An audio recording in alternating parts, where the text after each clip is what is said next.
Oh, wow, that was a fast load. Are we connected?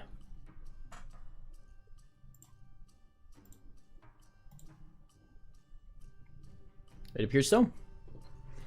All right.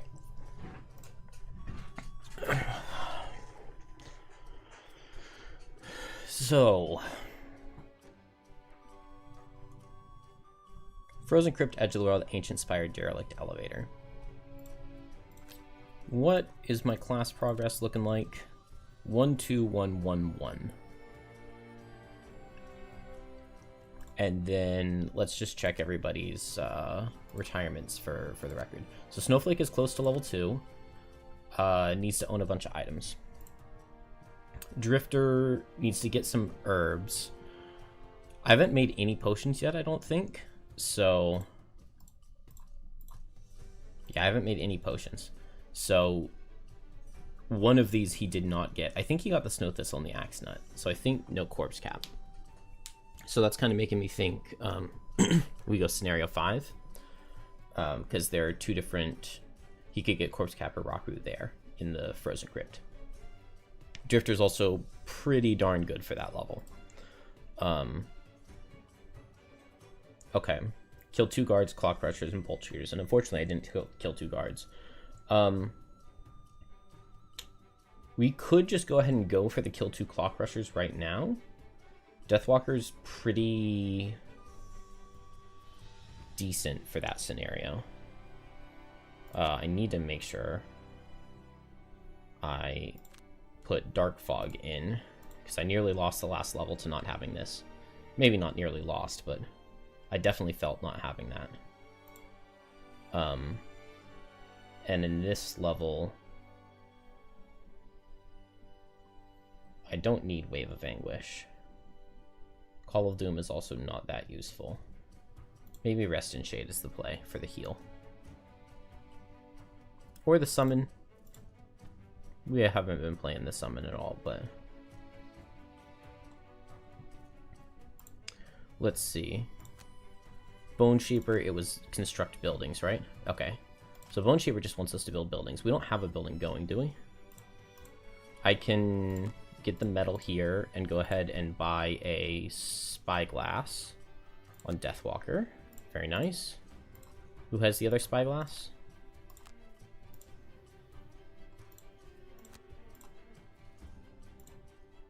Okay, cool. Blinkblade's got a good build here. Blinkblade's got a very good build, because I got to purchase the leather armor in the last level, and then I forgot to put it on. Bone Shaper only played 1 level, Randy. Only 1 level. And it wasn't my fault, because I'm using a random number generator for level 1. I had tried to theory craft... Do I have...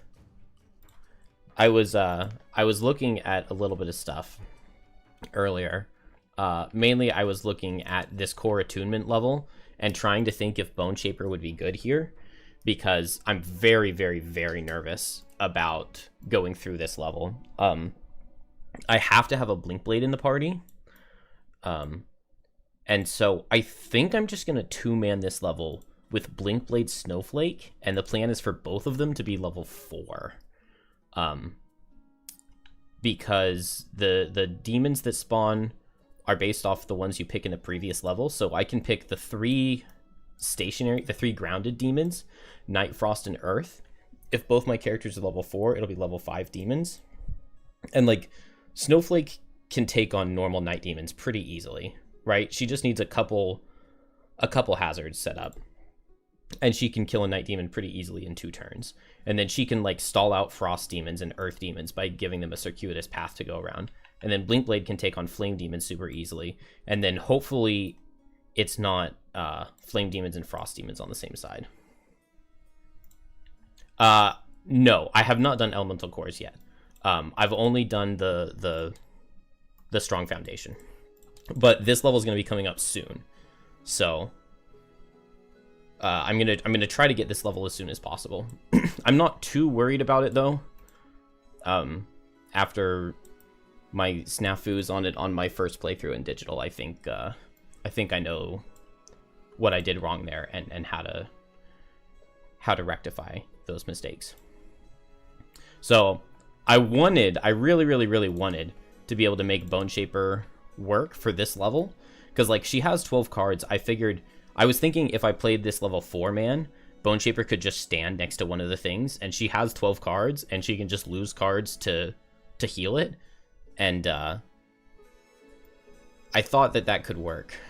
But then looking at it, I would just much rather face normal demons than elite.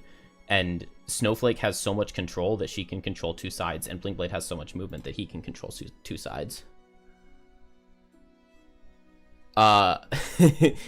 Literally, Blinkblade's last attack, I think a -1 would have killed.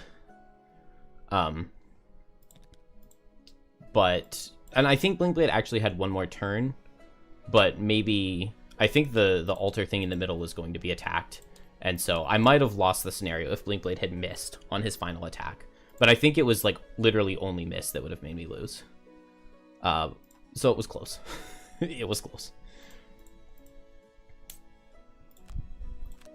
So we've got a couple good things going for us.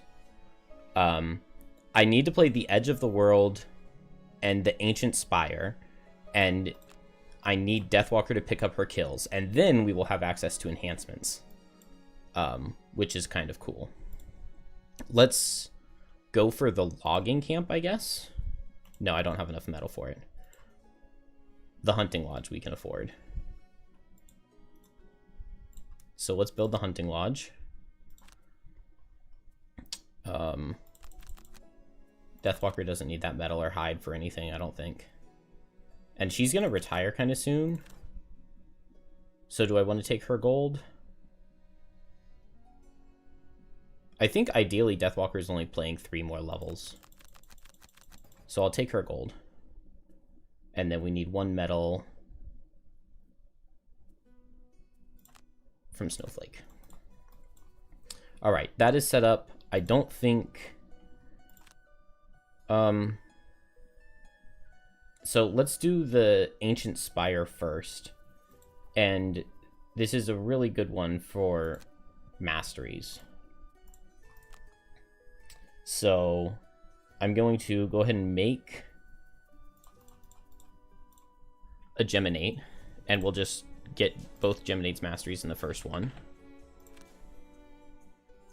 Let's get 8 lumber tokens.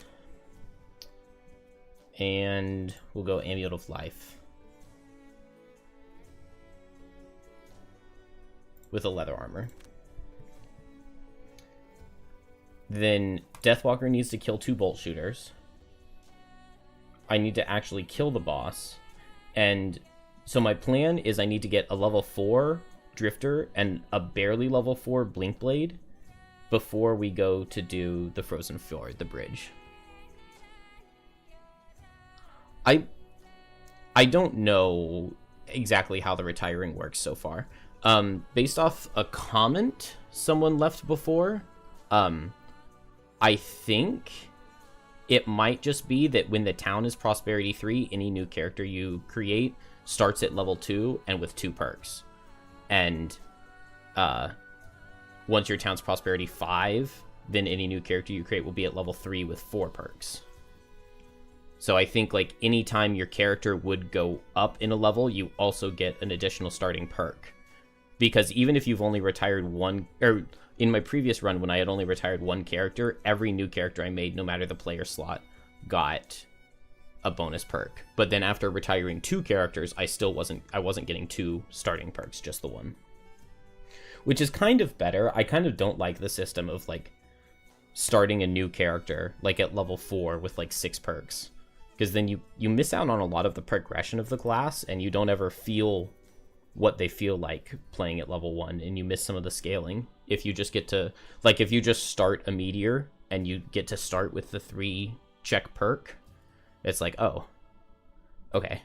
Like, you never got to experience it before having the 3 check perk, which is a truly insane perk.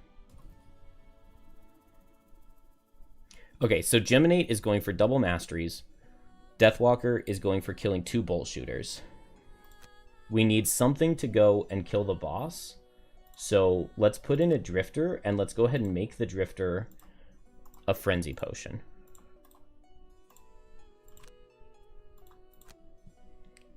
And that will help the Drifter kill the boss. Can we get any other items? Okay, I need metal. Do I have the negative item perk? No. But we'll level up and we'll grab the negative item perk. And then I don't have any perks on Drifter at all. Okay, that's fine. Drifter can still fight the boss. And then maybe I just go with this 3-man here. We're not going to try to get Deathwalker's second mastery. That's too hard, but we already have create a shadow every round. So we go for switching forms and playing a loss every round, or losing a card every round. Oh, okay. I can get the move fast, hit hard if I put a Snowflake in. So let's put Snowflake in here. And Snowflake can get a protective scepter, but I already have weighted net. Okay. I'm happy. I've got a building going. Let's go to the Ancient Spire.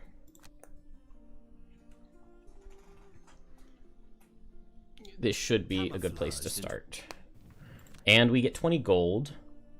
Deathwalker is retiring after just a couple of levels, so I want to be able to buy Boots of Speed on Snowflake.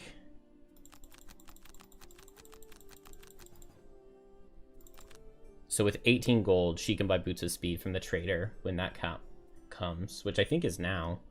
And then let's just give Drifter 2. And we're probably not getting very much loot here. Never exit a room with loot tokens. Beautiful. 7 or fewer experience points. Amazing. Kill an enemy before its first turn. No. 5 or more monsters. No. Remove negative condition. No. So there's just no hope for Drifter here. Unless I kill something on turn 1, but I don't think so. Lose a card, negate 5 or more. Lose a card to gain 2 or less. Okay, we'll go for 2 or less. And then I never did Gems cards.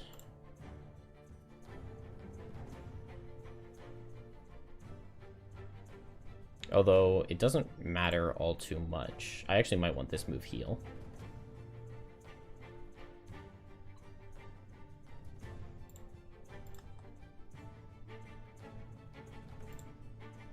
The disadvantage here is pretty good.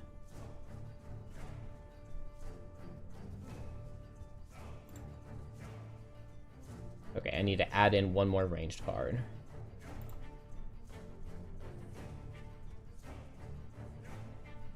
Okay. The Iron Spire towers over.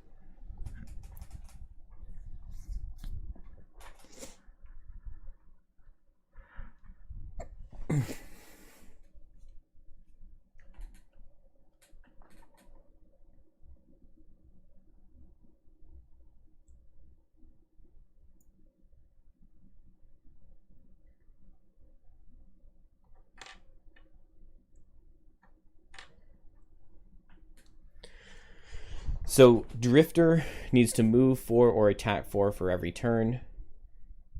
That should be very, very easy. I just set my stuff on turn 1 and get granted move from Snowflake. Gem needs to play a loss every turn. Snowflake needs to move an ally every turn. And Deathwalker has to kill 2 bolt shooters.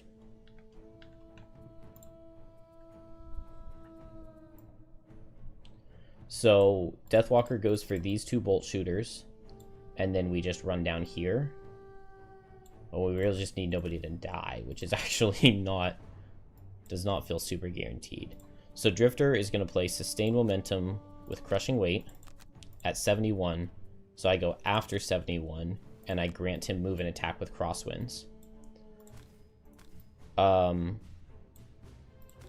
Geminate needs to switch forms and play a loss. I'm thinking maybe Scarab Flight for the loss and Into My Embrace to give myself shield and be in melee mode. Here we just play a bunch of shadows. These guys are immune to wound. Yeah, immune to wound, but not to poison. Man, I really dislike there being this many enemies, but I think we can make it work. I may turn 2 just go for like whiteout plus snowball, but that is a lot of losses to be playing with all of these enemies right in my face. Hopefully the boss is like going late and playing his attack with Bane card.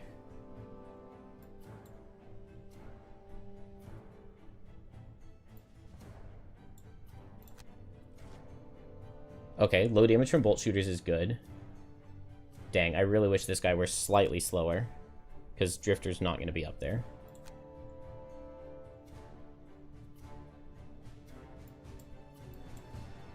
I thought they said they fixed this bug, because this is Geminate, not Drifter.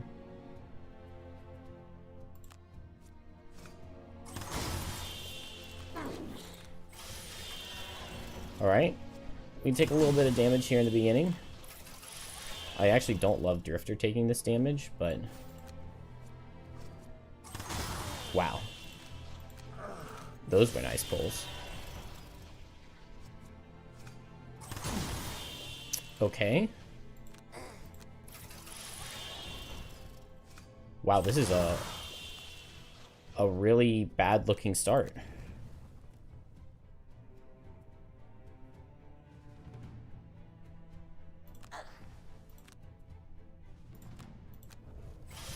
We're gonna be okay. Scarab Flight. Attack and pull. That's not very much damage. Let's just heal up. And then now we have the shield too. For the future.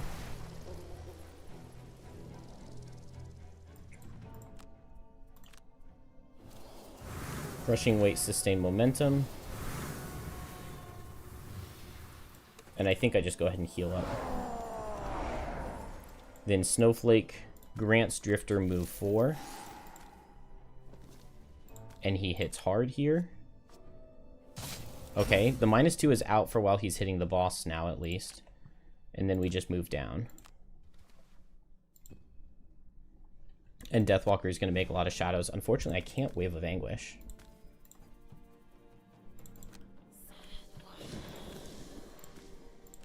But we can go fast and kill one of these things at least, right? Drifter goes fast and runs towards the boss. So 1, 2, 3, 4, 5, 6. Hopefully the boss moves, and then next turn I go 1, 2, 3, 4, 5, hit him with the bottom. So I need him to move like 4 this turn, would be ideal. Deathwalker, we Fluid Knight this guy. Maybe I poison him and Fluid Knight him. We'll see what all the monsters are doing. Snowflake. Let's just get out some heals.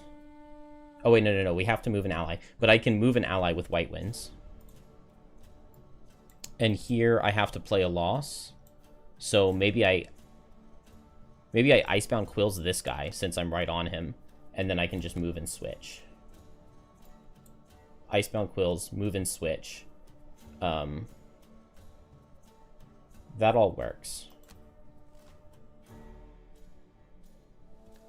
Good. I will Boots here to underspeed their shield. I will just heal Snowflake up. What's the machine card? Move 2. They're not going to reach anybody. Deathwalker needs to do this move so that Snowflake gets the mastery. Drifter. Nice. He's moving 5. That's very good. Drifter moves up here. Okay. I think I got a little bit lucky here. I have a Spyglass, right? So I just need a 0 to kill. Good. That's 1 kill for Deathwalker. And maybe I just go right here and poison this thing. Although Geminate could kill it, and then...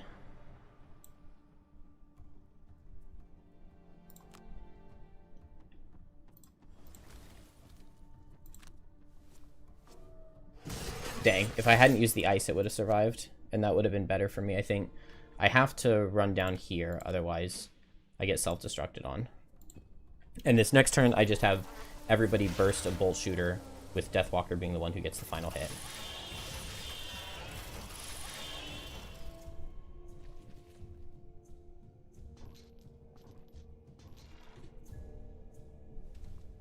So in ranged mode, I hit with Mind Spike and I play Hail of Thorns, and I should be able to use it because I would muddle my allies, but then I'd also be muddling my allies, so I'll play Harvest the Essence for that loss, and Mind Spike bottom will switch me. Alternatively, I can switch with the move on Selfless Offering and deal damage with the Firefly Swarm. I could hit this, which is a tempting chunk, but I think just going for this guy is going to be better. I think Deathwalker...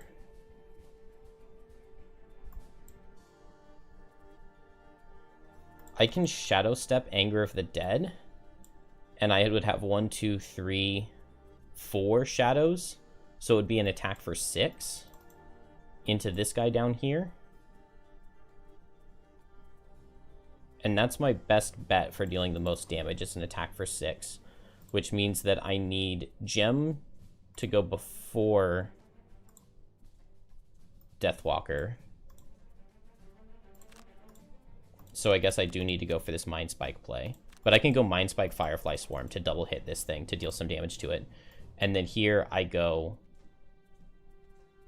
Short Rest. And Drifter just plays No Remorse, Vile Assault and hopefully kills the boss. And I think I do Whiteout with Snowball. Oh, wait, no, not... I'm undoing. I'm undoing. Not Whiteout with Snowball, because I need Snowflake to go faster.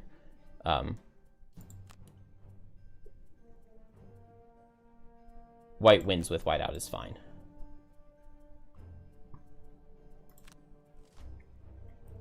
And this is all very good.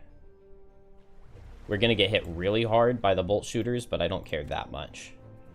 And the rune machines aren't hitting that hard.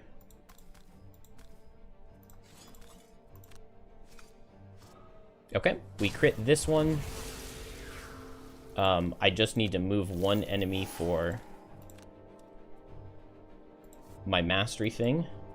And then now I just heal up Gem.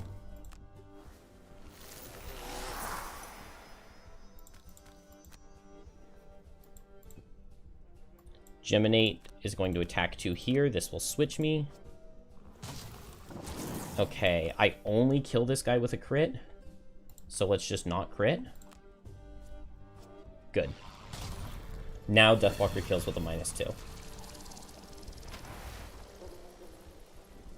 And so Deathwalker will just move here. Make a shadow. Eat all of the shadows. And kill this guy. And that is two enemies killed. Drifter runs here. Please do big damage, Drifter.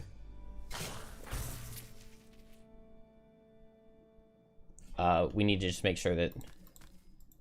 Or 1, 2, 3, 4.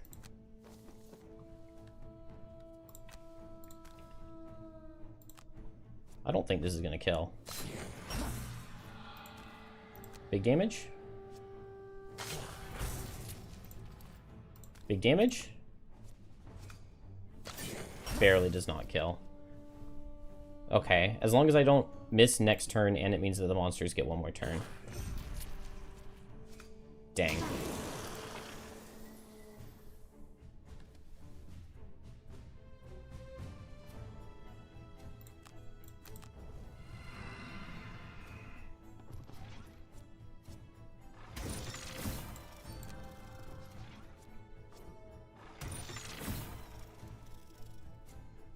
Oh, he hits everybody. Okay, we're just losing a lot of cards, but that's fine.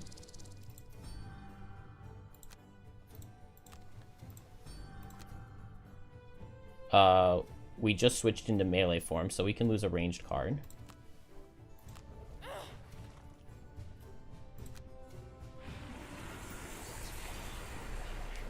And now Drifter, I can Destructive Fury this guy. I kill him with a -2.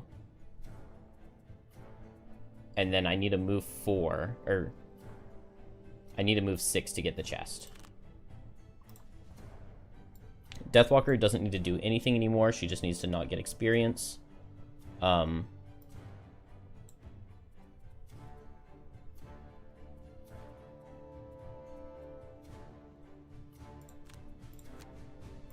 Snowflake needs to move a monster, but I have Lifting Gust. And Geminate needs to play a loss and switch forms.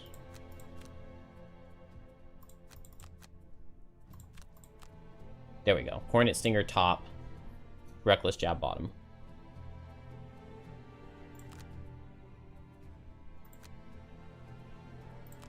Drifter wants the move 4. If Drifter misses here, we could lose everything.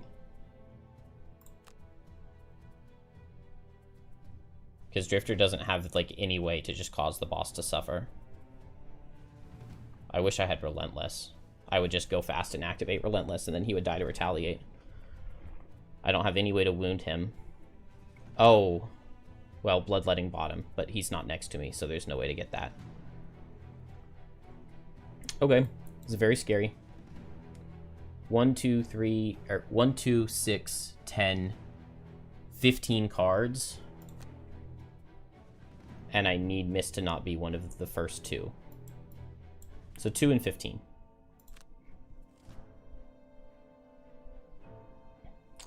It's a bad Bolt Shooter card. And a bad Ruin Machine card. Drifter. Do not miss this kill. Oh, thank goodness. Okay. Good. And we get the chest. And he never did an attack or move with a value of less than 4. That was terrifying. Push this guy away. Now he can't hit us for 3. Grab this loot. Snowflake will have to lose a couple of cards, but it's fine. Also, this guy's not going to be able to move 1, 2, 3, 4, 5. So this guy's not going to be able to hit us. I could move to pick up this money on Deathwalker. I can get hit 1, 2, 3, 4, 5, 6 times. And I would be hit 4 times by this guy. 5, 6 times. It looks to me like I always survive this. Plus, maybe I'll kill this guy.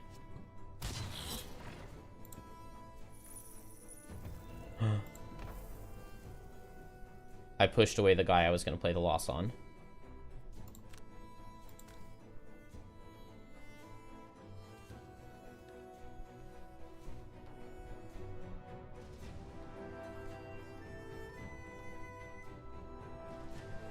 Did I really throw Geminate's Lost Mastery at the last possible second? Because I don't think it's possible for me to get targeted by an attack. Because this guy's going to hit Deathwalker no matter what. This guy's going to hit Snowflake no matter what. This guy's going to hit Deathwalker no matter what.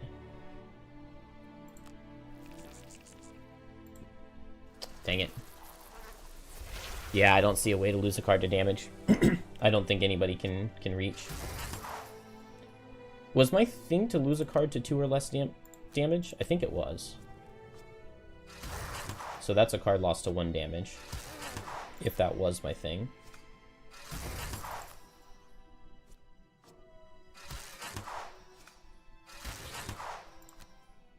Oh wait, we'll receive the damage given that we survived the hit.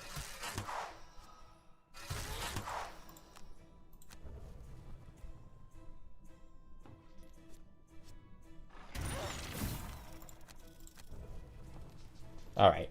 1 mastery is good enough. I actually know a scenario where we could go for the lose a card. And it's coming up. Alright, we got Miser, we got Layabout, we couldn't get Assassin, but we got Wastrel? We got Perpetual Motion, we already had Endless Shroud, we got Move Fast, Hit Hard, we got Eternal Dance. So we got a good amount of stuff there. I got some money and some wood. We got the Chaos Cannon. Hey, this is finally fixed. So nice. Drifter did the most. Okay.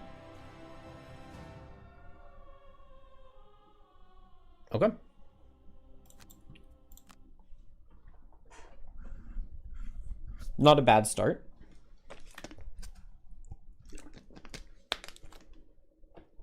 It's over. The demon. Okay, we go back to town because we do not want to continue on this quest yet. I'm going to give all of the items, I think, to Drifter. Drifter for sure wants the metal. Let's just give everything to Drifter.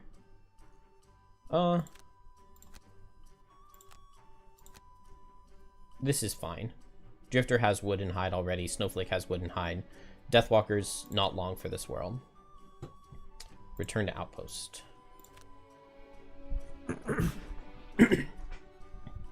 We got the Hunting Lodge and the Visiting Trader. So I can buy my Boots of Speed on Snowflake. And dang, I can't afford. I'll just buy a metal, I think. And then nobody else can afford anything. Okay, we need to go play this level. Pretentious-looking visitor scolds Captain Olmsted. And we can get 15 gold. Do I want it all on Drifter? We want to buff Drifter up. Get Drifter strong. And Snowflake is kind of already strong without any items or anything. And everybody has exclamation points for us to tend to. So let's add Crit Brittle Self. Because why not? Just a fun card. Let's add... Okay, we have the Move a Shadow on Long Rest. We can take out our -2. And we hit level 2. I just need one perk. Deepening Despair.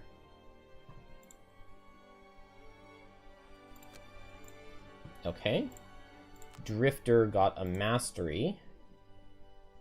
So he will ignore negative item effects. And Snowflake hit level 2.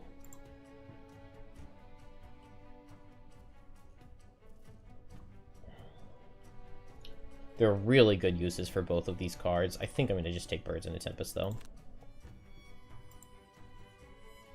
It's been good for me so far. And I have 2 perks to spend on Snowflake. -1 for Immobilize is pretty good. Maybe I want this short rest to regenerate ward things if I have my elements. I also love these rolling... Let's grab these. These rolling heal ward allies can be so nice. You go for a big AoE and you just draw a couple of these and boom, all your allies are warded. And then after that, we'll get these -1s for just regular heal any allies. And then +1 strengthen an ally card is also really cool.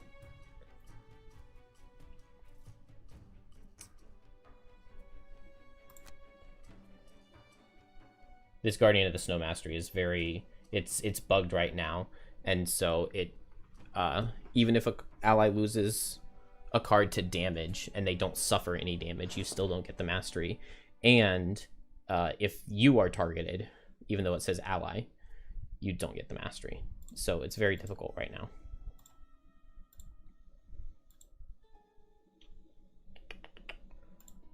Okay, I can get a metal.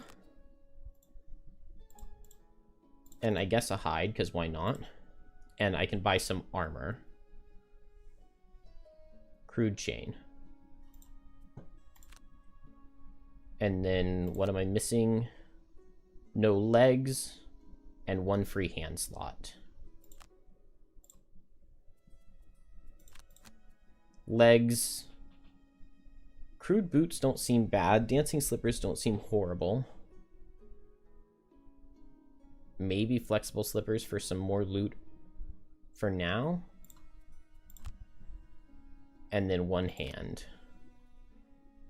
Reinforced shield has done me a lot of good.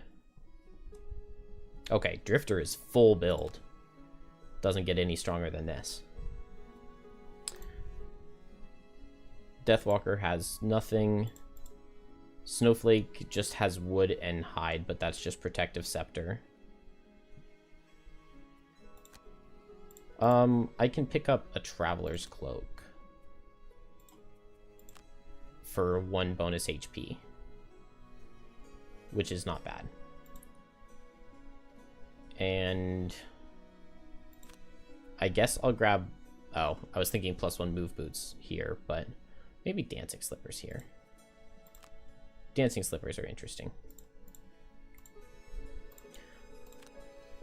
We need to go... I want to go do this work freeze as soon as possible because I don't have very many options for guards. Deathwalker needs to kill 1 more guard. And so my guard options are the crystal enclosure, but this scenario, everything has tons of bonus shield, and I didn't take the throw a shadow to make something suffer 3 damage. So Snowflake or Deathwalker is not good here at all. And also, after you finish the first room, you get teleported to the second, and it doesn't teleport your shadows. And so you just lose all of your shadows that are in the first room, and you just lose the scenario like immediately if you bring a Deathwalker. So that level has guards, and then after that, the only remaining levels that have guards are Pylon Problems and Caravan Guards. Actually, Caravan Guards might not have any guards, I'm not sure. It probably does. Definitely Pylon Problems does, though. So I'm going to do Pylon Problems with the Deathwalker. I have lost this level before, though, so that's a little scary. But that's where Deathwalker will kill her guard, and Deathwalker needs to kill 2 Claw Crushers in Edge of the World. This is the only scenario in the whole beta that has Claw Crushers. So that's the goal for tonight, at least, is to get those done. So I need to get the work freeze. I'm not sure how many weeks it takes after work freeze. I kind of want to just do work freeze with 2 characters, I think.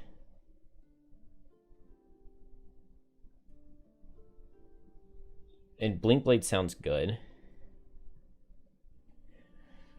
Last time I was playing it, I was trying to be fancy and do some shenanigans with masteries, and I think I'm just not going to do that. So do I want just Blinkblade Drifter? This seems pretty good for this level. The only counter argument I'm thinking of is that Snowflake could be good here. Hey, Brian.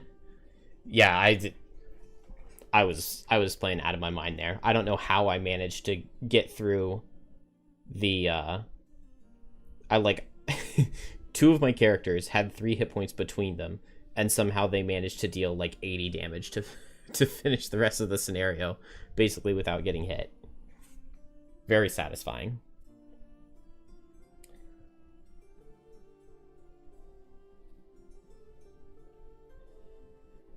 So work freeze is the level that has the self-destructing explosives, and you need to destroy the pylons.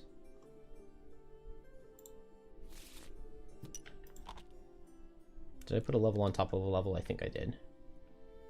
I did, for sure.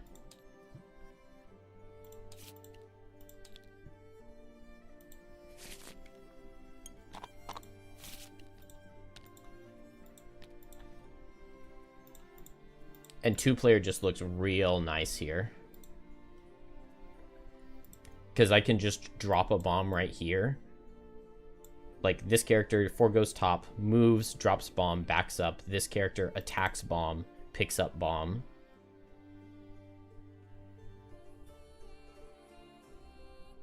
And that just puts me in such good shape for the level. So I want, like, a move 4 with a ranged attack. And then we just have to kill enemies as they spawn. we want to we slowly destroy 3 of these over time, and we leave 1. I have explosives on both characters, and I just run to the back. And we only need to destroy 2 in this room if we play 2-player. So 1 character can just go 1, 2, 3, blow up. And the other character goes like 1, 2, 3, blow up. This should be really easy in 2-player. I should be able to get it with anybody, I think. So who do I want to get experience? I think it's Blinkblade and Drifter, because I want both of them around level 4 for the bridge. Because I think that's going to be the sweet spot. Because going from 2 to 4, my characters get a lot stronger. Blinkblade gets some really good level ups with double time and precision timing. Those are both very, very, very good upgrades at level 3 and level 4. Blinkblade will have 2 potion slots, so I need to make sure I have all of the right herbs going into the level. And Strike Fiends go from 20 to 25 health. So I really think that level 4 is going to be the sweet spot for Blinkblade. And then Drifter, it shouldn't matter all too much. I mean, I'd probably take Chunk of Flesh. They fixed the brittle shield interaction, although not with shield items. The patch note said, oh, I think I hadn't patched this morning yet when I was playing, because it did patch after I turned it off this morning. So hopefully the brittle shield interaction is fixed, and then Chunk of Flesh bottom will be really good into the final room of the bridge, where there are snow imps, and I get shield 2 for all of their attacks. So Blinkblade Drifter at level 4 sounds really, really good for that. So right now we just go to work freeze. I would like Axe Nut, but I don't actually care that much about either of these herbs, and I think Drifter's looted both of them already for his loot 5 herb thing. As you pause for We can try the Fire Pepper. Blinkblade can eat the Fire Pepper. I didn't realize it would give me 10 experience though, but it's fine. Drifter leveled up. Remove a negative condition, take only long rests, kill 1 or more elite enemies.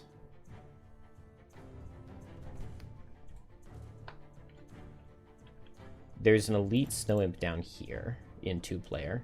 And this is like the only elite in the whole game, in the whole level. But we just have Blinkblade kill that one. And then it's no issue. Suffer damage while you long rest. 2 losses in the same turn. We can go 2 losses in the same turn.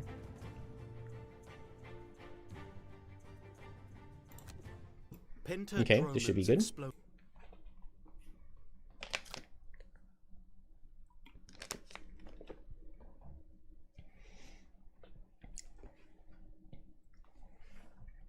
So after this level, I think we go straight into the Edge of the World, unless I have the cores level available for Blinkblade.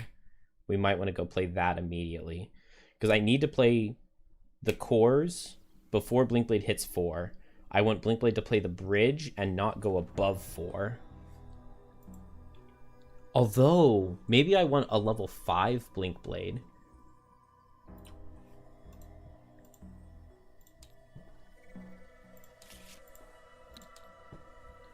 Maybe Blinkblade hitting level 5 would actually be fine. Not for this level.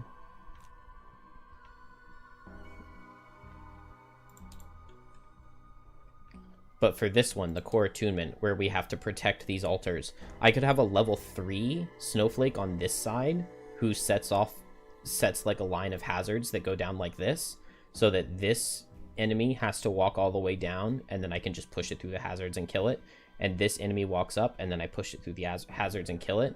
And I can do that at level 3. I wanted Snowflake's level 4 card that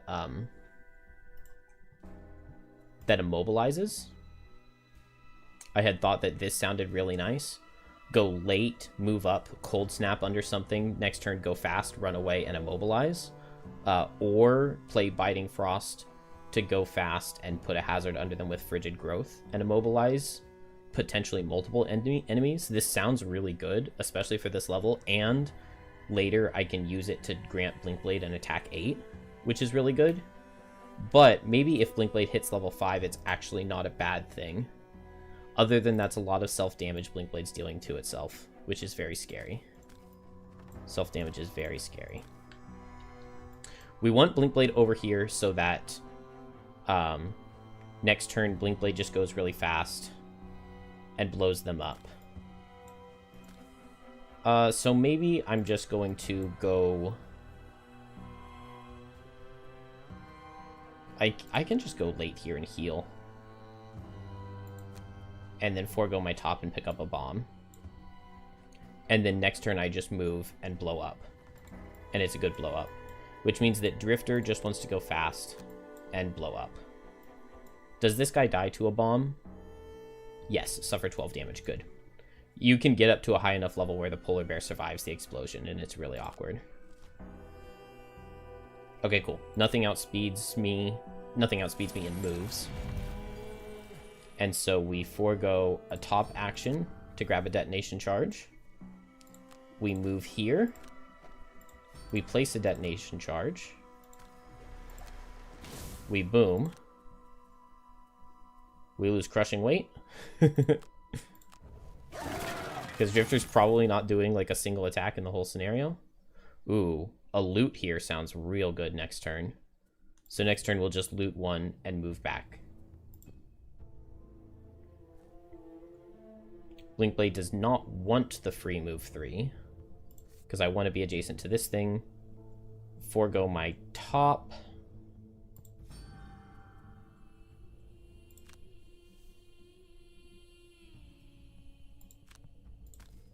I can move and go ahead and place the bomb right here. And then Blinkblade just wants to go fast. Will the bomb blow up if I just go invisible? Can detonate a charge. Oh, can drop a detonation charge. Dropped charges can be targeted by attacks and abilities that cause enemies to suffer damage. Okay, so I just go fast, go here, and go invisible.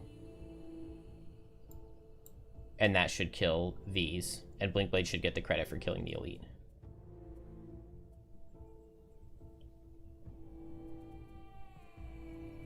I would like to do top like Twin Strike. This is fine. This is fine. 24 is a fine initiative because the Snow Imp can't go faster than that.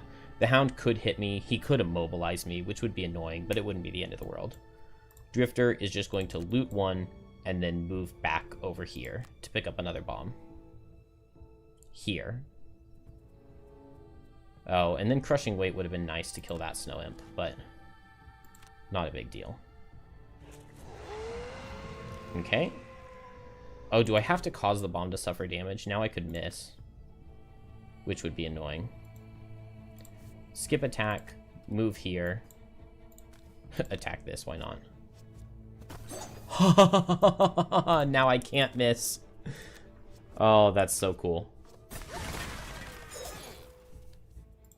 That worked out so perfectly. We loot. Okay, we got Snow Thistle and Axe Nut. That's pretty good. And 12 gold. Drifter is rich. I think Drifter just goes ahead, picks up a bomb. The Snow Imp did not spawn in here. Oh, there he is. Cool. I think I just go late, and then this guy will back up. I can pick up the bomb, and then the next turn I just go fast, and I do a ranged attack with continuous health on the bomb.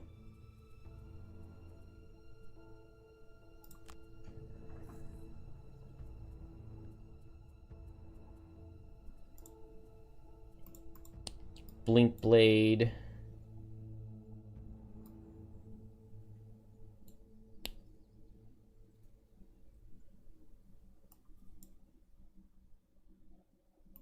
I guess I just go late.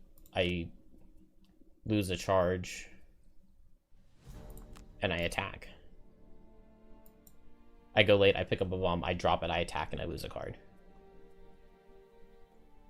Although it kind of makes sense to get it right here. Yeah. And then I don't even have to lose a card, and I can kill the Hound, and I can pick up another bomb the following turn. Very good. Very good. I very much like my position here.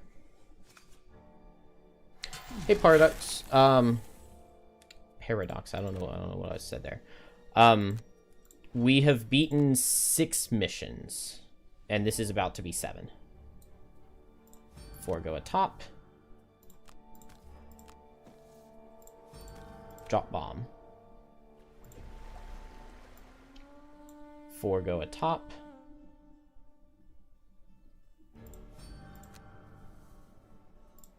Drop bomb. Move here. And then next turn I go invisible and I pick up a bomb. And then from here, is move 7 enough? 1, 2, 3, 4, 5, 6, 7. It would be. Maybe. There might be some difficult terrain. I'm invisible though, so it doesn't matter. And Drifter... I'm definitely not guaranteed to blow this thing up. I think I just go back here and I pick up another bomb slowly.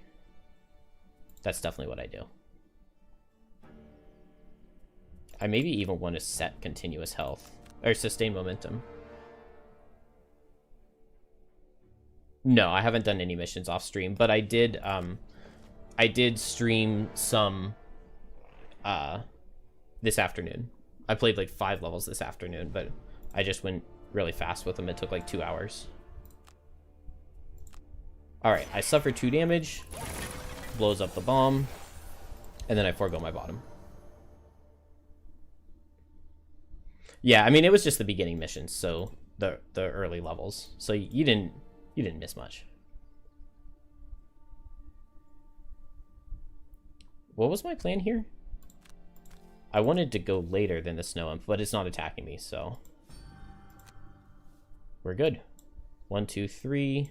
1, 2. I don't have winged shoes, do I?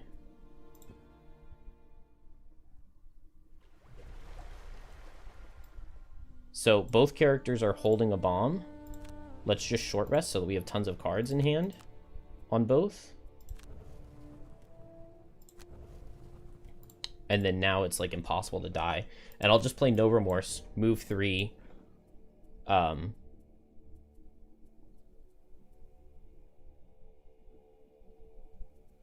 I guess with Vile Assault.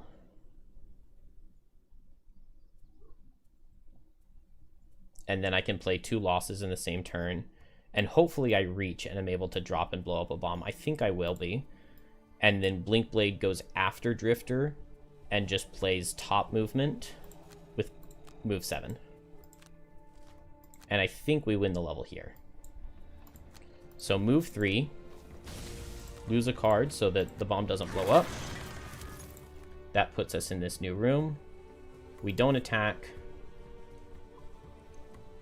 Can I put the bomb on rubble? Probably not, right?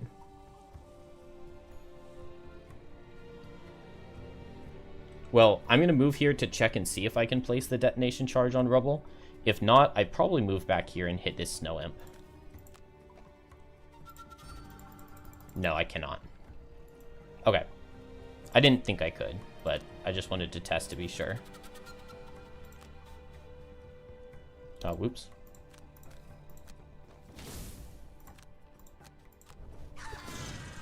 That's a little unfortunate. If only I had moved with jump, I would have been able to get here and blow it up this turn.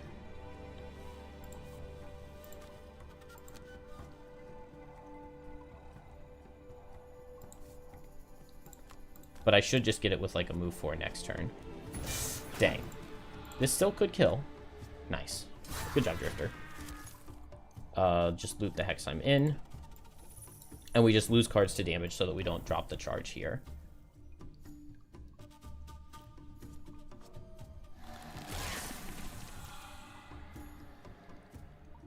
Blink Blade, move 7.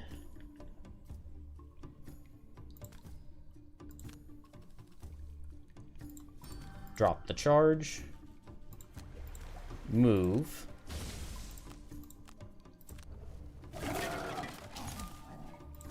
And loop.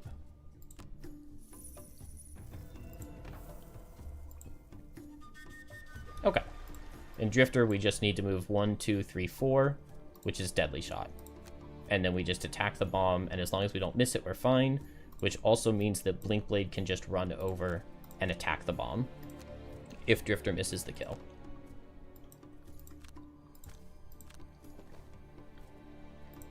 Oh, I also have Frenzy Potion. So I think it's impossible to miss the kill. Nice. And I think I got both masteries. Hello, Liam.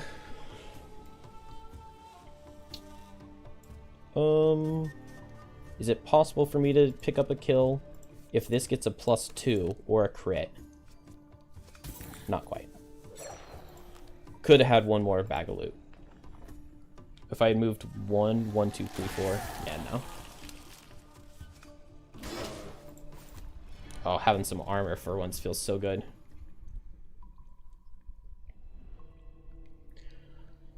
Easy. Blinkblade is close to 3, and we did get both battle goals. Love it. Though, okay, those are the 2 herbs that Drifter has already, because he got both of these. I need to make sure to not accidentally retire my Drifter before we cross the bridge. That would be bad. Marvelous! Outstanding! 5 hide. That is a lot. I don't think I care who it goes to. Did I build a building? A man walks through the open gate. Alright, Drifter level 2. I really just don't ever see a world to take ever forward. Like, attack 2, regenerate self is so underwhelming. And I guess the bottom heal's fine, but... Take out -2. Put in Shockwave over Bio and Inheritance. Drifter is so buff here. I've got so much stuff. I guess that means that I don't mind paying a lot to build a logging camp. Let's throw everybody else in just to see who can contribute what.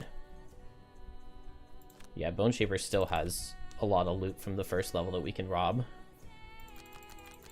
I don't think Blinkblade needs any gold items, so we can steal from Blinkblade. So much hide. And then we need a wood. We need some metal. And that's it. Good. That'll get us up to Prosperity 2, and then we can upgrade the Craftsman again. And it is not bad. Okay, we go to the edge of the world. Snowflake is really good here. Deathwalker needs to kill 2 Claw Crushers, which means that we have to play it in 3+ players. I kind of don't want to do Gem just because the last several times I've played this level I've used a Geminate. And Geminate Snowflake is super OP. You do get awarded experience for beating this level, which kind of makes me almost think not Blinkblade or Drifter, just because I don't want them to overlevel. Right? Blinkblade's about to hit 3. Let's see what all levels we have coming up. So Blinkblade has to play the Elemental Chorus level, because Blinkblade is the one who has the quest line. So that's a guaranteed 12 experience for Blinkblade. Then what other levels am I playing with Blinkblade before I go to the bridge? We could play the elevator, but we do not have to. The basement line, that quest seems easy enough that we don't need Blinkblade for. Frozen Crypt Blinkblade is good for, but maybe not required. So I think let's send Blinkblade in on this level. And we can have Drifter sit out.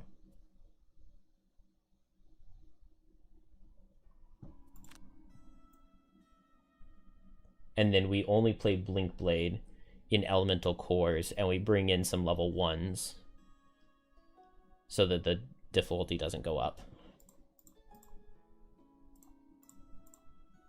I'm content with that. Do I have any items to buy? Blinkblade is just missing potion slot, but we only have Axenut Snow Thistle, which is Suffer Potion.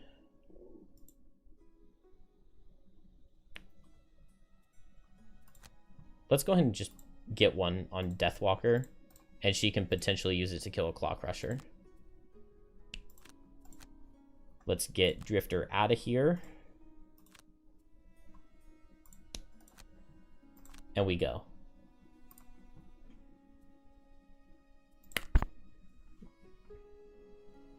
Why is Geminate Snowflake OP? Because Snowflake places... Frosthaven, right where the road begins to become less traveled, you find a man in dusty white vestments. A few burnt down candles are on... You drop a... Geminate is the starting class that has the most access to push, pull, and immobilize. And that just scales really, really well with Snowflake's hazardous terrain that it makes. Unfortunately, I still haven't gotten any Arrowvine. So I can't just Frigid Growth and then Short Rest, or Stamina Potion and Frigid Growth again. But turning Geminates into my Embrace, it's normally attack 3, range 3, 4, pull 2. If that becomes attack 3, suffer 6, that's really, really good. And then you can pair it with the level 2 card Locust Host, which lets you step back and then push for 2. So then the turn becomes attack for 3, suffer 9 on a target. And then Snowflake on that exact same target pulls them back through the 2 hazards, and now they suffered 6 again. And then Lifting Gust, and now they've suffered 6 again. So you make a single target suffer, what is that, 21 damage on top of being attacked for 1 and for 3. And that's with level 1 characters. Or level 2 characters. Yeah, Geminate has a couple pairings that are really, really strong. And Geminate from level 6 and beyond is really, really strong. I really, really do think that the late game Geminate cards are really good. It's just that a lot of the... Like, these level 5 cards are probably the worst level 5 cards in the game. You probably take move 4 jump just because you need late move with jump. Like, that's a good ability to have for melee mode. Melee mode suffers with kind of bad movement. But, like, these are just not good cards. These cards don't help you deal damage. Thresh and Flail gives you, like, 1 turn of dealing some damage. Luminous Descent gives you 1 turn of stunning, which is valuable, but it's not damage. Mandible Storm is fine for damage. Dragonfly Surge, once again, is just 1 turn of damage. So, like, your average damage over the course of a scenario just does not go up as you level up in these first few levels. But level 6, you get multi-target Poison Brittle, which is the best setup in the game. Level 7, I love this Alluring Pheromones card, and I've never really used this bottom loss, but like if you have the elements, that seems pretty good. Double Bless, Strengthen, Regenerate, Heal allies.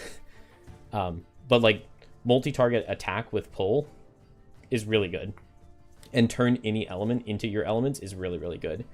And then these accelerated metabolism abilities are really cool. I like the Oscillating Entity more.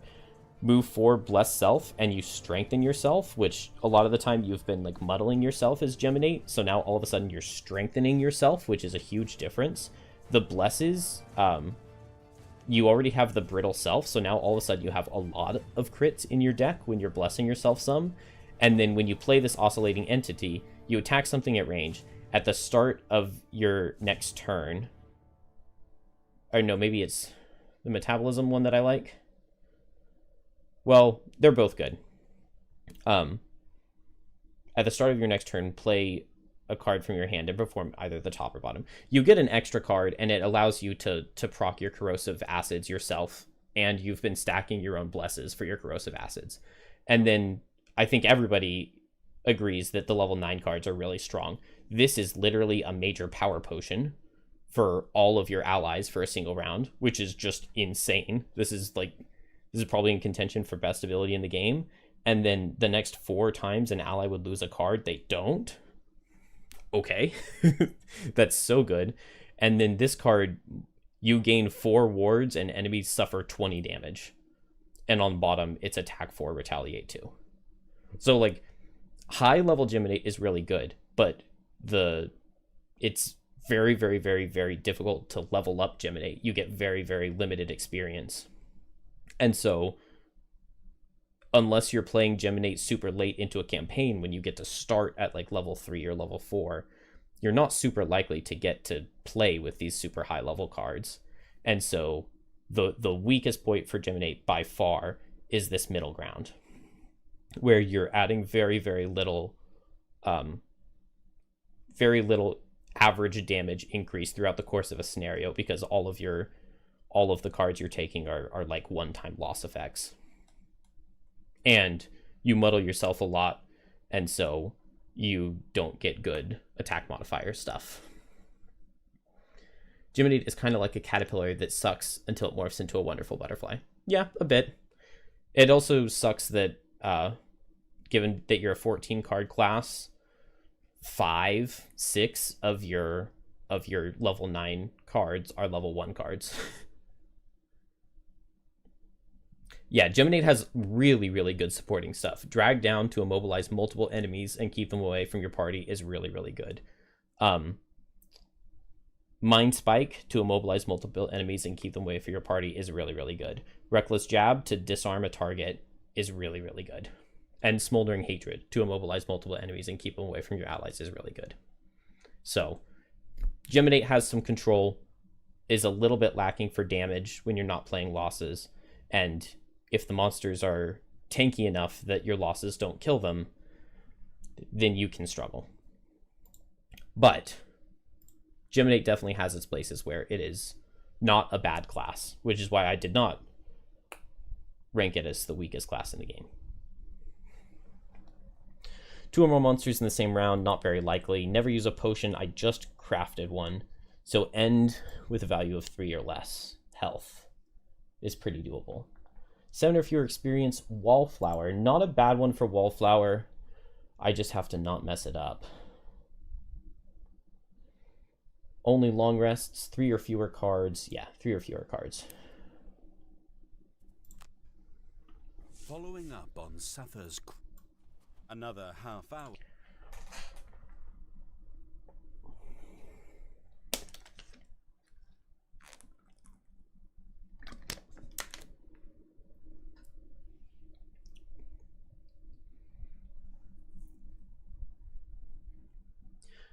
So, Wallflower on Snowflake, stay adjacent to walls for the whole scenario. It's 2/3 of the hexes throughout almost the whole level are adjacent to walls or obstacles. So that part of it should be easy. It's like this very, very first corridor. Unfortunately, I'm not going to be able to place 2 hazards, but I think we'll be okay. Deathwalker has to kill 2 of the Claw Crushers for her retirement. And the only 2 Claw Crushers that you can ever get in the entirety of Gloomhaven Digital are this one and this one in the early access. They are the only 2 that exist. So Deathwalker needs to kill both of those. If we can just get this room in 2 rest cycles, we should be fine. And I even could go for like a Deepening Despair cheese.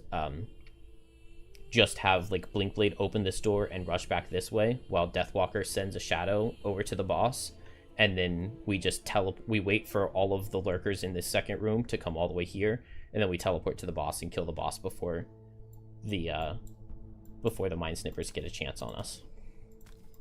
I'm gonna put Snowflake adjacent to a wall right now before I forget, and then we just avoid these middle singular tile hexes. And Wallflower shouldn't be too bad. Zealot and Masochist are both just things to take care of at the end of the scenario.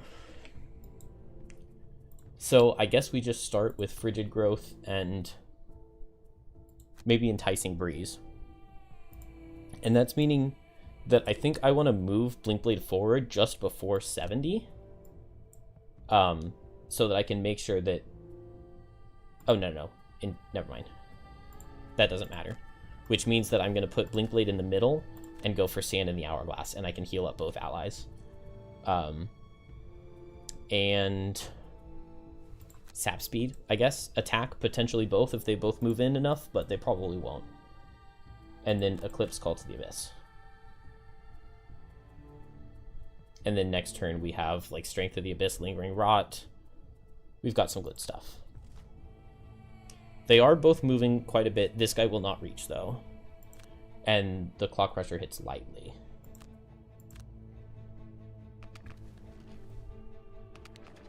I do kind of wish that they had stayed back here, though. Didn't they say in the patch notes that they fixed this? Because, like, this is very clearly Blinkblade and not Deathwalker.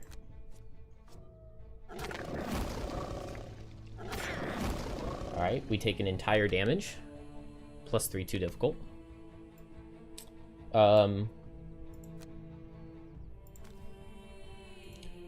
I mean, I could put my hazard here so that I pull this guy in, but that feels like a pretty bad place for it. I think I'll just place right here.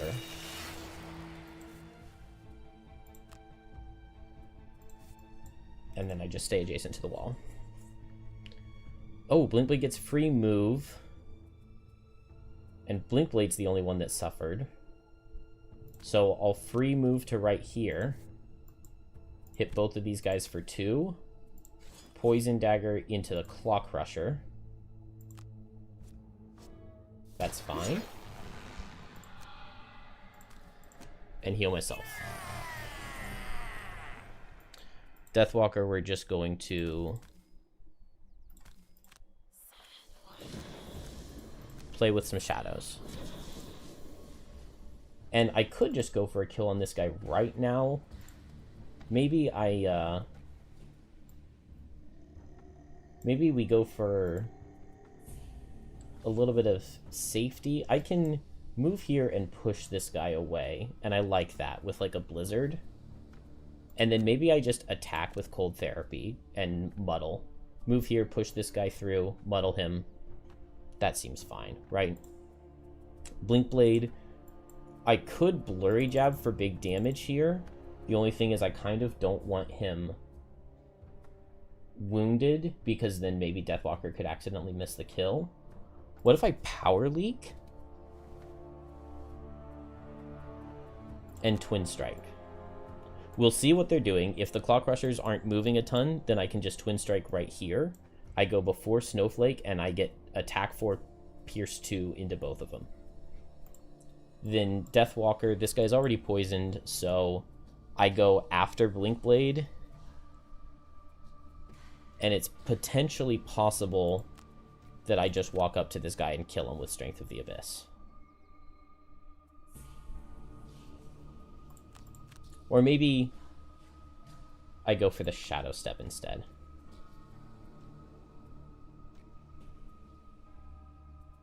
It's a little bit less damage, but it's fine.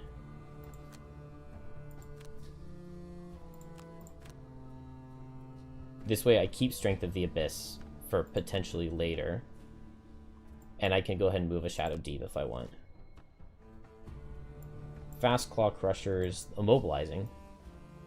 That means this guy's not moving, which is good. So this guy will just move 3. So this is totally fine. Blinkblade will get hit. Oh, Snowflake won't be able to push.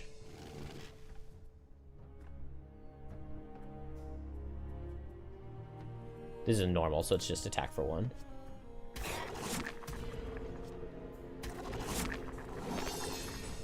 Okay, so we can't move, but we still add the Pierce. Poison myself. Hit. Let's use both of these items into this guy. Nice. Oh. Not nice. Now, Shadow Step, I move here. I hit this guy for 0. Okay. Well, he got a bunch of shield. And I move a shadow this way just to have one closer to the door over here. I unfortunately can't move to push this guy, but I am still adjacent to a wall, so that's fine. We just eat the ice and kill this guy, and then push this one into the hazard.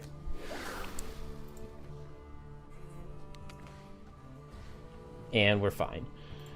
Blink Blade. I could position with invisibility if I want, and then next turn drive recharge to remove my poison.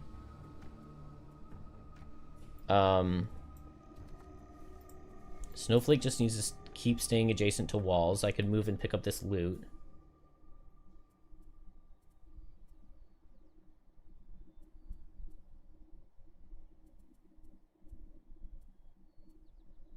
Doesn't seem like anything's going to matter all that much. Maybe I just White Winds.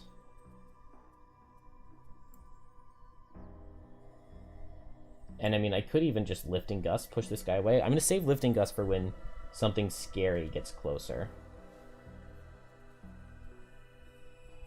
I think I'm just going to double heal. And I'm pretty content with that.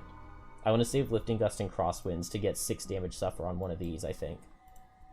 Blink Blade. Let's just wound this guy. And then maybe potentially back up. Attack him with wound and back up. And this is not one of the guys that... Oh no, this is one of the guys that Deathwalker needs to kill. This is the Claw Crusher. So I could Fluid Knight him, but that never kills. I think I'll just Deepening Despair after Blink Blade. Okay. Soldier's only moving 2, so he's not reaching, which is good. This Claw Crusher, 1, 2, 3. So neither of them are reaching. That is very nice. And so I just heal. Blink Blade doesn't need to move. Oh. In my mind, I was playing 2 bottoms. That's fine. I don't need to play this top. We'll just skip it. Blink Blade attacks with wound. Okay, so we're never killing this guy right here. He is the normal. He's just attacking for 1 with poison. That's fine. I can just get money.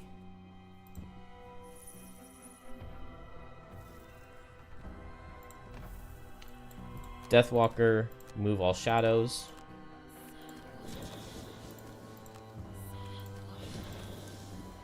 I actually maybe want to keep 1 shadow over here if I'm going to do what I'm thinking I'm going to do. I can move this one to the door. And let's hit this guy. We're not going to Spyglass it. We'll save the Spyglass for when we can pick up the kill. Which is maybe next turn.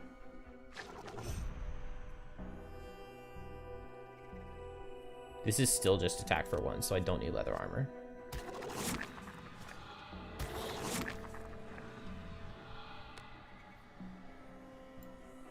Okay, this guy's in a shadow, so I could Anger of the Dead. He is a Claw Crusher, so Deathwalker wants the kill. Strength of the Abyss right now with a Spyglass could kill this guy. If I miss the kill, then I can Potion, and I can kill him.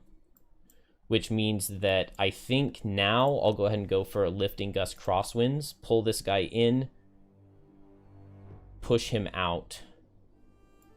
Hopefully this thing will be dead. I pull him here, I push him out. Very, very good. And then finally, Blink Blade will just go late heal, I think. And potentially, like, immobilize some stuff, which could be nice. One target with all attacks is kind of bad.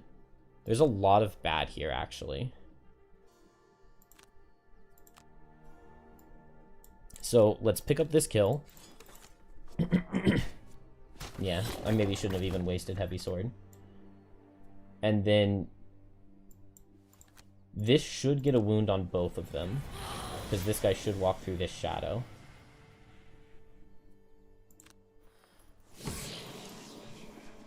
This guy's going to move here and hit Deathwalker twice for 4.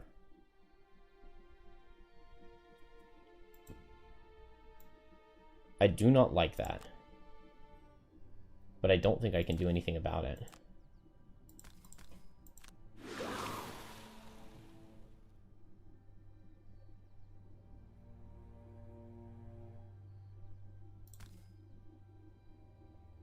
I can go here and he targets Snowflake, and Snowflake isn't poisoned and has more health, and this still, I don't lose my wall. Flower. Dang.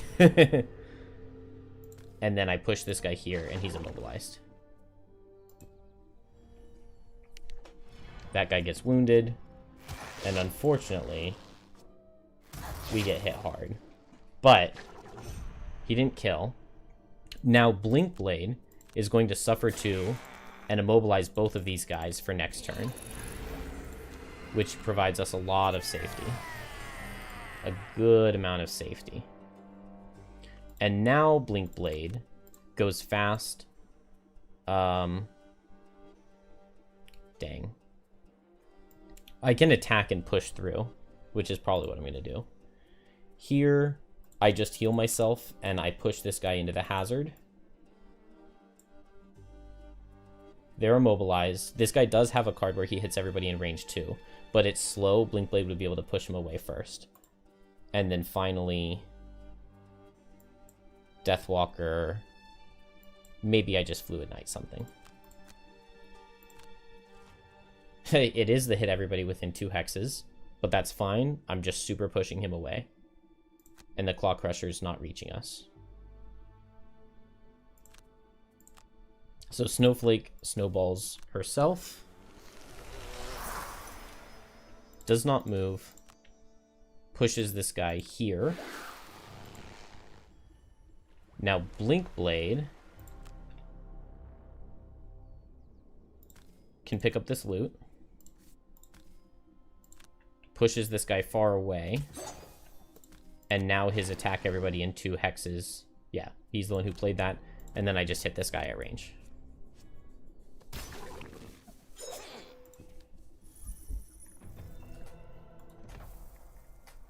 This is going very well. Fluid Knight. Is it worth it? Maybe. Dang. I would love to walk up and poison this guy before Fluid Knighting him, but that would put me in range of that. This level is just always goes well for me nowadays. I could move closer. I could back up. Kind of feels like we short rest everybody, but we're in a good position to short rest everyone.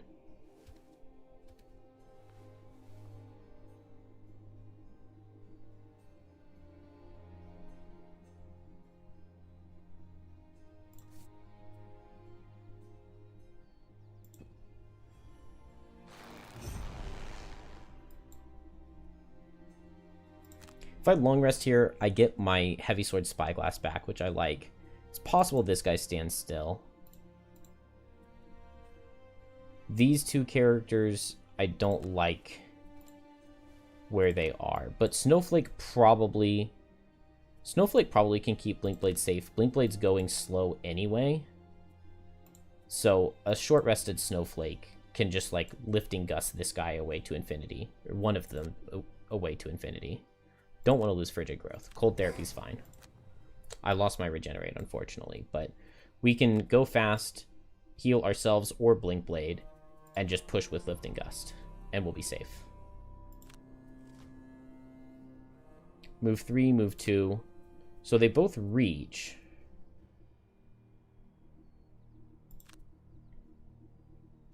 Which is a little bit awkward. But the soldier hits way weaker. So we push this guy away. He's going to move 2. Oh, nice. Okay. We get to, I guess, heal ward Blink Blade. Wait. Oh, I couldn't push him away.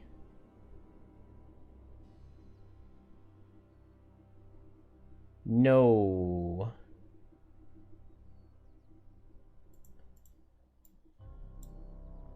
That means I need to back out. But this actually still works. This actually still works. Because now this guy moves 1, 2, 3. This guy sees move 2 and he sees this hex. So only Blinkblade is going to get attacked for 3 here, and this guy is not going to walk forward. If Snowflake standed here after this guy walked forward, he would suffer from his wound and then walk into the hazardous terrain and die, and Deathwalker wouldn't get 2 kills for her retirement. But by backing up, he sees this hex, he won't reach anybody this turn, and Blinkblade just takes a warded, disadvantaged attack for 3. And loses its regenerate. But now that guy doesn't die.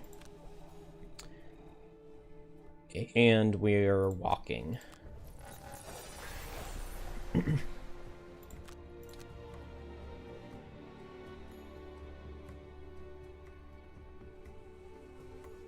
I can drop Lingering Rot. I don't need it for the boss. Get this shadow by the door. And then now I just Fluid Knight this guy, and I don't mind that at all. And I just Heavy Sword Spyglass, and that should kill, and it's 2 Claw Crushers for Deathwalker. Meanwhile, bottom doesn't matter. I could even Forceful Spirits and teleport down here. Maybe. And then Deathwalker could be the one to open the door. But she needs to be moving her shadows. So probably not. Here I need to stay adjacent to the wall, but regenerate myself. I can't believe I messed up the Lifting Gust, thinking I could push that guy when I couldn't. But I can move here, push this guy here. But it's way better if I Enticing Breeze him.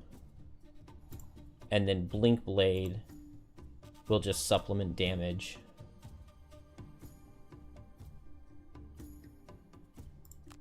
Kinetic transfer. A fast kinetic transfer. Okay, unfortunately Deathwalker can't underspeed that, but he does suffer 1, so he should still die to a Fluid Knight. A Heavy Sworded Fluid Knight. I move here.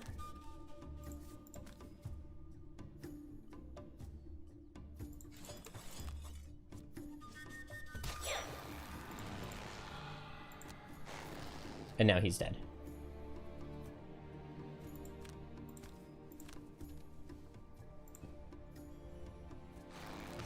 Oh, I did not realize he got a turn here. That's fine. He's still dead.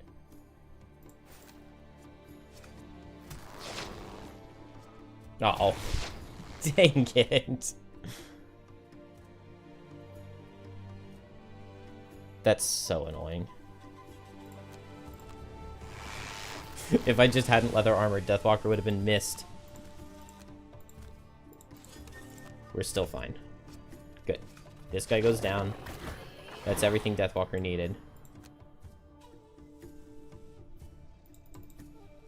Oh, yeah, I just ate that shadow. Okay.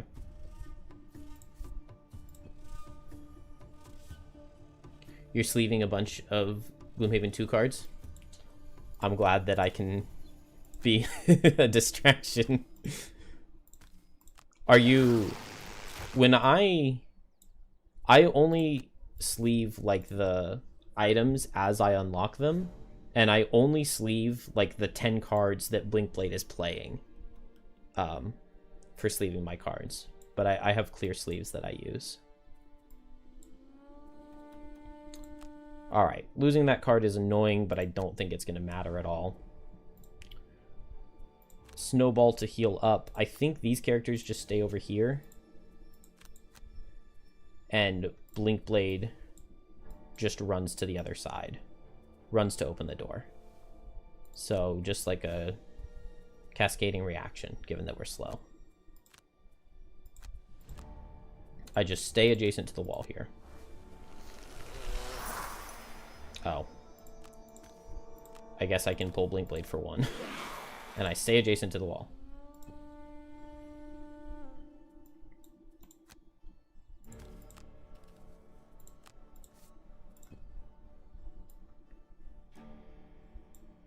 And I can pick him some loot. 3 damage doesn't seem that bad, especially with a snowflake right here. Blink Blade 1, 2, 3, 4, 5, 1, 2. I'm kind of okay with that. The problem is just that I have to go slow the following turn. So why don't I just go slow this turn and then I can go fast next turn. Here I just heal. I move to this hex specifically and heal. Deathwalker is her name. And I can just go ahead and make another shadow.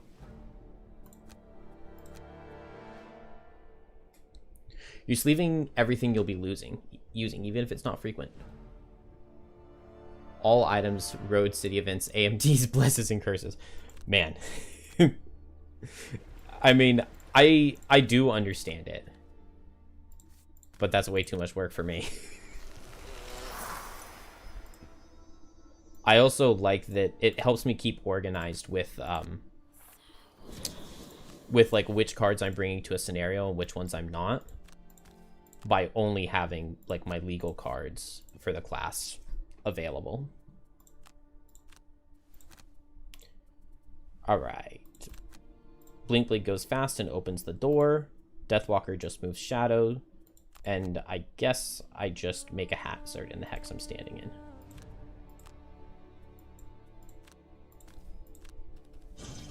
Having dispatched the lurkers out front. Stand still is very good, and move less is very good. Although I do want them to move towards us eventually, just like not yet.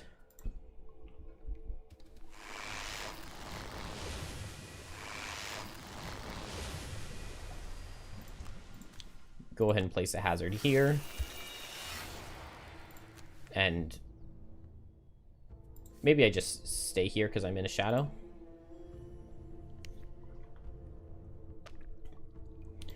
And Deathwalker moves this shadow for 5.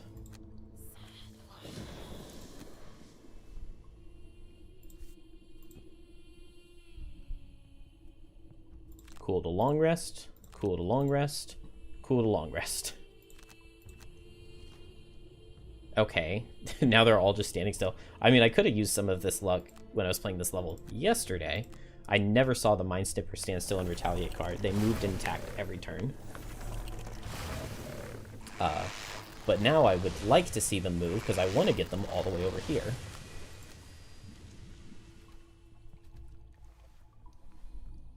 I guess I don't have to send Deathwalker over. I could leave Deathwalker over on this side and both of these characters go in and they'll be on the other side of these traps.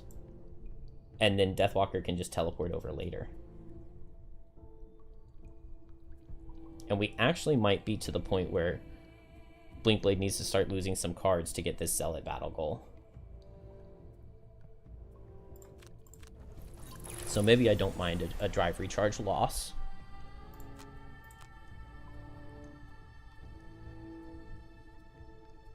I don't think I need Black Barrage. I'm going to move the shadow 1, 2, 3. And so if Snowflake goes 1, 2, 3 with jump, maybe I'll keep Black Barrage. We don't need Shadow Step.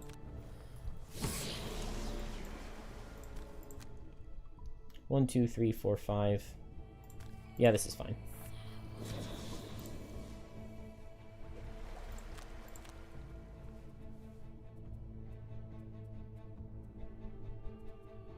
Drop. Well, I won every card, which I guess is a good problem to have. White wins, maybe?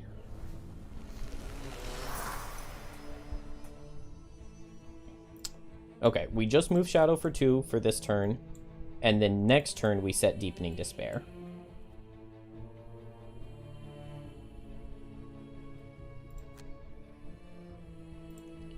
So here, I'll go ahead and just activate Snowball to be dealing more damage.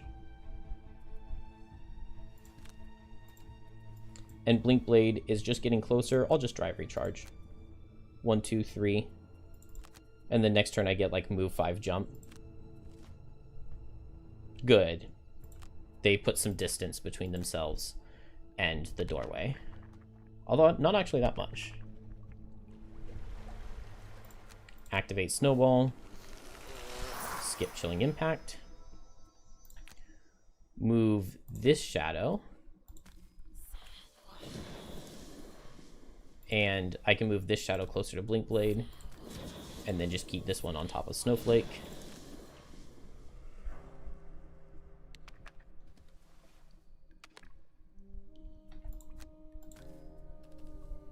Drive Recharge. And I think we're going to be just fine. Keep Deathwalker over here, but I'll go ahead and Deepening Despair. Then Snowflake wants to move with jump so she doesn't trigger the trap. And maybe I can just Frigid Growth. 1, 2, 3, place a hazard. That works for me. I kind of like move 5 jump and Kinetic Transfer. I could even move 7 jump and Kinetic Transfer.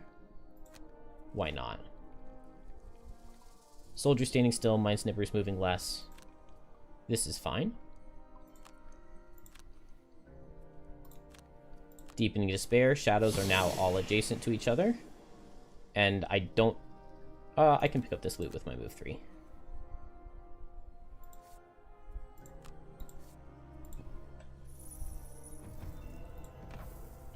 Blink Blade activates Jump Boots. Opens the door. The earth and he's moving for 2. Oh, I guess I can't push him away enough in the way I was hoping. But I still ignore the Retaliate. And I just push him here. And he'll go and hit Blink Blade, but I'm warded. It doesn't matter. Move 3, jump. We get past all the traps. And we just place a hazard, I guess here, and strengthen Blink Blade.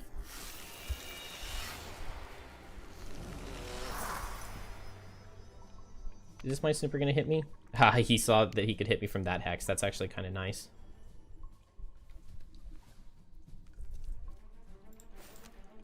Oh, I should have saved the disadvantage because I'm gonna be brittled now.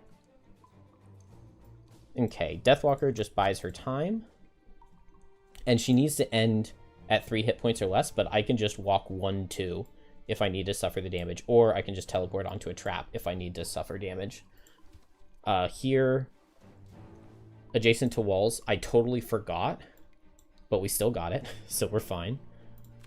I think I just Lifting Gust Crosswinds. He suffers 9. And then I guess I just push him back through the same hazard. I'm potentially getting hit by the Mind Snipper, but it's fine. Blink Blade, we just Blurry Jab him and pierce his shield. He's hitting hard, but I won't be wounded anymore. I really wish that these guys were moving more towards Deathwalker.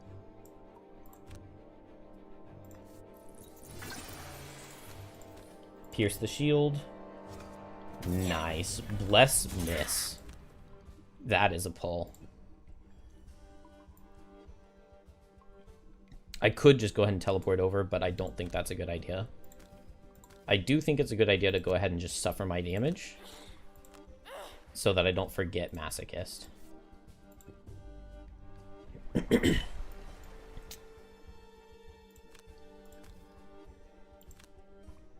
Oh, I could just pull him here, and then I get out of range of the Mind Snipper. And then I go here, and I'm still on Wallflower.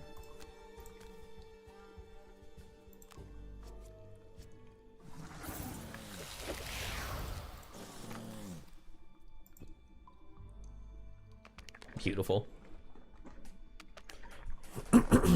Yeah, Deathwalker plus Snowflake makes this level really easy. I'm cool to long rest. I just go up to 3 health, so it doesn't mess up my masochist. I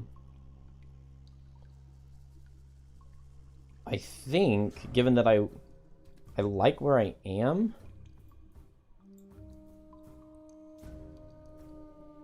I can pull him here, move up, and push him into this trap. And that's some good damage. So let's have Blinkblade just go fast. Probably heal off the brittle and like blurry jab him or something. Maybe cascading reaction. Maybe kinetic transfer. And then I just short rest here. I don't want to see crosswinds or lifting gust, so just not lifting gust. Cool. Frigid growth would have been cool too, but Blink Blade. I'll just hit him once. Oh, I don't have a bottom heal anymore. In that case, I go late, I hit him at range, and I move and I push him. And I lifting gust crosswinds.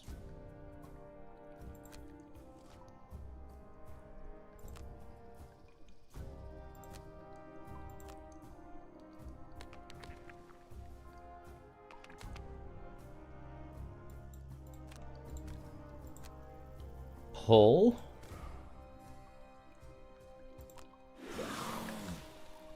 Move adjacent to wall. Push.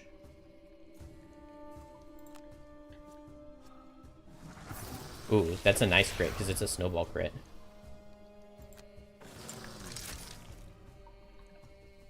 Blinkblade's not going to reach him, unfortunately. Oh, I could have immobilized him. Maybe. No, he's immune to immobilize. Blinkblade just hits him with this. And picks up the chest. And Blinkblade can just lose a card. Yeah, Blinkblade's got plenty of cards. Snowflake should guaranteed kill him next turn. Restful Slippers, not the best. Alright. We get crit a little bit. And we're still at 3 health over here.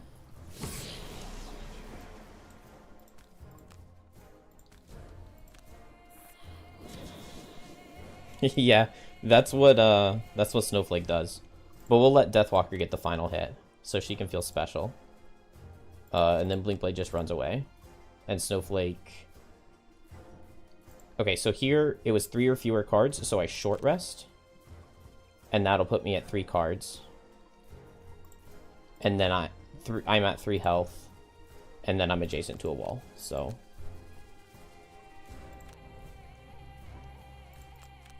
Easy.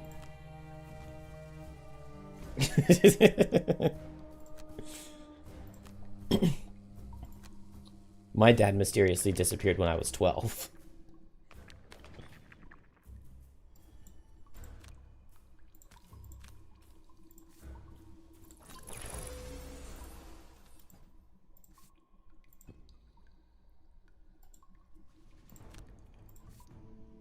Oh, I should have gone... Actually, you know what? Let's,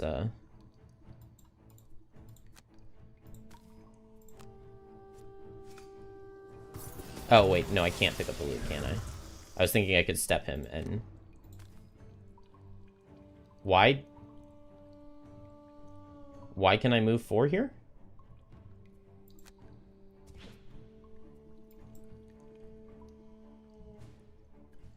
There's no reason Blinding Vortex should have given me a move 4 instead of a move 3.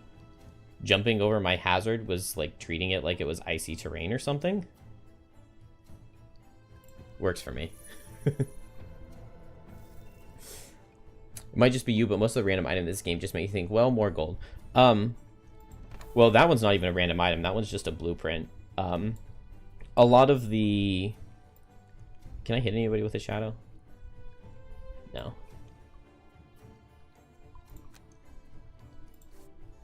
A lot of the early blueprints are really bad, but then you do add more blueprints in later, and they're pretty good.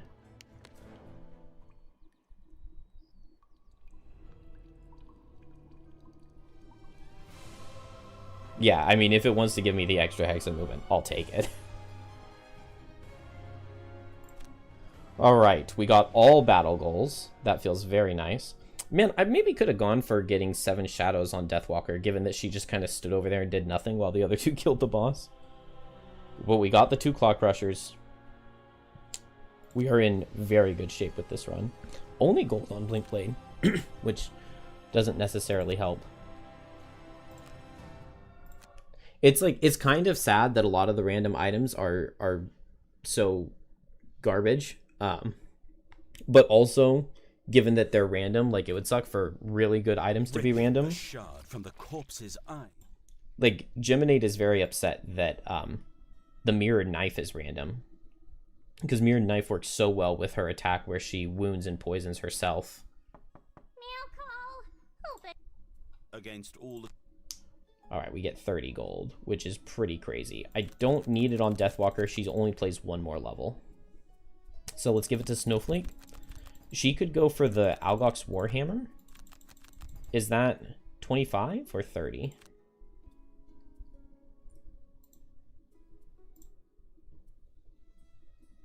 It's 25. So I could pick this up right now. During your melee attack, add stun to the entire ability. And this attack, Blinding Vortex, is a melee attack. So melee attack 4 with potential push and stun the entire attack action. I don't know if that's better than lifting Gus with the Immobilize or not. I don't know. But it sounds really freaking good. Yeah, Horn of Command is necessary, but that's not a random one. It's always in that chest. Man, I need water.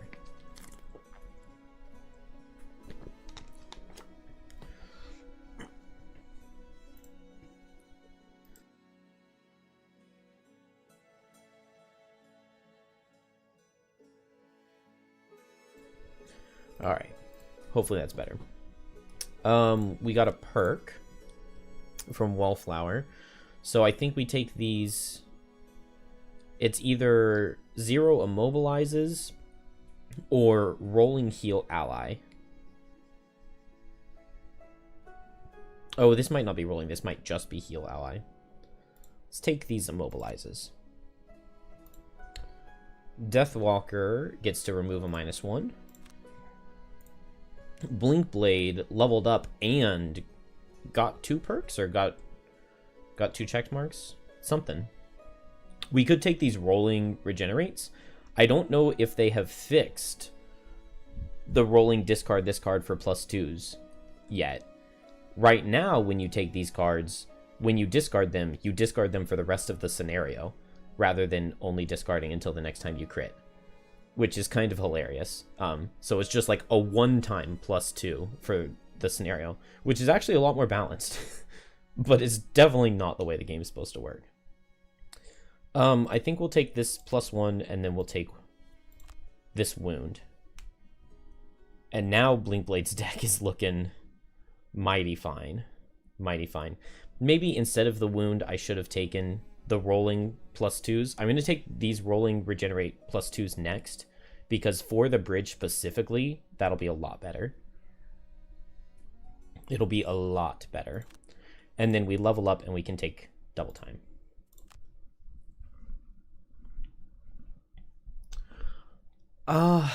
It just, everything else feels so good. I mean, you've got 4 perks to remove -1s. You've got 1 to remove your -2. You have 5 individual perks that are all a rolling +2. And so that just feels like 10 perks that I would just rather have than the Immobilize. I mean, because you only have the 1 card where you immobilize yourself, and I basically just always play Experimental Adjustment for the top, or just for the initiative. And so, I don't know. Having access to a move 4 while slow doesn't seem important enough to me to take the immune to immobilize.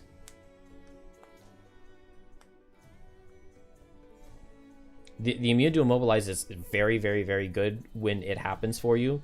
It just feels like it happens so rarely to me that I mean, Blink Blade's doing like 30 attacks throughout the course of a scenario, so you draw that rolling +2 regenerate way more frequently than you even face a monster who can immobilize you.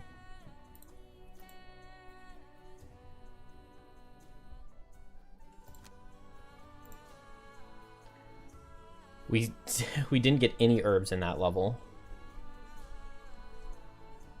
We're very, very, very herb poor. I need some Arrowvine. I need Arrowvine and Axenut. I need a lot of stuff, which I do not love.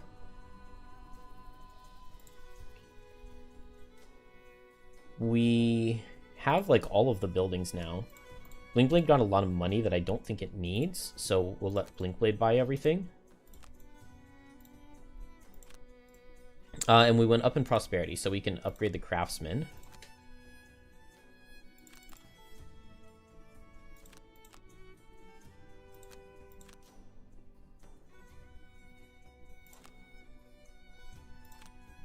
Craftsman will be upgraded next time. Let me make sure that Bone Shaper is getting credit for these. I believe she is. Yeah.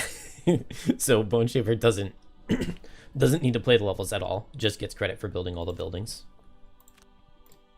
So she's just sitting at level 1.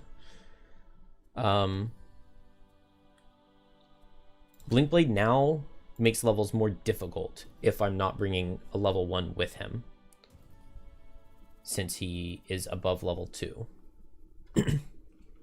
It's not that immobilize has happened to you super infrequently. You've just had some moments where Earth Demons or something like that will immobilize your Blinkblade at devastating times. Definitely possible. It's definitely possible. Yeah, especially Earth Demons are definitely the biggest case. It lost you a scenario once and you vowed to always take that perk at some point. Yeah, I have lost... I know one time I lost the elevator level where the cannons spawn in, and then the cannons have one card in the 40s, 46 or 47, where they attack 6 range in a triangle pattern and immobilize.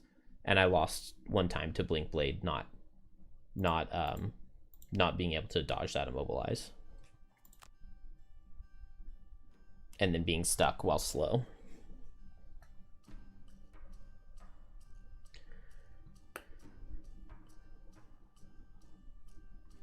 So we did not get the elemental cores, did we? No. I don't have the elemental cores or the next level in the work freeze storyline. So both of those we're just waiting on the calendar. I want the next work freeze level to kill a guard on Deathwalker, and then she retires and we get access to enhancements, which is pretty fancy. I guess the level we go to, we base off of what herbs we can get. And I want to level Blinkblade up one more time.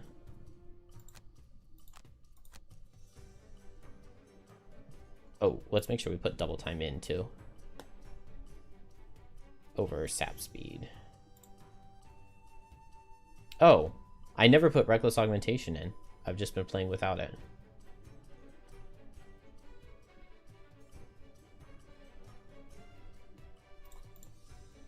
I mean, Power Leagues did well in that last scenario.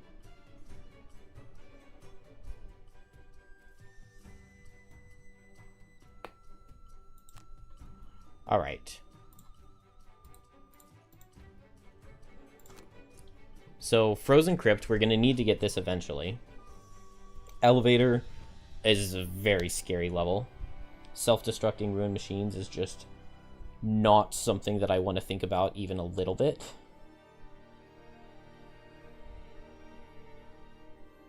Upper Spire is an absolutely terrifying level. And Frozen Fjord is terrifying. So Spire Basement isn't too bad. Corpse Cap Flame Fruit. Not necessarily stuff that I really want. This is Corpse Cap Rockroot, which is maybe slightly better. This is just Rockroot, which isn't that good. And this has Axenut. But also, the Upper Spire is such a hard level. I don't know if I've ever beaten this level on +3 before. and that does not make me want to go play it. Frozen Crypt is definitely the level here I have the most experience with. It feels like a good one for Drifter to play. And do we just 2-man Drifter Blinkblade here? If we do that, we go up in monster level. But if we play Drifter Blinkblade Gem, we go down in monster level. Let's see exactly what happens to the monster level here. Frozen Crypt.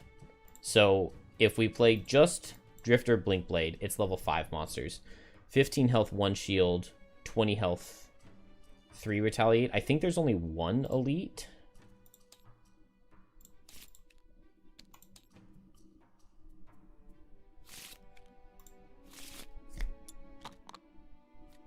So there are just 2 ice wraiths in the first room. That's why I want to play it in just 2-player and not 3 or 4, because 2 ice wraiths is so much easier to deal with than 4 all going at the same time.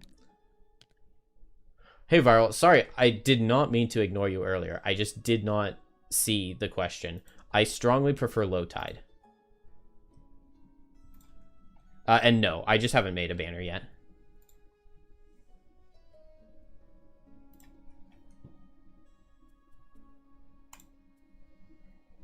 So earlier, Viral asked about which level 9 coral card I like. And I don't like High Tide very much at all. Like, this top is literally a level 1 card that you have, except you get some movement on it. But, like, movement is just not an issue that I have on coral. And then if you play the bottom, you can be very powerful since you don't have to discard tides. But if you can't long rest, you can't get your armor back, which just feels so bad. Whereas low tide, if you just play this on turn 1... turn 1, like, you move forward and you play Chaotic Refraction and get the shield and retaliate, then you have 3 shield on turn 1 and you moved yourself into position.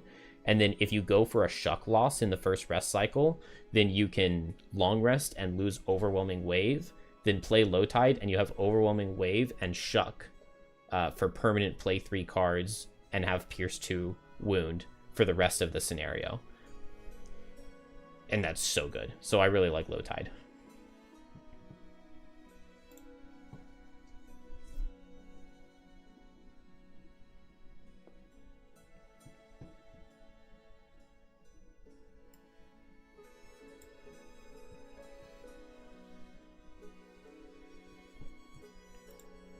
All right, so we could make a banner. I just don't think the banner is very good in this scenario.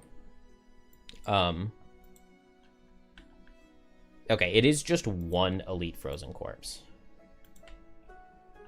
So if we play monster level 4, it's 12 health Wraiths. If we go up to monster level 5, it is 16 health, which is quite a bit. So these things, we have to deal 8 less damage in the first room if I bring a level 1 character. And then I think it's 15 less here. I think a level 1 character sounds worth it. Does anything happen to damage? 3, 5, 3, 4. 3, 4, 3, 4. They also deal 1 less damage on the elites, which is kind of nice.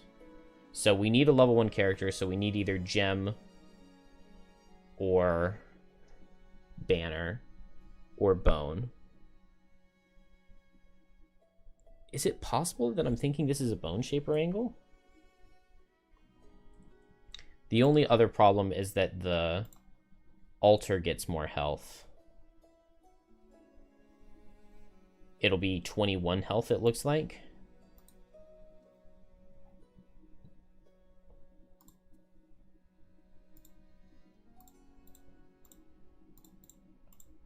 Versus 16. But Bone Shaper makes up for that. I think we're going to play Bone Shaper.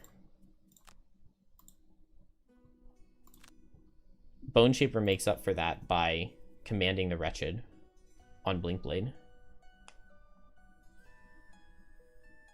And I think this is going to be fine. And if Bone Shaper dies, we won't be that upset.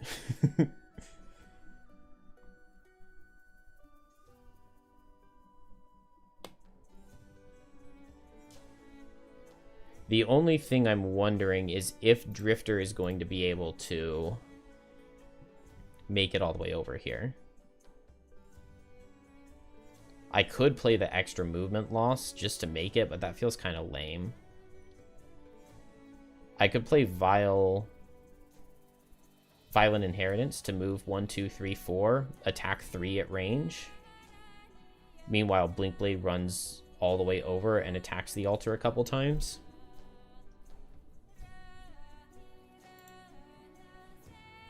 Oh, Blinkblade has double time.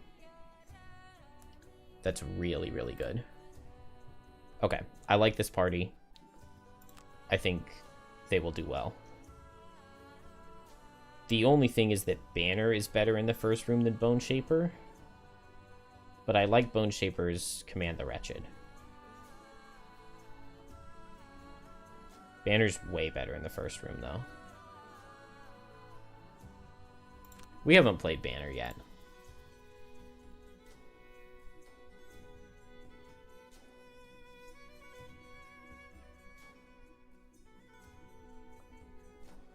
Yeah, we haven't played Banner yet. Let's get a Banner.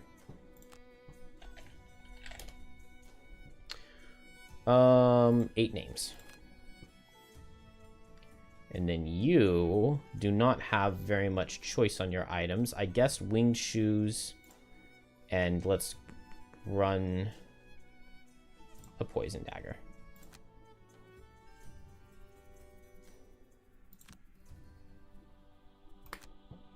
Let's make sure we bring Resolved Courage and Driving Inspiration.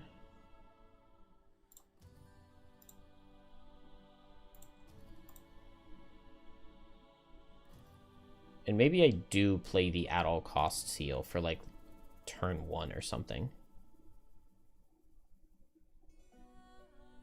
It's not that amazing.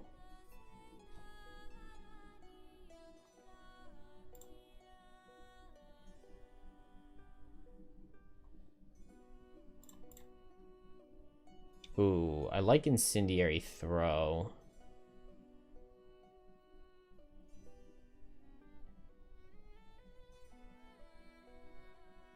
No, they have shield.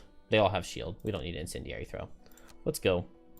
Let's not lose. I have lost on this level before. Sitting on a pillar beside a stone. I've already got a perk mark. That's amazing. Does that give Drifter, It does. Let's go. Drifter gets to take out a -1.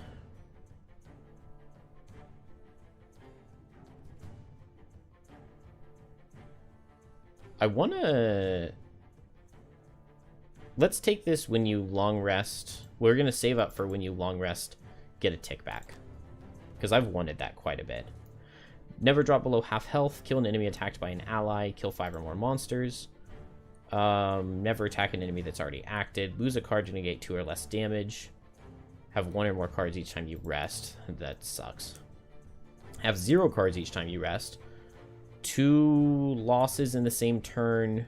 2 cards to the loss pile before your first rest. I don't like any of those.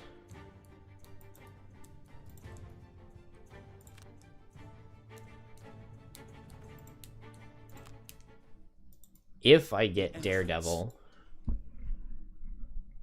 that would give me another perk, which I really like.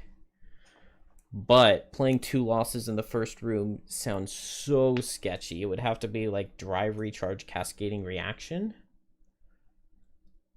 Which Cascading Reaction I don't mind. I can go into the normal Ice Wraith with Twin Strike and pierce his shield and attack him for 3 poison, strengthened attack for 5. Do I just go at him in turn 1? And try to do that? I need to actually add the card to the loss pile, which means that then I would, like, Drive Recharge on turn 4 or something like that.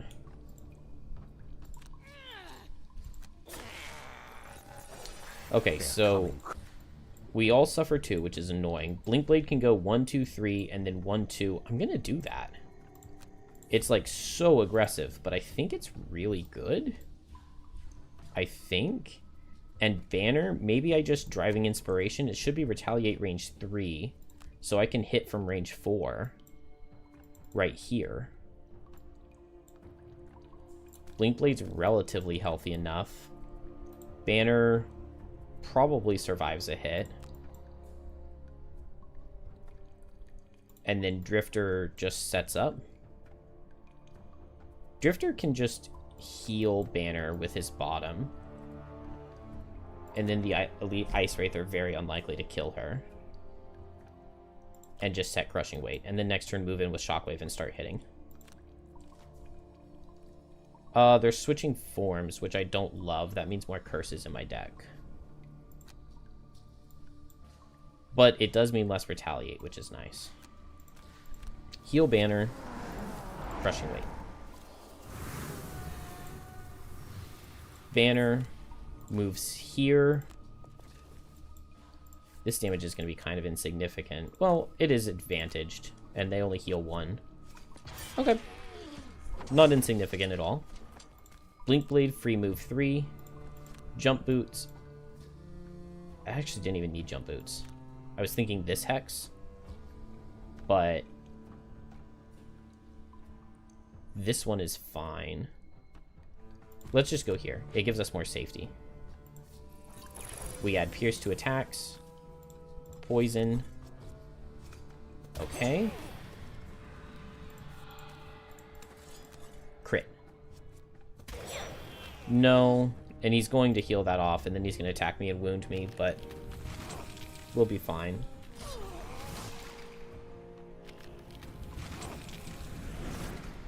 Okay, that's 2 curses on Banner. What's the attack for? Attack for 3. And we disadvantage it. Not too bad. Okay. This guy... Oh, okay, he doesn't have shield. So I could just go fast and Javelin him and I kill with a -1.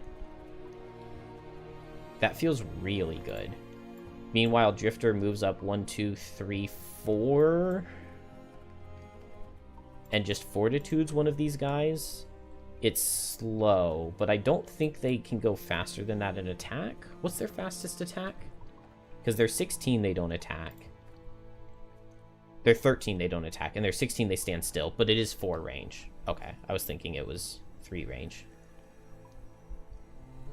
And then after that, their fastest attack is 41. So 16 would be bad for Banner. Not Tabletop Simulator, this one. But if I underspeed 16 and I back off, if it's that. So this is totally fine. This is totally fine. Blink Blade just heals up. I don't think I'm going to be able to afford to play the loss, though, so I'm just going to go ahead and drive recharge.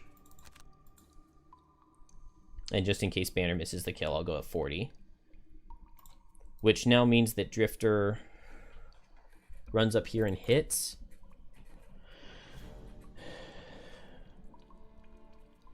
I guess so. Drifter has armor. Drifter has a lot of items. I just don't want to stack him with curses is the problem. Okay, they switch again. That's good for me. Kill?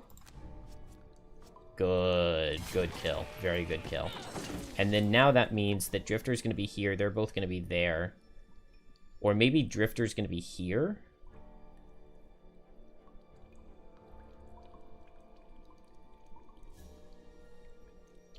I don't think there's a way for me to line up any formations. I'm just going to move a little bit closer. Drifter runs in, and let's just try to get this one down.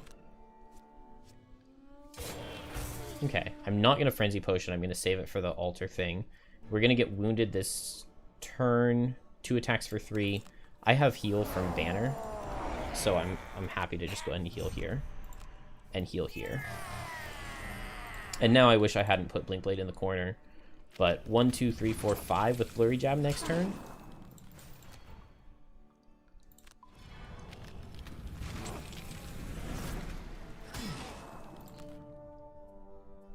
Okay, the thing is all messed up because he doesn't have shield, but this is good. I shield myself. Bloodletting kills with a -1. I resolved Courage to increase Drifter's damage, and I regroup heal myself, or I regroup heal Drifter, increase Drifter's damage so that he kills with a -2. He doesn't have a -2. Yeah, he doesn't have a -2, so that's just wasted.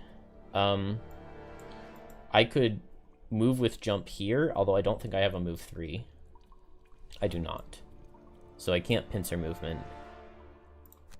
So maybe just heal myself. Maybe I grant Blink Blade move. Blink Blade runs over. I could kinetic transfer, attack this guy and push him away. I would still get retaliated on though. I could attack this guy and push him away, but Drifter wants that kill. Do I just go slow on Blink Blade here?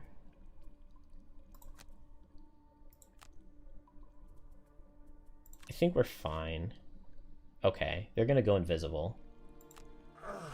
Which is fine, because they're not attacking. Pick up this kill.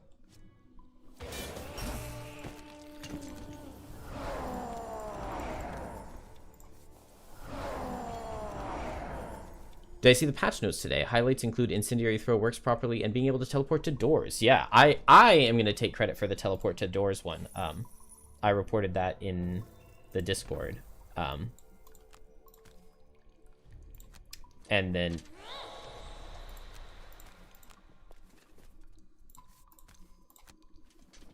Didn't they also say that they fixed the wrong character being highlighted? Oh man, I accidentally went fast instead of slow.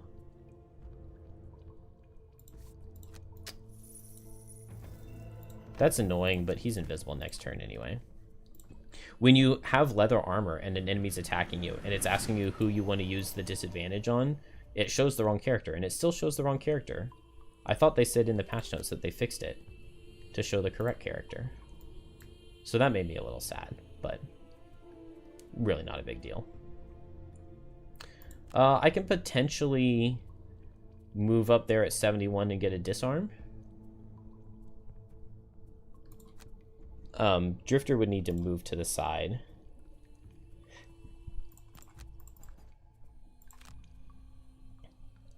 We'll see if he's visible or not.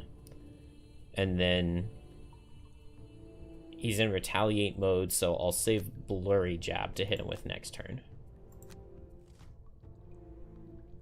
Oh, dang. They tie at 71. That's sad. Blink Blades there once again. When Coral and Kelp come out, and I'm still doing permadeath, which one will I choose first? That's a good question. I don't know. Hopefully we just get their whole storylines and I just get both, and I don't have to pick.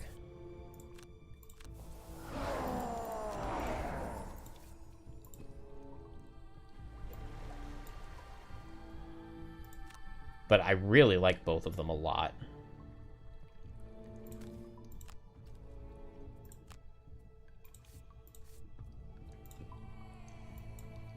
Really sad that I don't get to get this disarm off.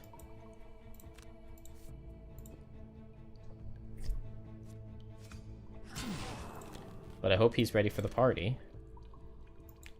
Heal myself and just attack him for 4 with the top, and then next turn heal. That works. Increase my damage and attack him for 2. I don't love that. Go fast and Blurry Jab. Are we just not killing this guy here? It sounds like we're not killing him.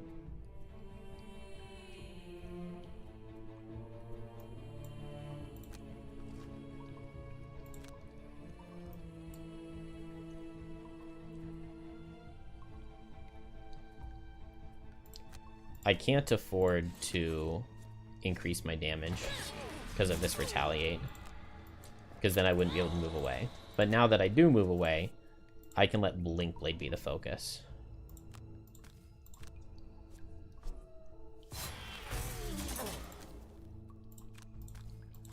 But yeah, Kelp Bane build is my favorite build in the game, but Coral tankiness is so good. Nice. So that makes it very, very hard to choose. Just retired a character in your 4-player tabletop group and will be creating a snowflake. Any tips? Oh boy. I do have like an hour-and-a-half long video on snowflake, but the biggest thing that I would say, it does depending on what level you start out, but if you're starting level 1 or level 2 or level 3, Frigid Growth can be a really important card for you. I really, really, really like a stamina potion to be able to get Frigid Growth back. You just want to place this in a door is the easiest way to make it work. Place this in a door and have your whole party try to play around it, especially if your party has some pushes and pulls, because if you just have one of these in a door and then you can stamina potion or you can make like a full choke point, it gives you so much damage. Because something like I mean, the best example is Crosswind's Bottom. Pull for 3 something in range 4. Make sure you pull it through the hazard so they suffer either 2 or 3 damage depending on the monster level, and then push them back with Lifting Gust.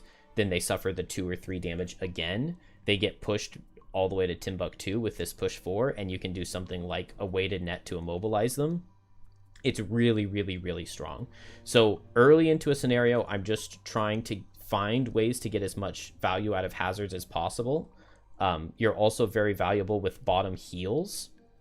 White Winds is a card that you should always take. This bottom heal is really, really good. You can always heal yourself for 2 or heal an ally and move them into position at 11 speed is amazing. And then Whiteout, move and heal. These fast heals are just pretty valuable in general. Other than that, I'm mostly just looking to make allies AoEs better by pushing or pulling monsters into the right hexes, pushing and pulling monsters through hazardous terrain, immobilizing things at the right time. And then once you get later into a scenario, like before you open a door, you can throw on this snowball. This is worth 10 damage on your next 5 attacks. 10 damage is quite a bit, and it's very easy for you to do something like get ice to set up a blinding vortex. And so if you have snowball and maybe advantage from some source, then a blinding vortex becomes attack for 4, 5, 6, 7, 8. And you can use something like enticing breeze as your bottom to pull extra monsters in to make this AoE hit even more targets. A lot of really, really fun stuff. Hazards early into a level, push and pull through the hazards, try to keep allies safe, keep them healed up. Then when you have the time to set a snowball, this gives you a huge AoE that you can buff up with advantage or power potions or something like that. And then this becomes a lot stronger at level 3 when you get Cold Snap, because now you can make 3 hazards in a rest cycle instead of just 1. And so Cold Snap is the card I take at level 3. And then either I don't like Zephyr Barrier, but either Polar Vortex or Biting Frost is really nice at level 4. And then Whipping Gale gives you a lot more push and pull through your hazards, or Shifting Snow gives you more hazards. You just get so strong. And as the difficulty goes up, your hazards deal more damage. Really amazing character. You just have to try to find value with your attack for 1s. And a lot of that value is keeping your allies safe, or pushing and pulling through hazards so that it's attack for 1, suffer 3. But it's a very fun class. Very solid. And just one more thing is, like, when it's time to open this door, Snowflake loves to open the door and then just back up and keep everybody in the previous room.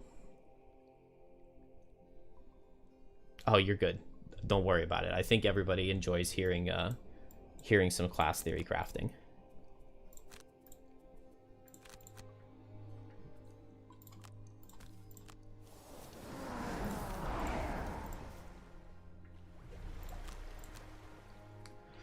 Let's see. Unfortunately, no Daredevil, but that's fine.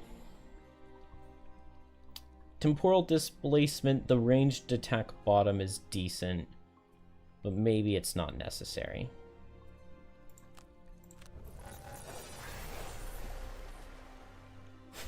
Thank you, Paradox. We can drop Pincer Move.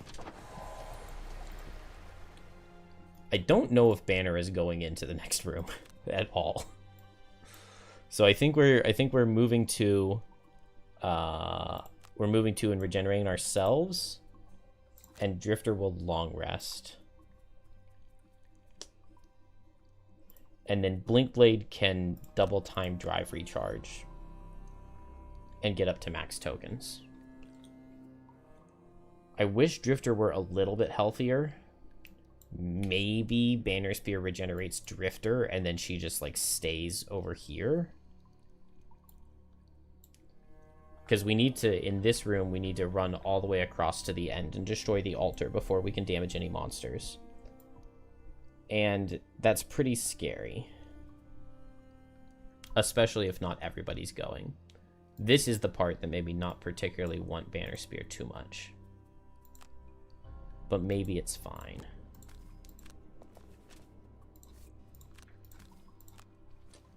Maybe we take one more turn before we go.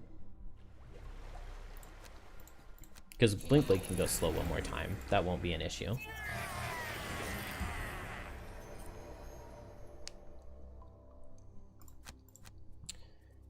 And sustained momentum would help me get there. I just don't think it's necessary. So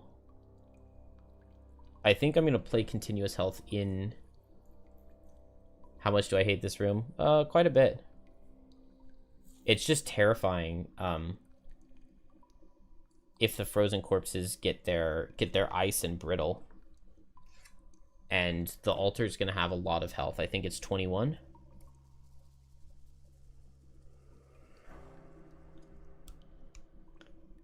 I could just commit No Remorse Vile Assault into destroying the altar. I've only played one persistent on Drifter, so he has a lot of stamina. I think I like that. We'll drop Destructive Fury. We don't need to play that loss. And so Drifter is just going to move 4. I want to move 4, and I don't want this door to be plugged, so I'm going to go relatively early. Blinkblade is running all the way across and attacking the altar. And Banner Spears, maybe I'll go late and I'll run in if I can. And if I can't, oh no.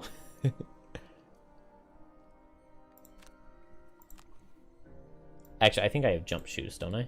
Yeah, I have jump shoes, so I can get over. I did not mean for Drifter to open the door, but it actually doesn't matter because they can't underspeed me. Place you've fallen into, oh, that's right. There's one more enemy than I was thinking there would be. Because it is 3-player. Okay, move 1 is really nice, though. Move 1 means nothing reaches us.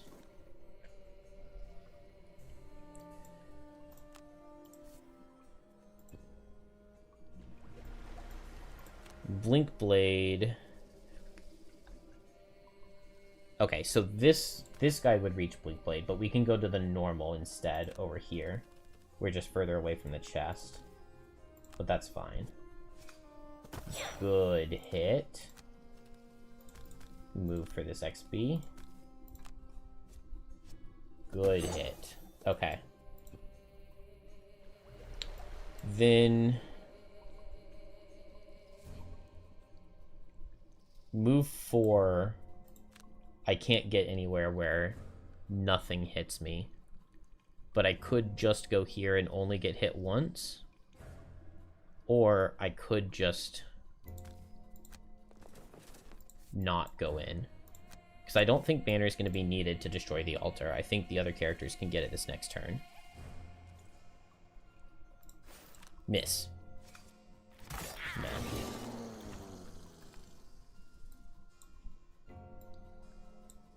Okay. Next turn we get an Elite Frozen Corpse here, which is terrifying, but potentially okay. We want to get the altar here. I do not need No Remorse Vile Assault, but maybe I do play Vile Assault into it. If Blinkblade moves out of position and Drifter moves 4, he could hit with the first hit of Vile Assault and then hit here. Or Blinkblade could just kill the altar. Attack for 7. play another card, attack for 2, or make it suffer 2. Maybe I like make it suffer 2. We'll see.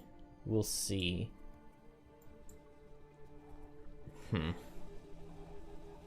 The next card's the Brittle. They do have the ice, so... But we have the ability to go invisible on Blinkblade if we need. And then... Maybe, if Blinkblade's going invisible, Blinkblade can finish this off. Maybe I just run Drifter away. Thank you for letting me know that the next card's the Brittle, because that means that I just dip. And it means that Banner grants some movement. Doesn't have any movement to grant. I'll go late and we'll see if I can throw off on attack. If it is the Brittle, that's pretty bad because I don't have enough movement to get out of it. So I play No Remorse, and I can burn the Loss to escape if it is the Brittle. It's one of the Brittles. It's just not the scarier one. It's not the Brittle and attack. And Drifter has good heals, so that Brittle is insignificant. Blinkblade, we do a strengthened attack for 8 here.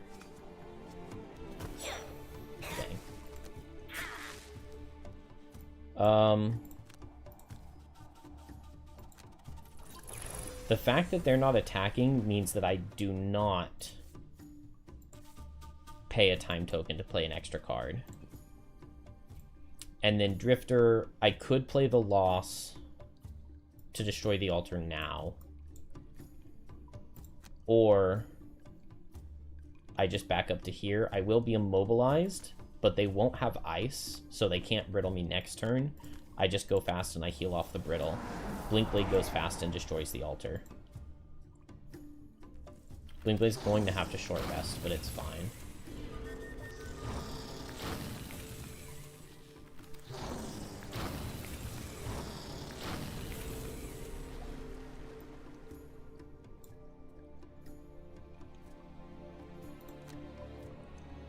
So I want to put Banner of Strength right here.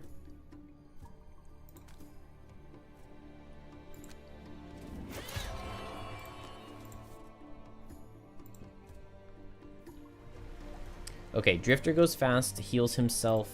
Blinkblade. It's got to be a short rest, right? I can't move. And I'm brittled.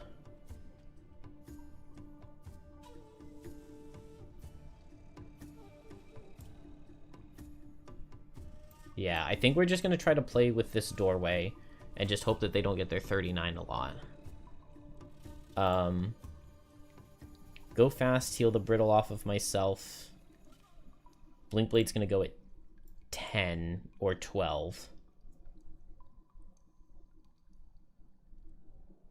It's going to need to be 10.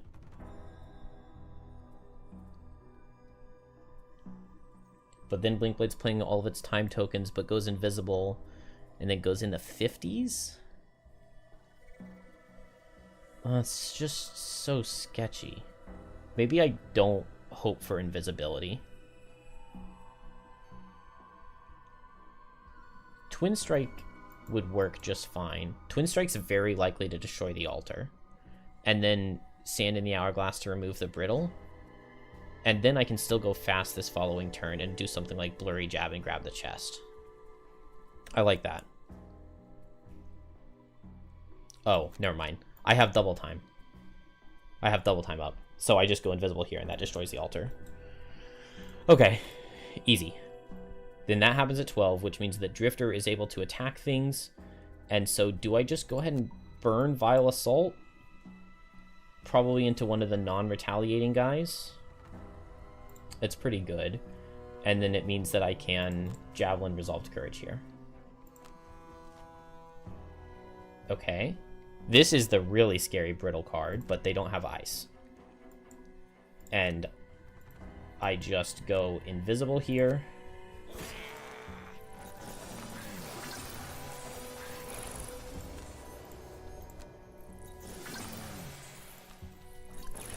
And the altar is destroyed. And now Blinkblade just long rests next turn.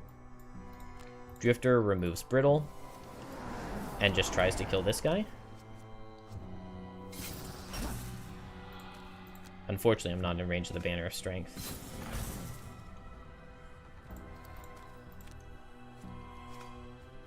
Okay. Banner of Strength means he would have died and not gotten attack off, but I think this is totally fine. While I have ranged damage, I want to throw it into the elites with their Retaliate. -2. Alright, this is fine.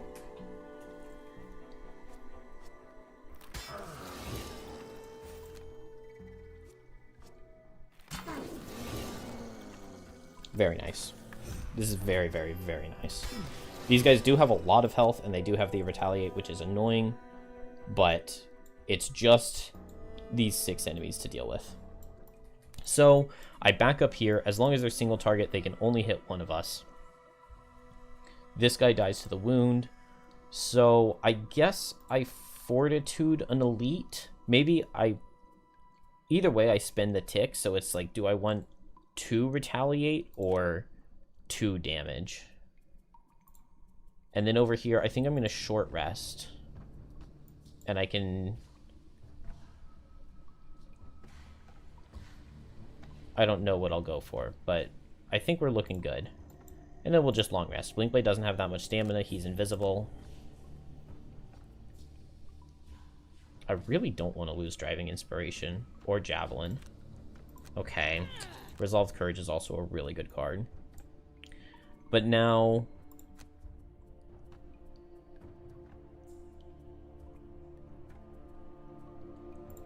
Ooh, I could throw range damage, move, and move Drifter back, and then the initiative doesn't work to have Drifter do a bottom attack. Also, that would use all of Drifter's charges. So we don't want that. I think we're in good shape here.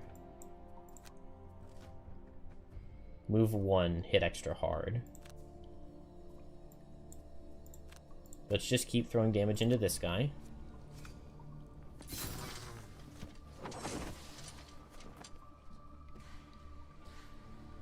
Oh, I really wish I had gone after Drifter. I should have gone at 32.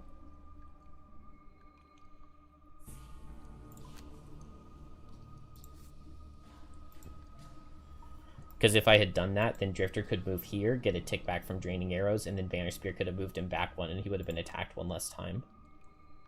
As is, I think I just attack this guy. Banner Spear will be the focus here. We miss. And then I move back here. And then I think we short rest and we play Continuous Health to heal up a lot. Oh, I could have just moved both characters back and they wouldn't have been reached, couldn't I? Oh well. Sand in the Hourglass is pretty good if I can just get wounds going on everything. Is this elite or normal? This is normal. I still want invisibility. I don't think I need kinetic transfer since it's going to be normals. Blinkblade, no more double time, so I'm thinking I just move next to these guys and go invisible. Coming all the way over here and going invisible wouldn't be that bad. 1, 2, 3, 4, 5. Suffer 1, suffer 1, suffer 1, suffer 1. And then I go slow. The only problem is that I'm not getting any wounds out. So maybe Reckless Jab, Blurry Jab. Reckless Augmentation, Blurry Jab. I'm 6 health warded. They don't have ice.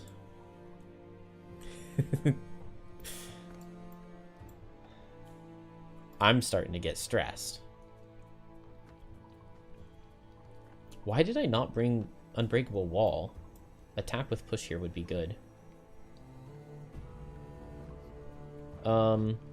Ooh, Tip of the Spear would be amazing. Okay, so regroup, move the banner here, Tip of the Spear, and hit both.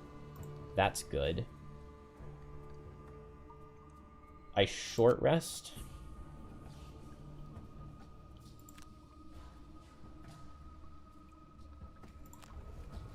And I play No Remorse with Continuous Health. And I can heal up both for a lot. I'm only scared for Blinkblade.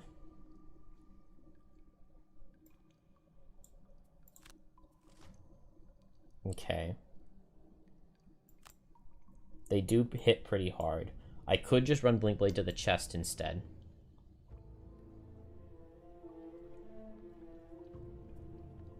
But I want the wound. If I lose a card, it's not necessarily the end of the world. I think this is the only attack I'm doing this rest cycle. We dodged the miss, too. And that wound is going to be huge.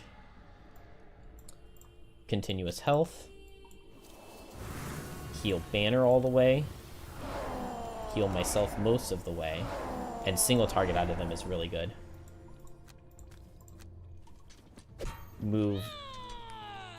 Oh, the banner can't go right there? That definitely looked like a hex the banner could go to. Well, that sucks.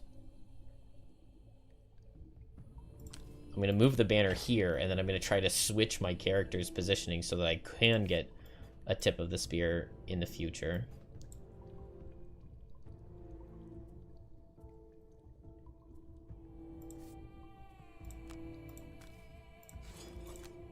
And I guess I just attack for 2.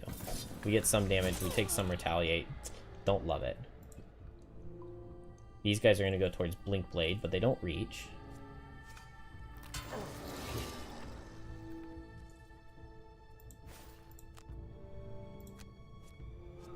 Oh. I could have leather armored and not gotten crit. Okay, but leather armor gets us the miss instead. So now Blink Blade goes fast and heals and goes invisible. And then these guys will all just stand still. Then Blink Blade long rests and then goes to the chest and goes invisible. And then moves this way and then long rests and then jumps over with winged shoes and hides behind everybody. I'm thinking maybe I just back up here and driving inspiration, and then with Blink Blade invisible, that'll cause these guys to start running this way, which keeps Blink Blade safer.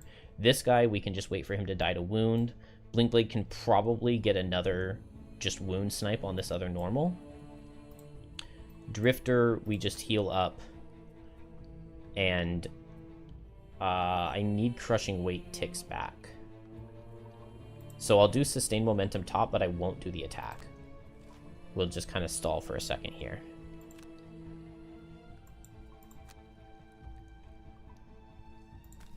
Back up, and now these guys see a way in. We get the Banner of Strength for damage into this guy. Blink Blade just heals. And does a tiny bit of damage. And I think we're in there.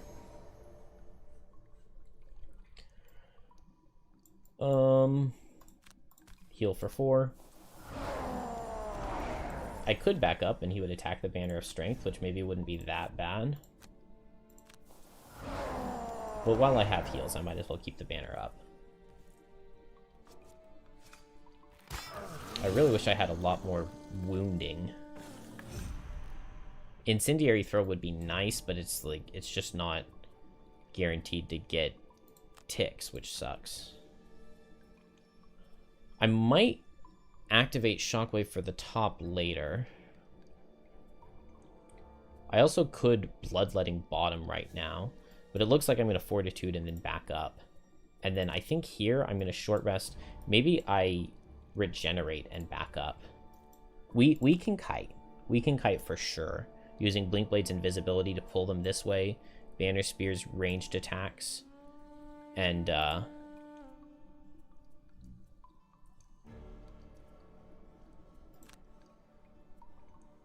I want regroup.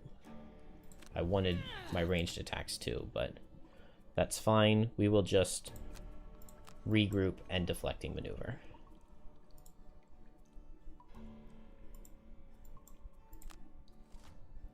Good. Move 1 is very nice.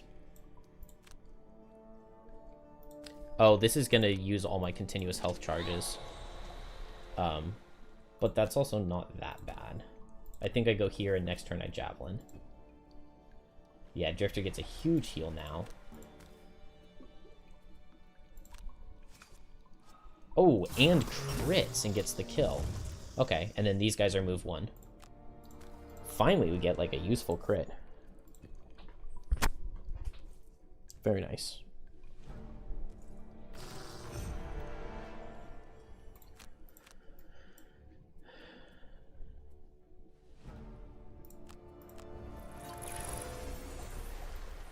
This guy isn't dead yet,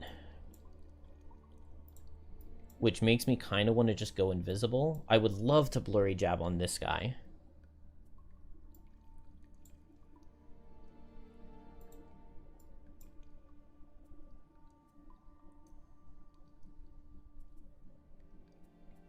I could move, twin strike, hit for 2 as long as I get a damage. He dies, move, hit.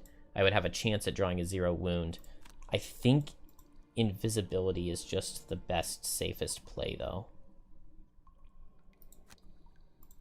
It means no wound, which is unfortunate. But, I mean, if Drifter Banner Spear can't deal with this, that would be really sad. Invisibility means that this guy's dead. Move 3 invisible even does 1 damage to everything, which is pretty nice.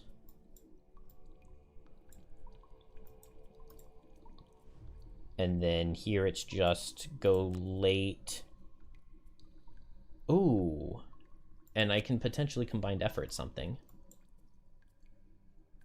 And maybe I just Draining Arrows top for the muddles. Okay.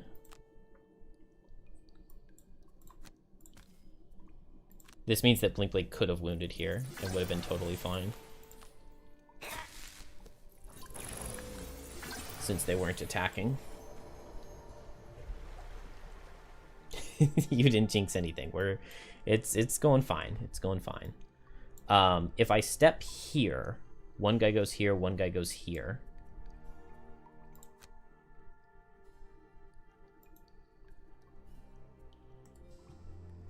Yeah, I just have 1 crushing weight and 1 continuous health left.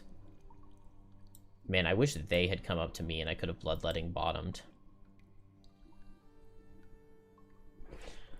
I'm just not getting any ticks back ever, am I? But something like No Remorse top with bloodletting bottom is actually kind of nice.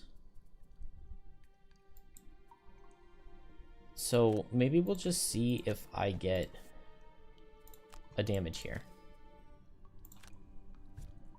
Okay, 2 damage. It's fine. And I can pick up this loot.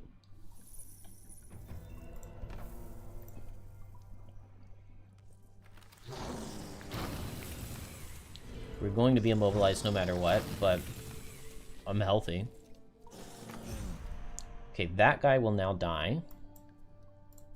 Banner gets a combined effort. The wound for which is very valuable.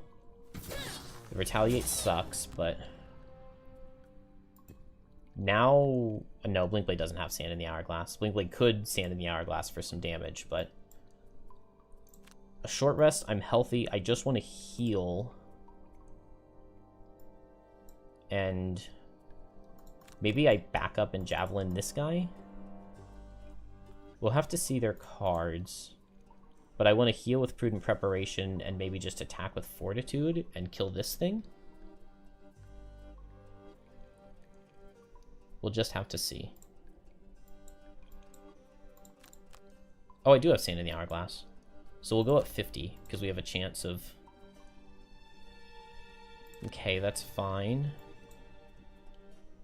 If I attack, I get retaliated on, which is maybe good. I think this is fine. I've got a lot of cards. Okay, we get attacked a lot.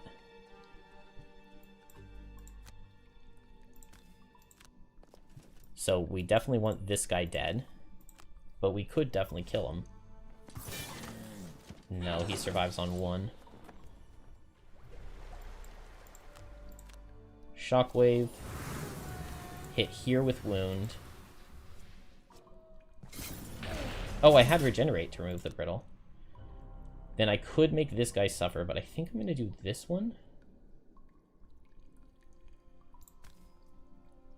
Because Blinkblade's going to Sand in the Hourglass this turn. So banner goes down. Drifter gets crit.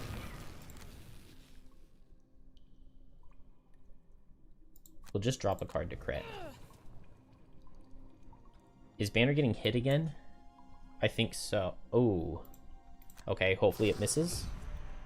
Oh no, banner doesn't get hit again. And Drifter didn't need to drop a card. Oh well. Sand in the Hourglass. These two guys suffer.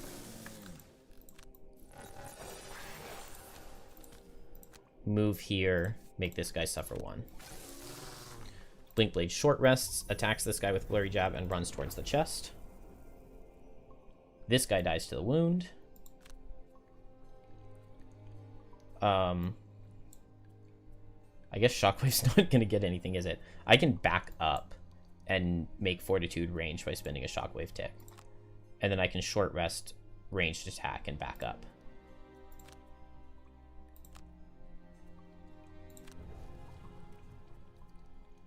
I want Blurry Jab. Cool. Experimental adjustment is not necessary. Blurry Jab into this guy and run away. And hopefully he doesn't get a move 3. If he gets a move 3, that's potentially bad. Javelin with back away. I think we're cool. They are attacking with Brittle, which could potentially do a lot of damage. But Blinkblade will just kill this guy. Nice! Finally we get that Bless. And we just run towards the chest. And move 2 next turn gets it.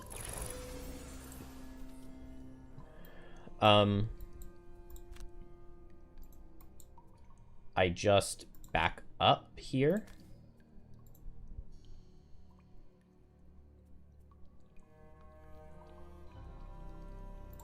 Yeah, I don't think it makes a difference either way. Spend a tick of Shockwave. So maybe I didn't need the Shockwave at all.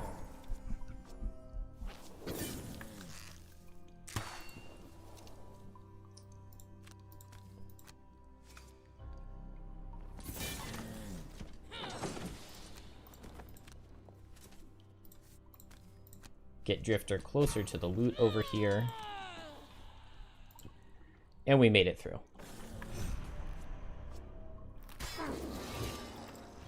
Block the Brittle.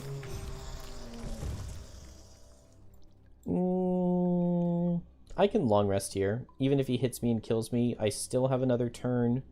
He would be at 3 health. Is there any point in doing that, though? No. I'll just run up and hit him with the deflecting maneuver. I'll short rest and hit him. And I short rest and grab the chest.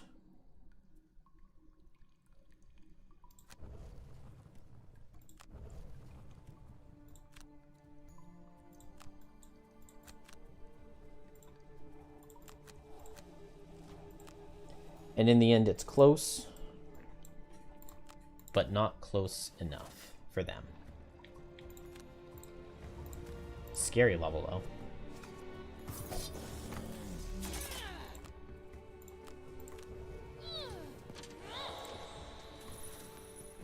Alright, it's impossible for Drifter to not get this kill.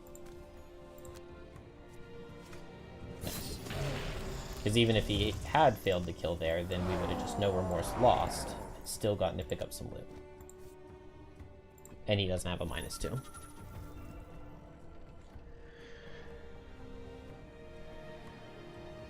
Have I heard of the new condition in Gloom 2.0? It's a positive condition called Safeguard and prevents you from the next negative condition you get. But it's just one condition. I have heard of it, but I haven't like used it at all.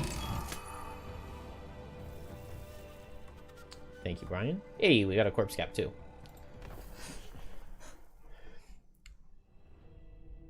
I don't know. Safeguard seems a little bit weak, but I mean, if it's just like tacked onto some other heals, that's fine. But when you get it, if you have 2 negative conditions, so you safeguarding someone removes all negative conditions they have. Because that sounds pretty good, especially if you could, like, safeguard somebody before a heal.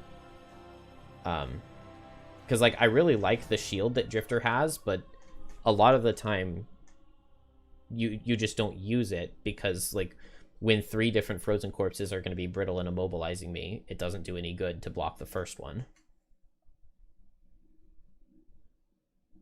Okay, yeah, it removing negative conditions is pretty good then. Oh, yeah, especially if you can remove... If you could remove Immobilize or something with it. That could be really nice. Alright, we got there. Banner helped. A level 1 character who had never played a scenario before. She helped. Mostly she lowered the monster level to make it easier, but she helped. On the cultist heal, they have it so they will do it on themselves, so they can't. Silence is something so they can summon twice in a row. treasure. Oh, because the summon stuns them now, right? The crypt.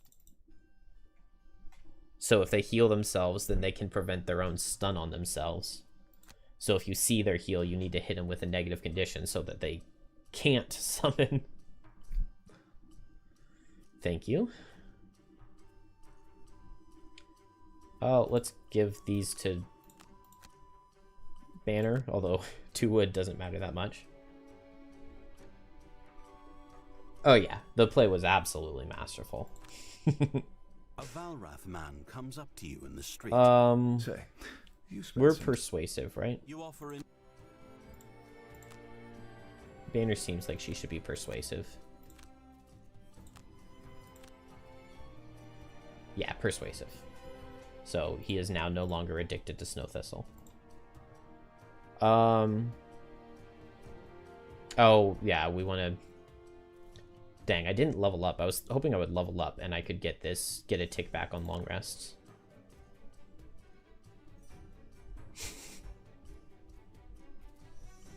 Alright, we got the Craftsman level 3, which means that Drifter can go and upgrade his armor. No?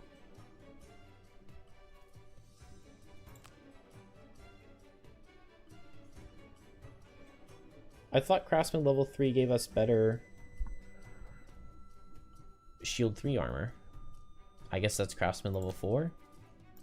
So what did we even get at Craftsman level 3? We got the Inspiring Helmet, which is not a bad item. We got Rough Boots. Which is just all move abilities. We got the Ringing Hammer, which I'm not entirely sold on. I do have this Chaos Cannon, but I don't have any of the herbs that I need. Good night, Viral. And we got the Well-Strung Bow. Alright. Not super exciting items at Craftsman level 2. We at least got some Corpse Cap, but Corpse Cap Snow Thistle is just a poison potion. Which is not super exciting.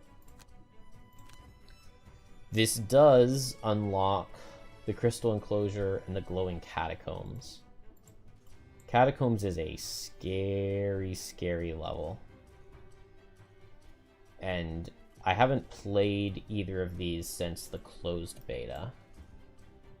Well, no, I played Crystal Enclosure just the other night and got dominated. We can go ahead and build a sled so that we can go there.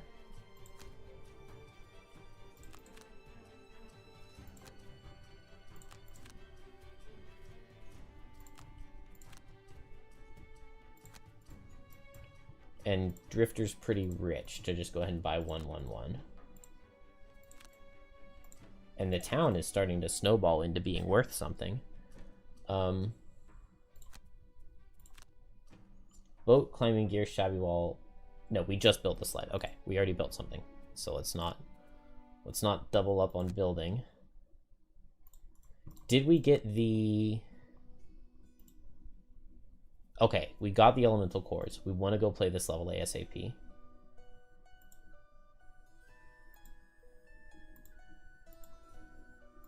All right, I'm getting attached to this run. 1, 2, 3, 4, 5, 6, 7, 8, 9 consecutive levels beaten.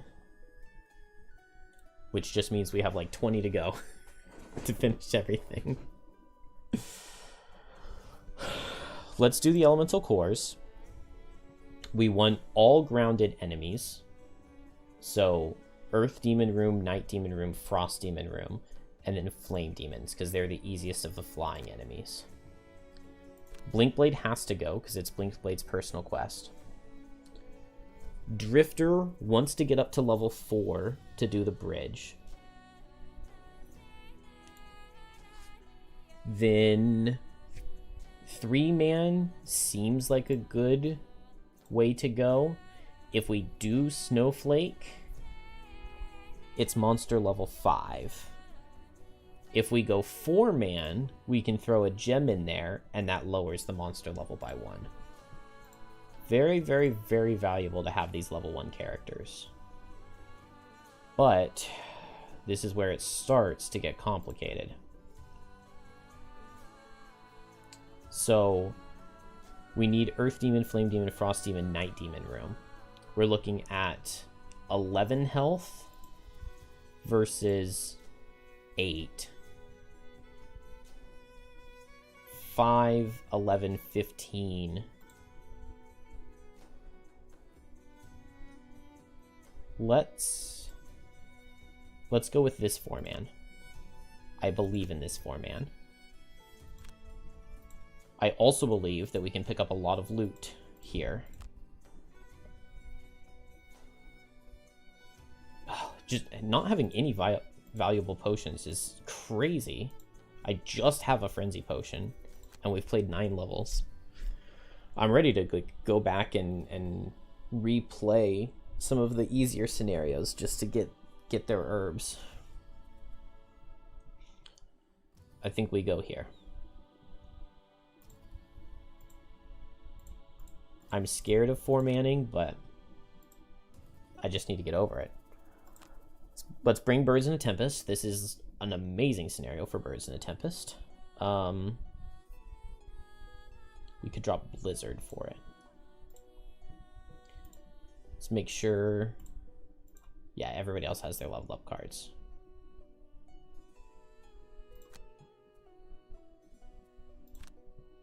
Alright, Elemental Cores.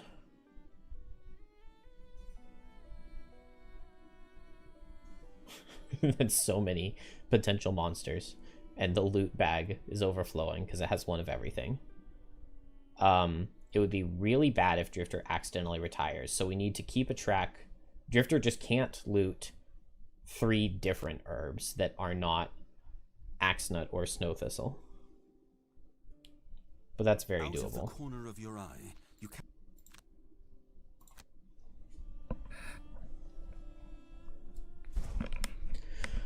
Alright, time to focus. Kill an enemy and pick up its loot. Drop a card to 5 damage or more, never kill an elite. We'll kill an enemy and pick up its loot. Collect 2 or more loot bags by performing a loot action adjacent to an enemy. Collect more loot. Kill an enemy with disadvantage. Don't love any of those. Although maybe if Lifting Gust attacks something at disadvantage and then pushes it into Hazard. Yeah, but this is a level that you really want 4 characters for. I think I do. I think I know what I'm doing. Be targeted by attacks by 3 or more enemies in a round. Never use a potion. I don't have one. Yeah, I do not have one, so we'll go for that. Never walk through an ally. Never play the lower initiative. Kill 2 or more monsters in the same round.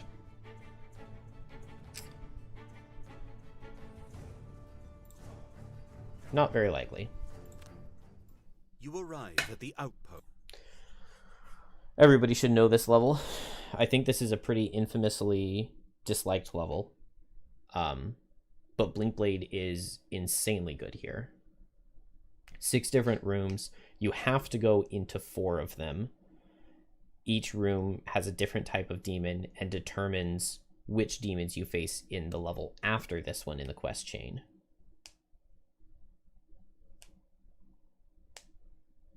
And this one can be tough.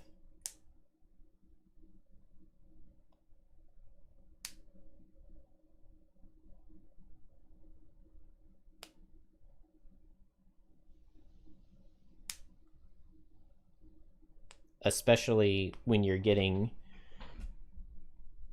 near the end. But I think that Blink Blade with double time is going to be enough for me, and invisibility. The Flame Demon room is always really easy, so maybe we do that one third. I think I'm just going to keep my characters together. Why is it taking so long to load? Let's see. The Frost Demon room is over to the left, which means that it'll have Earth and Night Demons. So that is a really, really, really good one to start with for Snowflake. Did it crash? I mean...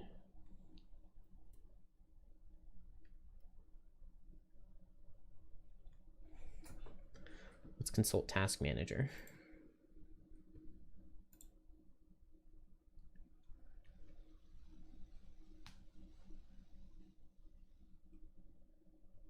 I mean, Frosthaven says that it's working. Maybe I shouldn't have Tabletop Simulator open at the same time.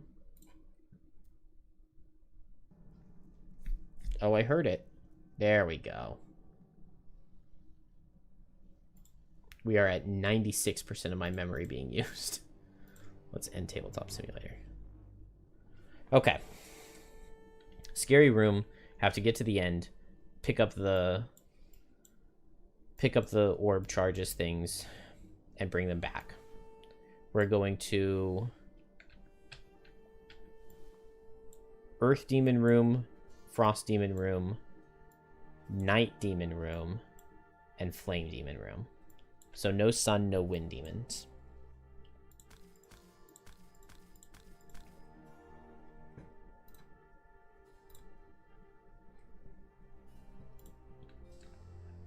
We want to start with this room. And Snowflake is just going to move 1, 2, 3. I would love a move 4, but I just don't have a move 4. So somebody else could open it. Blinkblade gets the free move 3. So Blinkblade can go 1, 2, 3. The only problem is that that can be sketchy. So I think we'll just open it with Snowflake and place a hazard right in the door. 1, 2, 3 hazard. Gem. We'll just go late. Assess the situation. And Drifter, get crushing weight. And do I need anything else? I mean, maybe we'll want continuous health, but not for now. We'll want sustained momentum later when there's a lot of moving happening. But I think for now, we'll just kind of stall. Show me not a ton of move out of Night Demon. Having gotten used to the cold nights of Frosthaven, the change in temperature... Oh, this is going to be a really good room for us. Alright, move, stand still. Oh. This could not really have started better.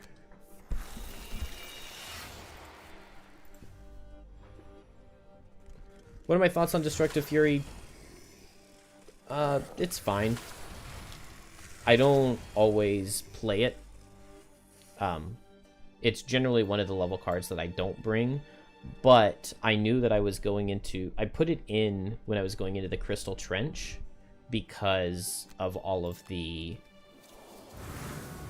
snow imps. I wanted the ability to like quickly eat through a lot of snow imps. And I think I got a 3 target attack 5 on like turn 2 or 3 of the scenario. And that was pretty valuable, I would say. I don't have Locust Host. So maybe I go here and I set up a Scarab Flight. Please tell me I have Scarab Flight. Blinkblade could go in and attack, but doesn't really want to. I guess I do 1 attack.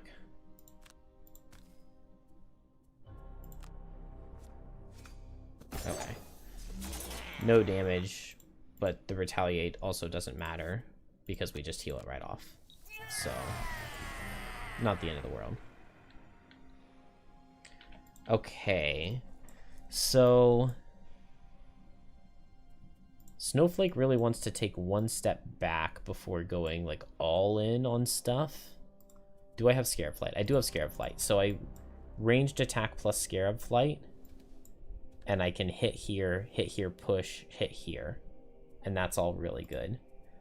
Snowflake wants to take one step back and maybe just Enticing Breeze somebody.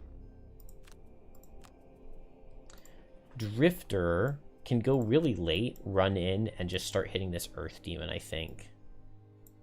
Or maybe, let's slow play it. I'll Deadly Shot for now. And poison somebody. And,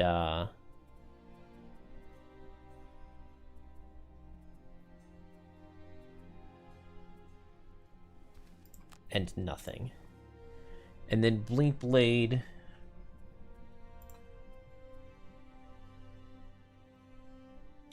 I want to Kinetic Transfer, but I would kind of want something on top of me to do that.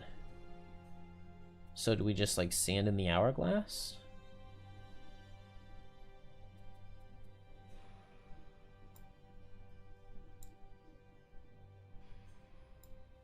This guy's really squishy. What if I just move in with Jump and go invisible, and then Blink Blade just fights the Night Demon? And everybody else deals with the stuff over here. Late Frost Demon's hitting hard. Earth Demon immobilizing a lot. Does he immobilize? No, he's a normal. He doesn't immobilize.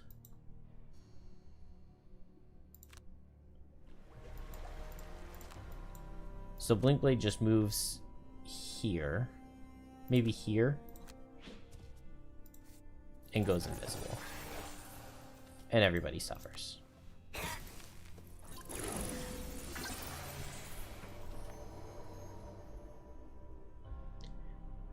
Normally, to get Fist when you already have Snowflake, you have to finish the Outlock storyline.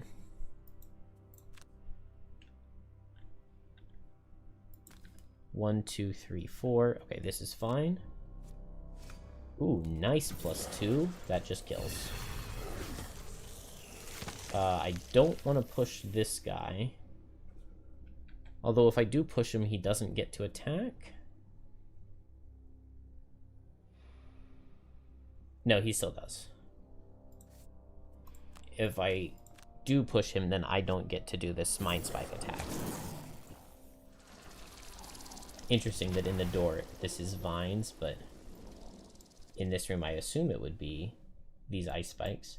We just back up.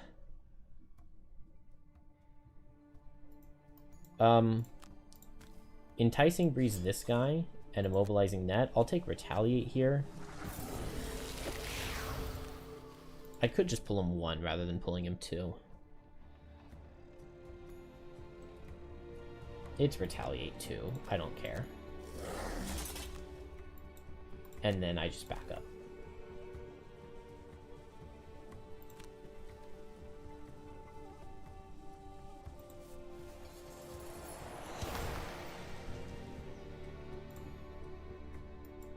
Drifter, poison this guy.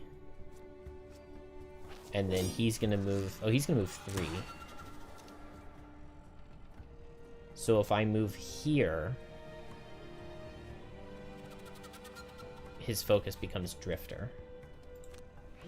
And only Drifter. Hopefully he goes to the top hex and not the bottom one. Go to this hex. No. That's fine, and that guy's immobilized. Blink Blade, we just go late, and we can get double hits onto Night Demon probably.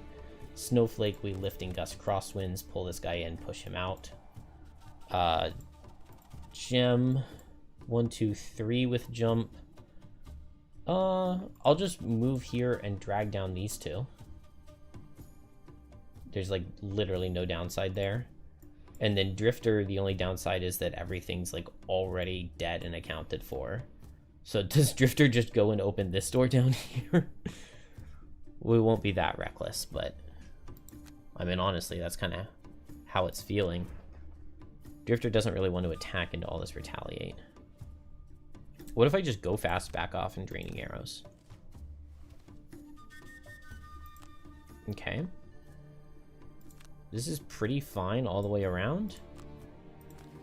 Gem will be immobilized, but I don't think I care. Maybe I get the kill? No, I don't.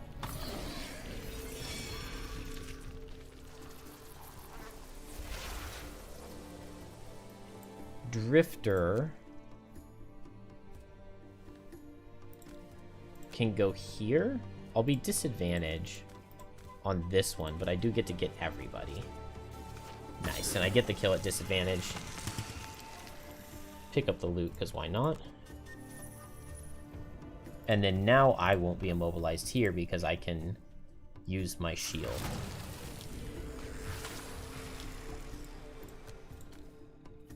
This guy gets pulled in. I attack him with disadvantage, and it has a chance of killing if I get a +1 at disadvantage. Aw, barely didn't. And this is a heal ward, right? Just give it to Blinkblade. Snowflake's so good. I cannot believe how strong this class is. Okay, speaking of cannot believe how strong something is. Wow. He really just did that. Luckily, I had that immobilize.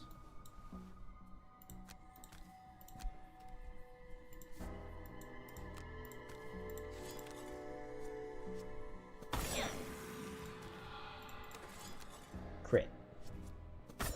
Not quite. Alright, this is fine. Go fast, heal, back off. Go fast, I can heal and move him away if I want. But I probably am just moving up to Chilling Impact to push this guy through. Maybe with Cold Therapy. This one's definitely go fast. Blurry Jab here, Temporal Displacement here.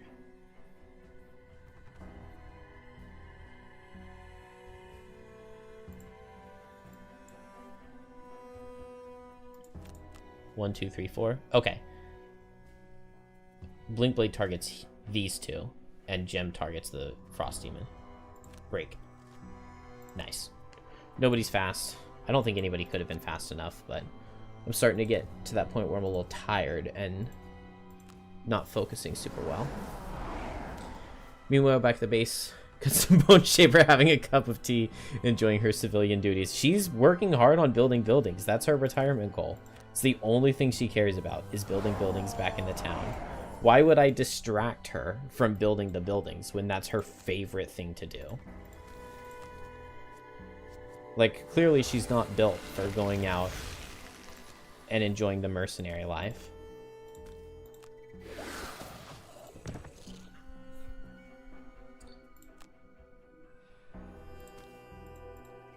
I kind of want to see if Gem pulls a bad card to pull this guy onto the hazard so that there are 3 loot tokens on that hex.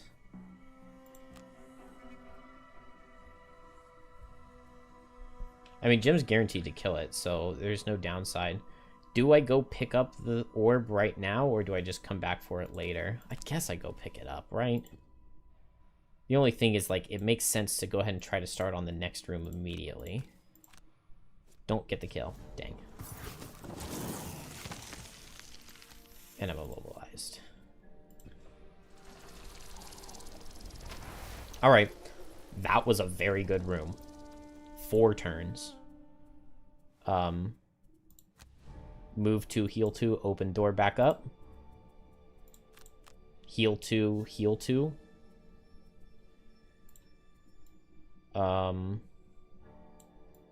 Blinkblade just runs 1, 2, 3, 4. Can you pick these up with a loot action?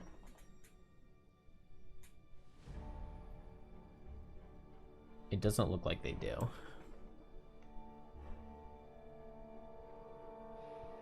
If Frosthaven were real, it's perfectly reasonable there would be some people more fit for the non-combat duties. I agree. And that's exactly what Bone Shaper and her skeletons are doing. Exactly. And the more people that die from Algok's attacks, the more workers Bone Shaper can employ. It's a perfect system, really.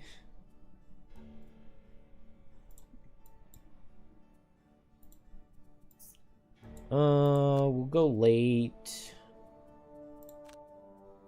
Sure. I need to not get careless.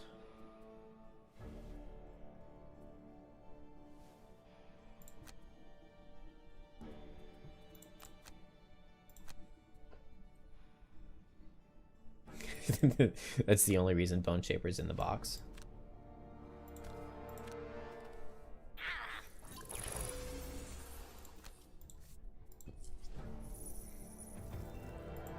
Okay, there's a corpse cap. Yeah. Tell Drifter to open this door. That's stand still card, which I love. Move and attack with disarm. And move and shield. This is really nice. And then I'm like, all of these guys are just gonna run towards me. Whoa. Oh, interesting. This is the darkness room, so it's very dark in here. I did not realize that the rooms kind of changed colors based on the elements. That's really cool. Ah, okay. I would love to go in and use these traps, but that's all right. Thank you for coming, Frost Demon. We will just back off and heal, although I'm already full. The Night Demons aren't coming, so we can long rest everybody. Then they come up to the hazards that we already have, and we use those.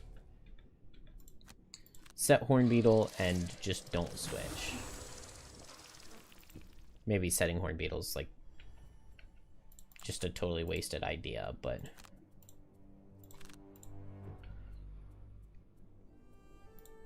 probably not getting off a Hornet Stinger. Night Demons are still standing still.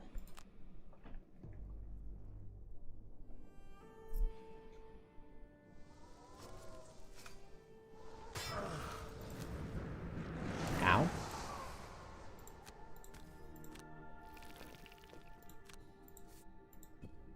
Alright, this is fine.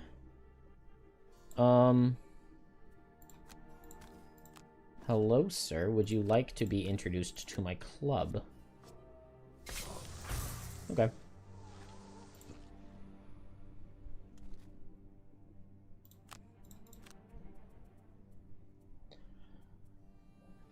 Can't get too overconfident. The level is going extremely well. But it could be lost. What did I just drop?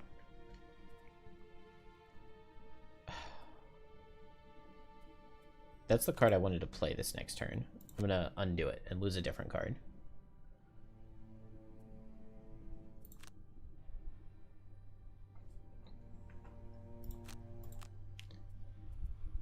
Maybe Twin Strike?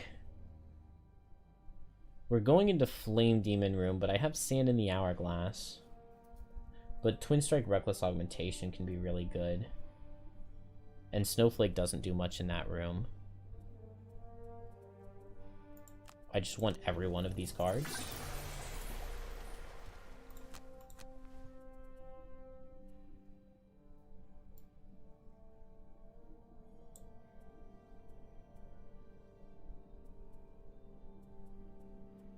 Where's Chilling Impact? There it is.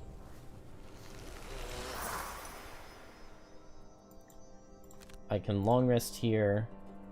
I can probably just Frigid Growth. Put it right here. That's fine. I want to just go slow, temporal, and I'll use the Birds in a Tempest to get over, and then long rest. Did I screw up?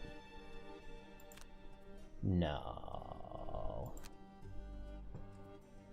Oh, pull. Okay, 1, 2...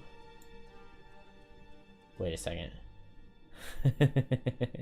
The Wind Demon's gonna back up 1 and pull Drifter into the doorway, and then the Frost Demon, Wind Demon wall off, and the Night Demons can't move forward and hit Drifter. And so Drifter's actually just safe to take a nap here, and then the Frost Demon will back off afterward. And he does hit really hard. I'm taking attack for 3, attack for 6.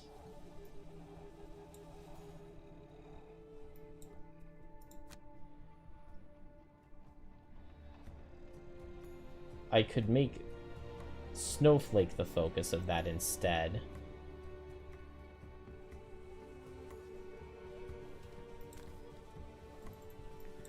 I'm going to place my hazard here so that Drifter doesn't get pulled into it. And then I think I just come over this direction. Don't accidentally open that door. And then we just hope that Drifter lives this.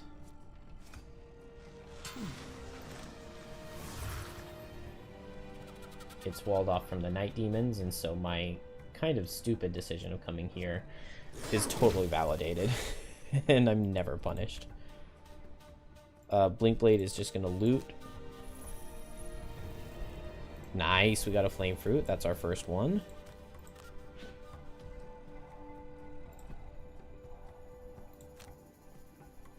Ooh, while I'm strengthened, let's see if we can kill this guy. Nice. And we actually got to use that strengthen. Keep sustained momentum. Keep the move 4. Draining arrows can go. I've got a lot of ticks. Oh, it's only 4. Might as well. Do I get an herb? No, metal. Maybe I'll play continuous health because I am low. And then here we're just going to go for a ranged attack. I really want to back out everybody. So maybe Blinkblade's just going to go in and go invisible. 1, 2, 3, 4, 5, 1, 2. So what if I just run down here? 1, 2, 3, 4, 5, 1, 2. Push this guy away. That kills him. And it opens up the ways to the traps, and then Blinkblade can just go grab the core. And I saved my winged shoes by Birds and a Tempesting last turn, so even if Night Demon comes up fast, I'm fine. I would love to get... If Drifter is here, then I can pull the Frost Demon and kill him with Lifting Gust Crosswinds. So Drifter just goes faster than that. Maybe I'll just No Remorse... Oh, but I can't continuous health.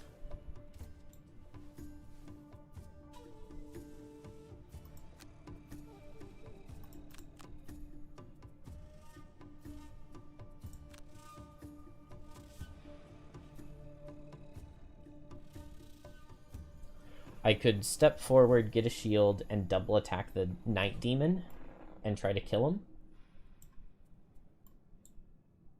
I could just back out, but then maybe Blinkblade gets focused a lot. I could go fast and throw a poison. And then Gem, 1, 2, 3, 1, 2, 3, 4. Okay, Gem will just walk forward and into my embrace. Night Demons are standing still. Frost Demon is going fast and getting a shield. Okay. This all works. So we'll just poison this guy. And then I think I just back out so that this Night Demon doesn't get me.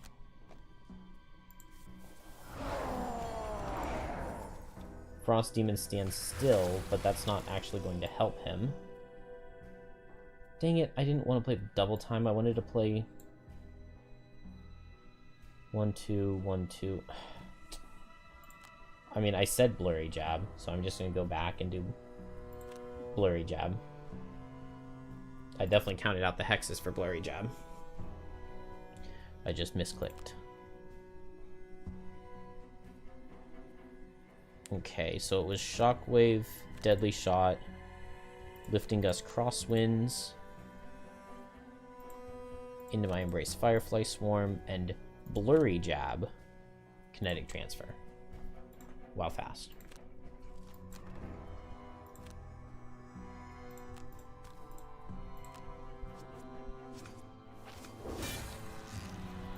It kind of lags every time it goes for that effect. So while it's kind of a cool effect of changing the color,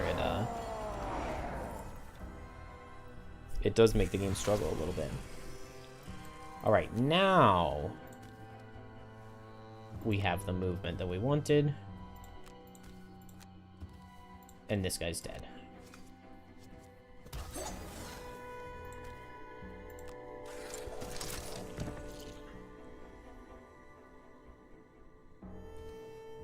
Night Demon stand still again. That's just been their favorite thing to do. Pull this guy in so we don't have to deal with him anymore.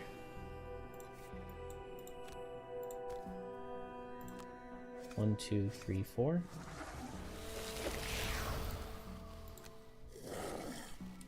Barely doesn't kill. And so I think I just pull forward the elite here.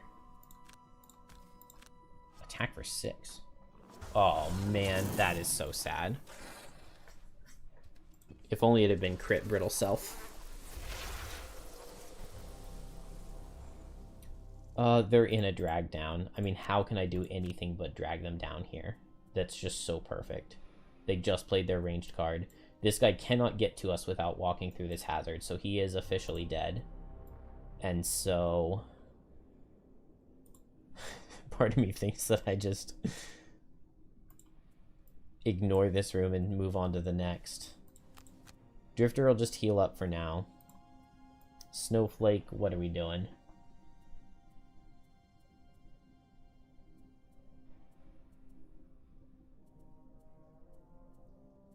I mean, is there anything? I guess I just step forward and I cold therapy the elite.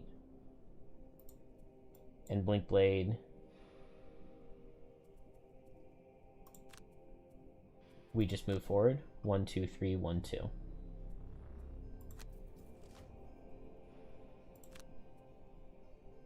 Okay, they're fast, but they don't outspeed Gem. So they are just both dragged down. Oh, dodged my +2 and my crit. And then that'll switch me to range, so we just back up.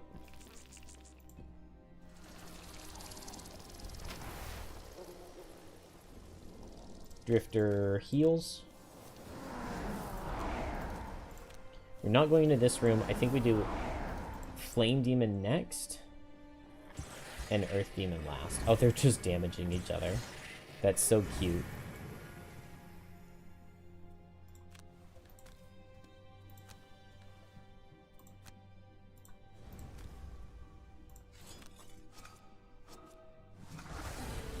Alright, he's immobilized for next turn. And Blink Blade will put on the winged shoes. Move 3. Skip, skip, move 2. That is 1 of 4. Drifter 1, 2, 3, and just hit 1. I don't have a move 3. So we'll just move towards Flame Demon Room. Maybe now I just send Drifter to go get this Elemental Core. Let's set Sustain Momentum. And then we'll just run and get this Elemental Core now. Because Blink Blade's just goofing around over there. Going slow.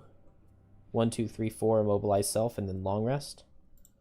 That's pretty good. I could White Winds and hit both of these guys, but like also, why? When I can just kill them with other stuff. Mind Spike Scarab Flight is really good here.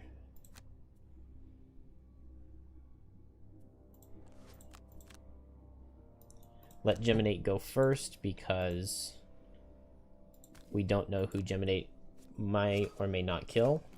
May not kill that one. Oh man, if I hadn't missed, I could have gotten to kill 2 enemies in the same round. Oh well. I think Drifter was kill an enemy and pick up its loot in the same turn, right? He definitely has not done that. Show me a +1? At disadvantage? No. We're gonna get hit very hard. He's gonna go invisible. At least it's actually very light because it's an invisible card. And we're just setting sustained momentum.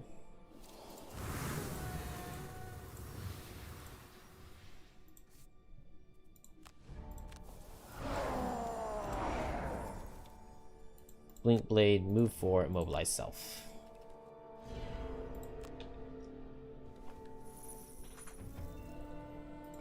Axe Nut, that's a very good herb. I want to collect all of the herbs I can. 1, 2, 3. Oh, it's like really hard to get this one. Alright, let's just do a move 4. Getting very, very tired. Do I have a move 3? Move 3 switch, that's fine. Oh, but he is invisible, so we go late. And here we'll just run away and heal. And here we just long rest. Nice, he's standing still, so run away and heal was perfect.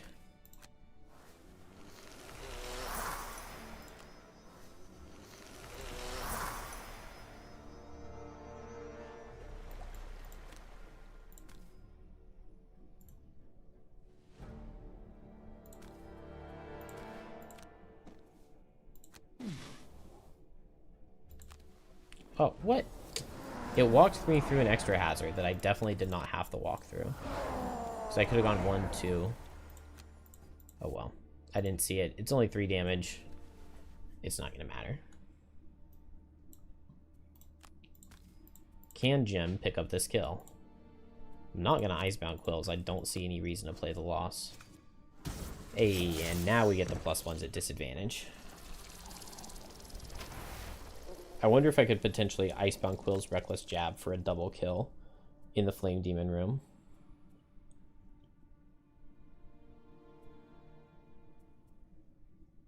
I want to keep Blinkblade's loot card and just stop in here and pick up the loot here.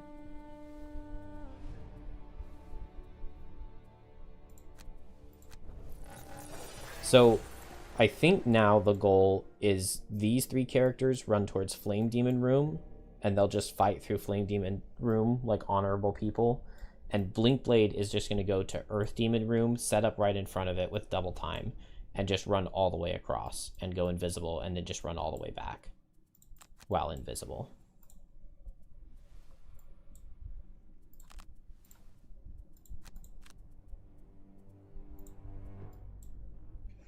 One, 2, 3, 4, 5. So Blurry Jab with Temporal, and I get the loot here.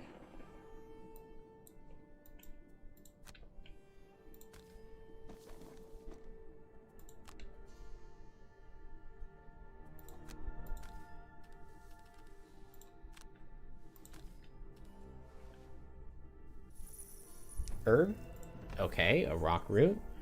That's a rock root, a corpse cap, and something else that we've gotten. No, Arrowvine, which is the one that I want the most.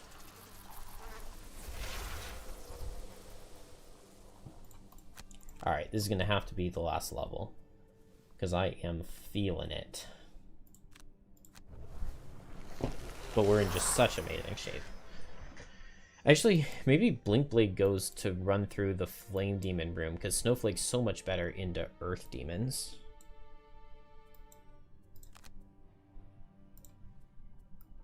I'm fine with that.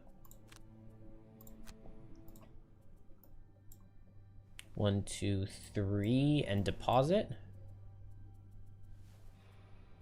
And I can move 3 slow with kinetic.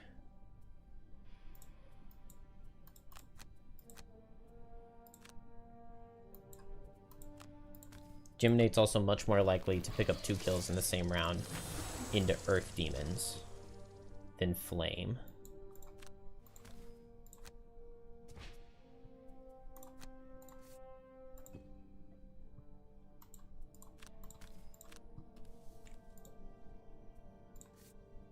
Deposit. Activate Elemental Core. Confirm.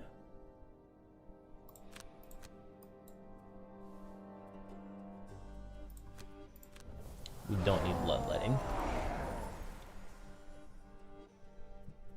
So just a simple move and probably get move ticks back. And then next turn I play Birds in a Tempest to get like all the way over here. Let's just move 2 closer for right now.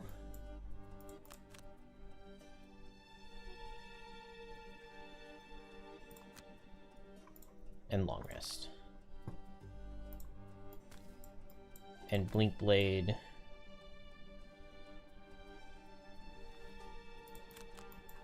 Just get in front of the door.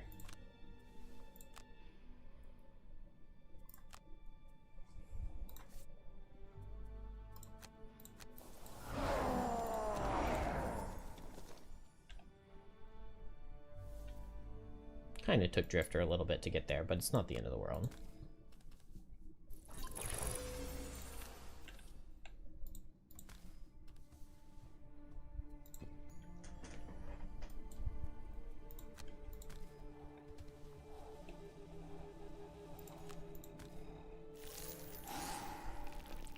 Jim and Snowflake are now ready.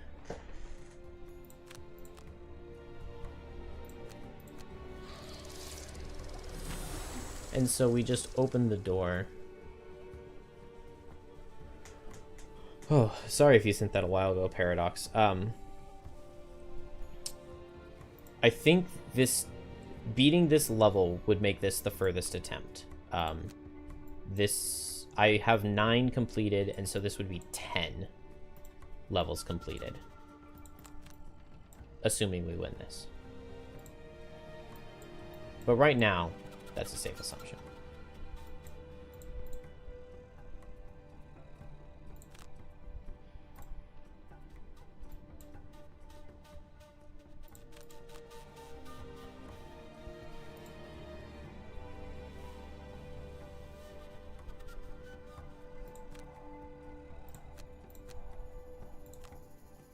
Alright, so Birds in a Tempest. Now everybody has super move. Entering the portal, you are met with smells of Okay, there's a lot of health in this room. And they are moving, so we will just back up. Go ahead and place this right here. Gem will even get strengthened. Will be immobilized, but not for next turn, so that's not too bad. Drifter gets a move 8 jump here. And can actually pick up this loot because of that. So let's do that.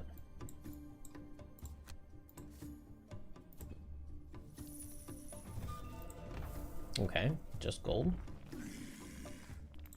Give this disadvantage, why not?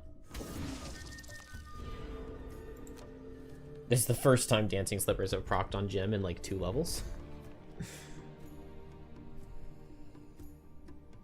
And then Blink Blade, I think...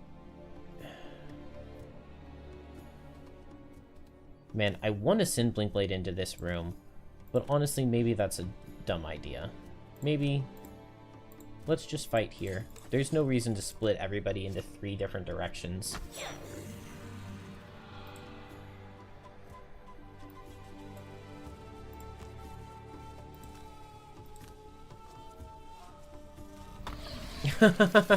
I drew crit Brittle Self and regular crit at the same time, and it gave me crit Brittle Self. Oh man, why couldn't that have happened into the Night Demons? That is hilarious.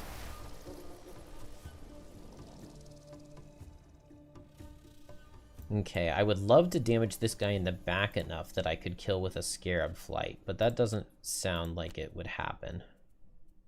Maybe I could get a double kill with Mind Spike into my Embrace, though. I can heal... It doesn't matter. We just pick random cards, right? I push this guy away. Blinkblade literally never can die here.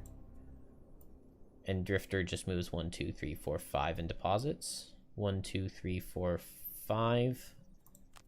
And gets closer to depositing. Okay, high damage card out of Earth Demons, but definitely some annoying cards overall. But we just attack this guy. He's already immobilized. We just push him into this. We heal Gem. And Gem is range 3, 4. So we go right here and we can hit both. Drifter just runs this way to deposit over here.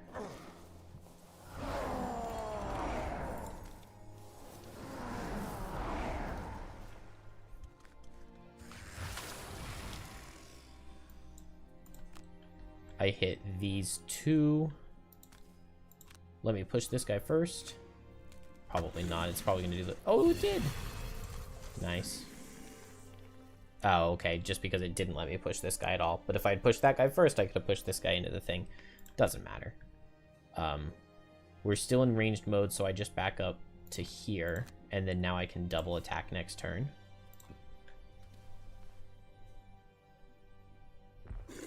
That guy dies before he can get in.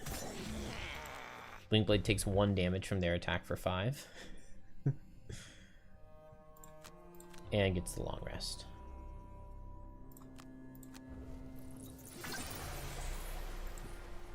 Now we're starting to get low on cards. But it's not low enough to ever be an issue.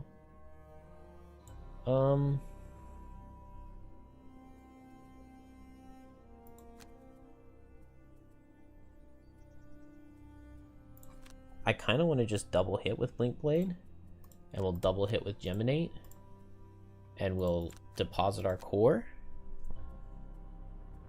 White Winds is fine. It's a good card, but it's fine to lose. I think I just place a hazard here.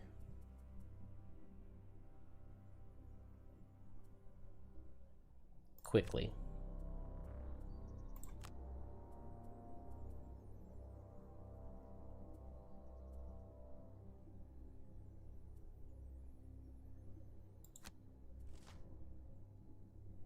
Annoying Earth Demon card.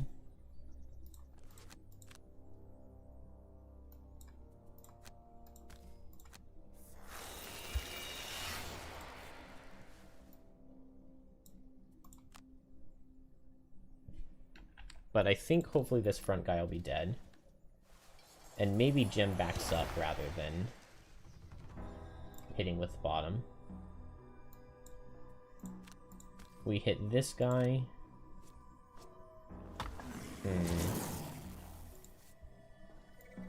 Okay, we'll just hit him again. Good job, Geminate. And now Blinkblade could kill this guy with a double hit.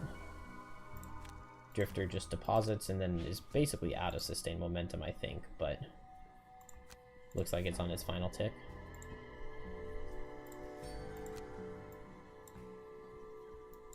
Blinkblade +1 means he dies to wound. Okay, so I can dodge an attack here if I don't miss. But I was missing no matter where I hit, so it's fine. Ooh. Oh, Blinkblade dodges the crit. Is gonna get really wrecked here, though. Okay. This is fine.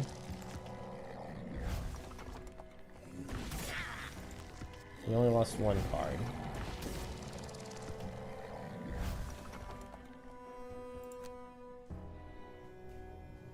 Alright, that's definitely a very scary Earth Demon card. This guy now dies to the wound guaranteed. Drifter, you can just short rest. You've got plenty of everything. Now, lifting gusts are very powerful.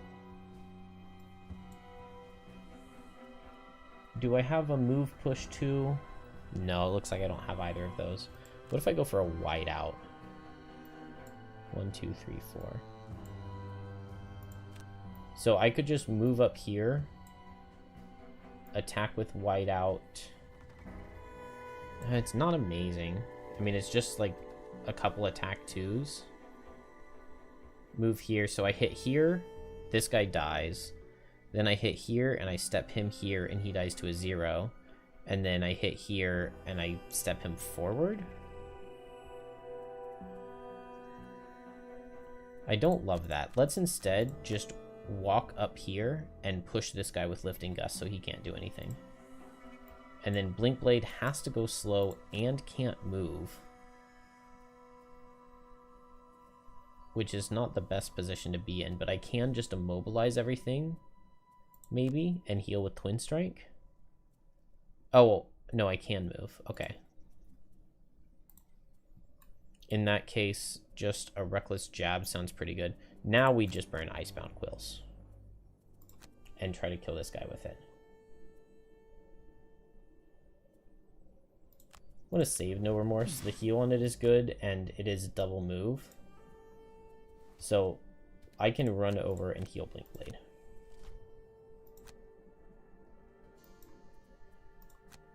Run up.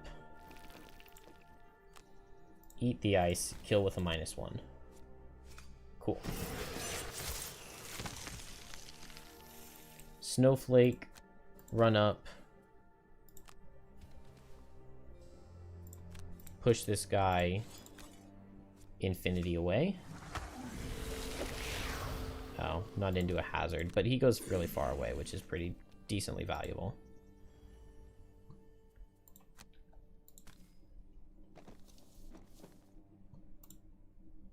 Heal Blink Blade.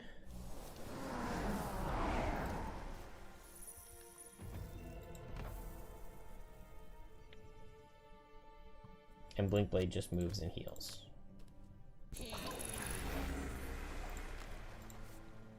And now Blink Blade goes over to Flame Demon Room and just does it with double time and invisibility. And then there was one.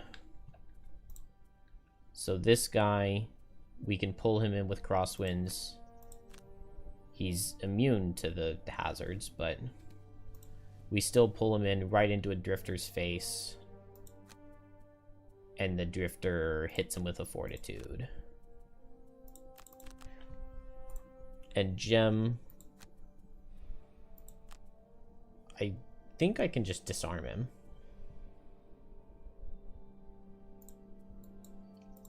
And Blink Blade runs this way. Nice, he gets disarmed. So just pull him in.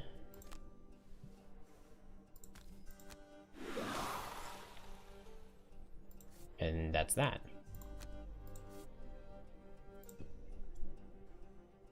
Gem moves here. I can't remove my negative conditions, but I just Gem should have permanent jump. That would be a very cool buff. Although it definitely sounds like it should be it would be a persistent.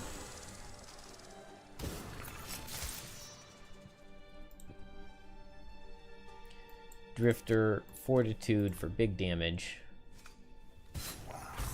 Okay, we got Mugger here. Somebody needs to heal Gem.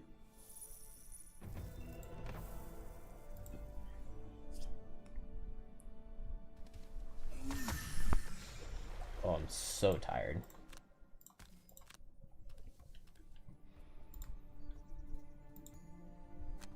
But we're in very good shape here. Okay, cool. I healed Gem with this, and then I just melee attack for 2. And then I can heal Gem again, and I can long rest. And I can long rest. I am Central Time in Texas. So it is 1:05 a.m. for me.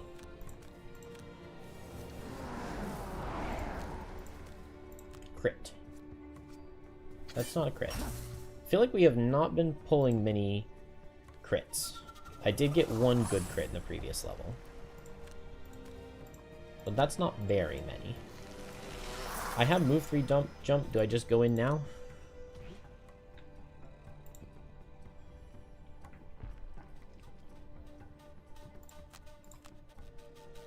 Temporal is top movement. Kinetic is top movement. Double time is really good. Invisibility is really good. So let's drop Twin Strike. Although that's also top movement, if I think about it. Melee, ranged, so it doesn't matter.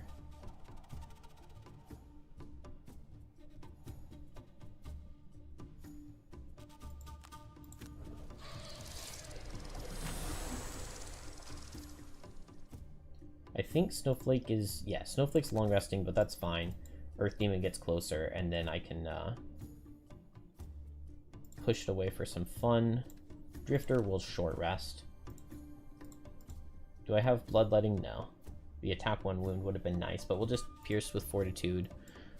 Blink Blade is just setting double time, and then going on the following turn. And Gem...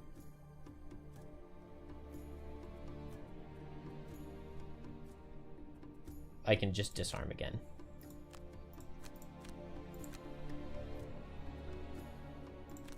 Fortitude is the card that I want, so we'll suffer a damage and just go fast in Fortitude. Okay. He's going to get damage unless I crit. No.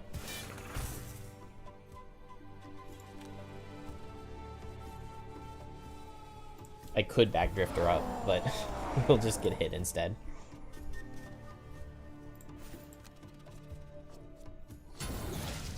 Nice, we got a -1 at disadvantage.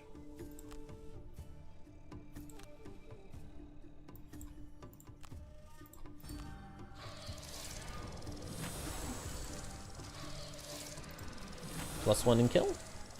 Not quite.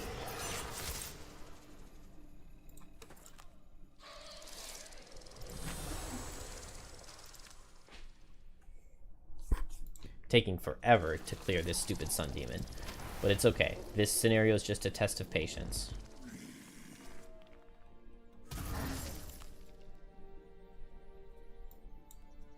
Activate double time. And we're basically in there. I should have run Gem over this way. That was a mistake.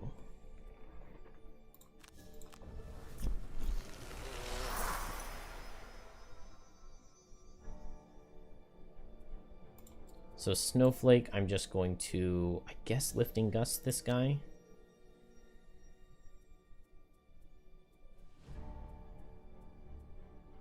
And then I can Crosswinds him.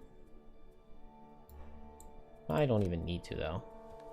I'll just Lifting Gust him and, like, immobilize him right here or something. Or... no, I just place a hazard this turn, and then next turn I kill him.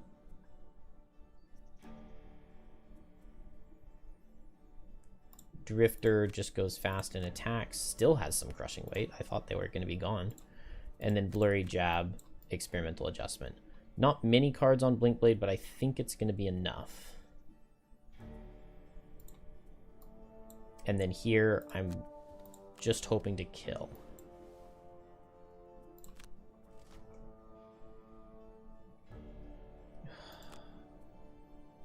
Dang. He's healing. Alright, this is a move 7. Do we want to make it move 7 jump? I don't remember what's in this room. We'll be fine without jump. That is a scary looking room.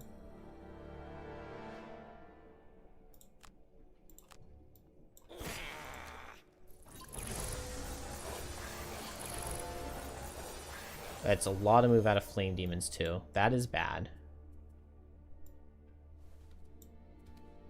Sun Demon healing is also bad. Okay, so next turn Blinkblade goes 1, 2, 3, 4. Or... Oh, don't tell me I screwed this up.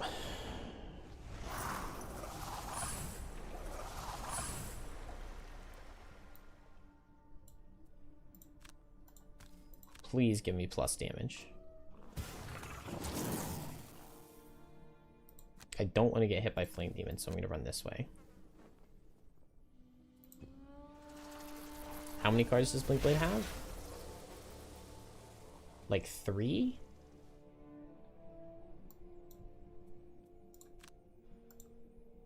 Let's just hit both of these and kill them both. Nice. That's very good.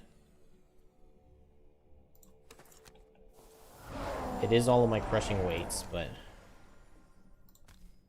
we'll run in body block for gem.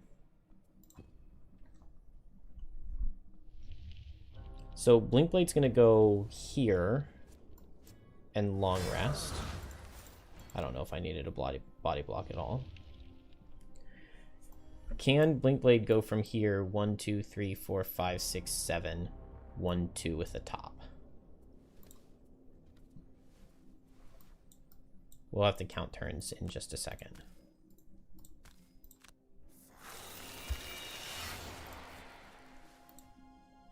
But it is not looking to me like Blinkblade's going to be able to finish his side.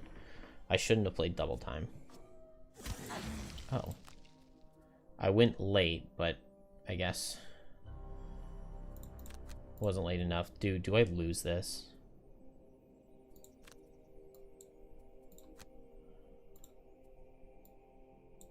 Blinkblade long rests and then has 3 cards.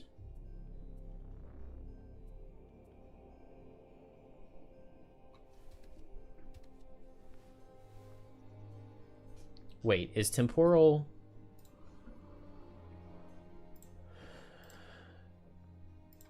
The move 2 is a fast action, right? It is. So, if I'm right here, if I can pick up... Okay, it says can be looted. Okay, so I pick this up with a loot action, and then on the following turn I go 1, 2, 3, 4, 5, 6, 7, 1, 2, 3, 4, and I can deposit. Oh my gosh.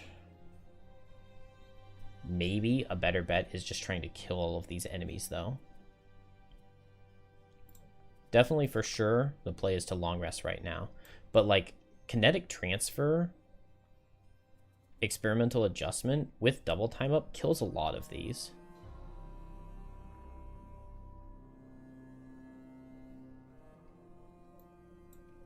Like, I could just go here this turn, and I would kill, get this guy down to 3, kill, get this guy down a little bit. It's not a lot, but it's a little bit. Maybe they group up even more, though.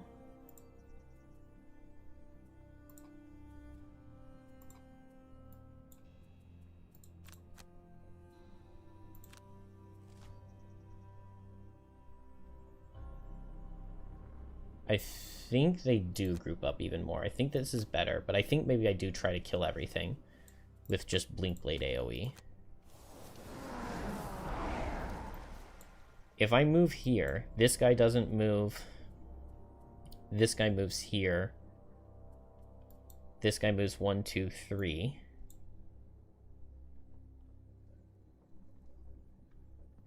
If I stay here, this guy goes here. This guy goes 1, 2, 3. This guy goes 1, 2, 3. Blinkblade could go 1, 2, 3, 1, 2, 3, 4. That doesn't quite get everybody. What if I come here? This guy goes here. This guy goes here.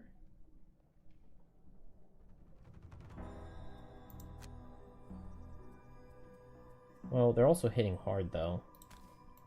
So I don't know how many purposeful hits I want to subject myself to.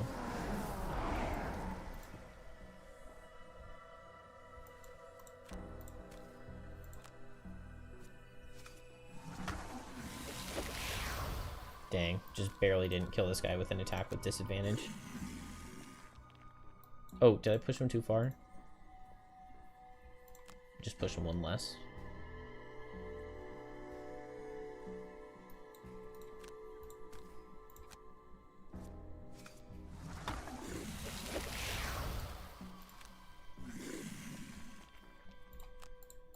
Pull him in. And go here.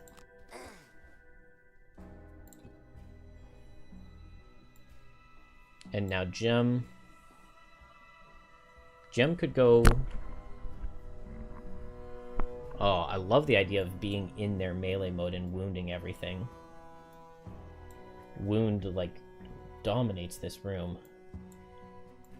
If only I were later. What if I just move here? Because I definitely don't want to tank all of those hits.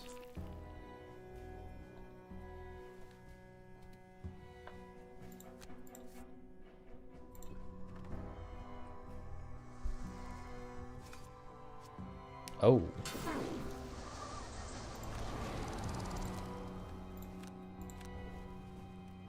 Why did I move there? Oh my gosh.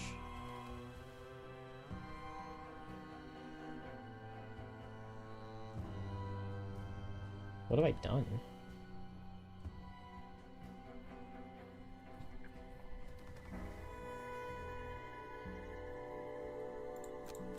Why did I move in? Why didn't I just back out? The Wind Demon wouldn't have reached.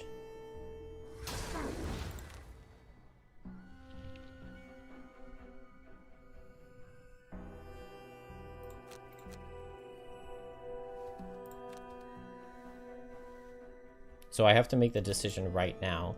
Is Blinkblade going for the thing? If Blinkblade goes for the thing, then it's go, and then on the following turn, go. And I can use Birds in a Tempest to get extra move. So that would be 2 turns I'm guaranteed to win, right? If I can loot it, I can just temporal 1, 2, loot,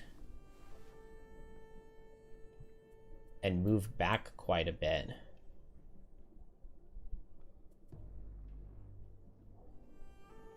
And I don't need invisibility. So I just need Drifter to short rest and run away, and Gem to go in and tank. Meanwhile, over here, it's just... Oh, I'm only 1 health, so I can't pick a card on a short rest.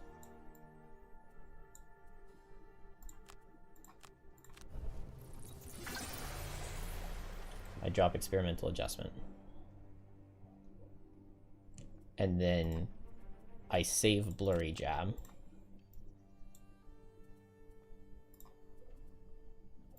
We might have to sacrifice Geminate here. I cannot sack Drifter. I have Birds in a Tempest, and I move and heal myself this turn.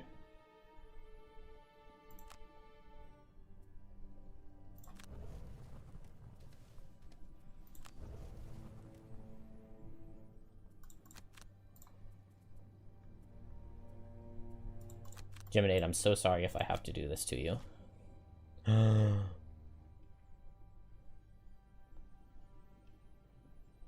That's actually good. That's actually good. That's actually really good.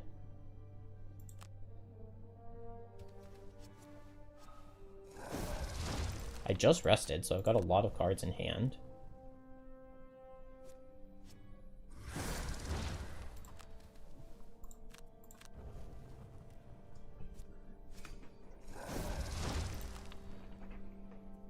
I do not Dancing Slippers away.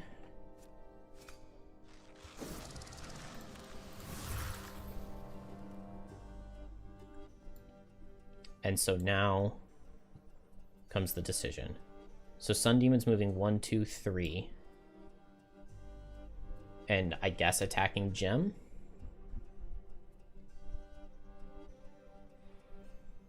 Drifter gets the chance to move 4. So Drifter will go 1, 2, 3, 4. So gem can go 1, 2, 3. If I just move 2, this guy goes 1, 2, 3, and he reaches me. But if I move 1, 2, 3, 4,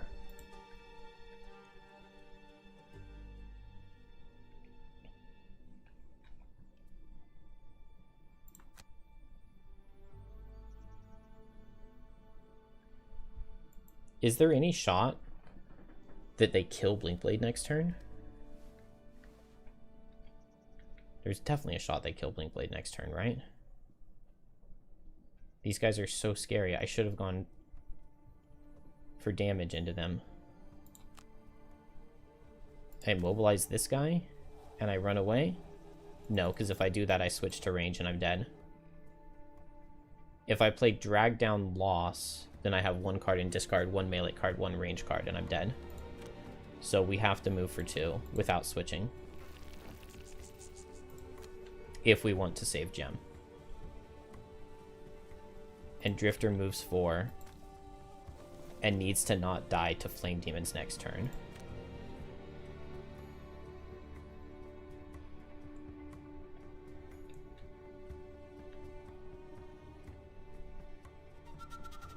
One, 2, 3, 4, 5, 6.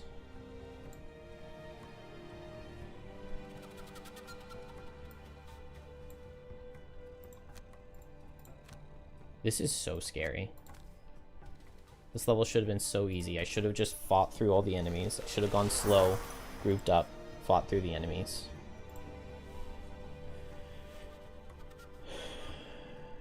This is the cores. I don't have Tabletop Simulator up, but 66. Move 2. Move 2. Loot 1.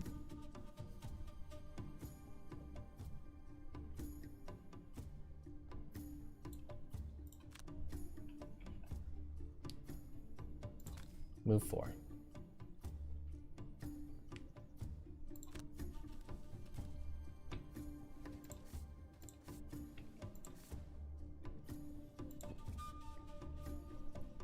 Oh.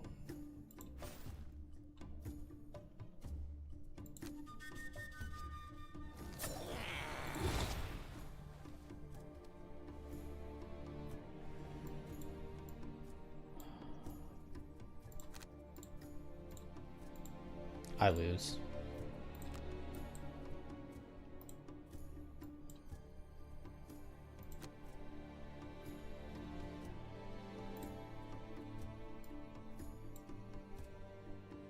Show me just standstill cards on everybody.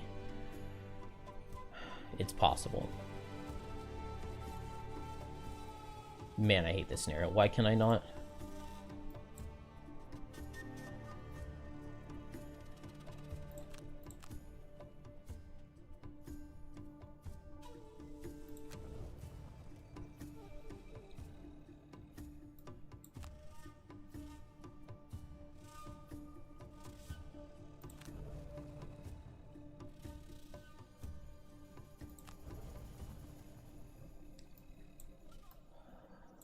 Okay, so Blinkblade goes 1, 2.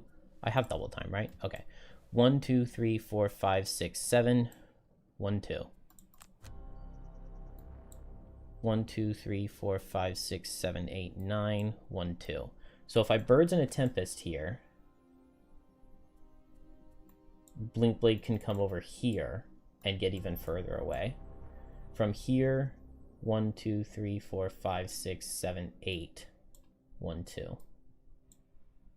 From here, 1, 2, 3, 4, 5, 6, 7, 8. So Snowflake needs, if I just jump and I don't Birds in a Tempest, then just everybody's dead.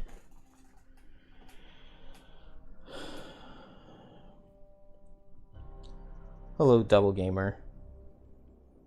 It's not going amazing.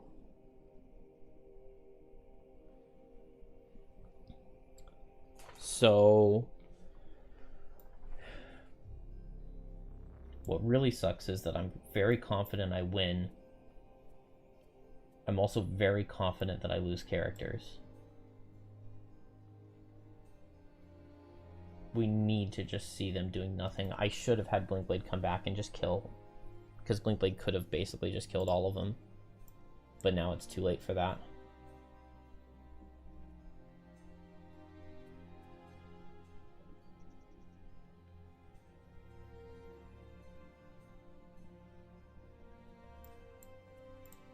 I need to just end the scenario as fast as possible, which means Blinding Vortex right now. Actually, it means Frigid Growth right now. Move 2 jump, then move 3 jump, then move 8 jump.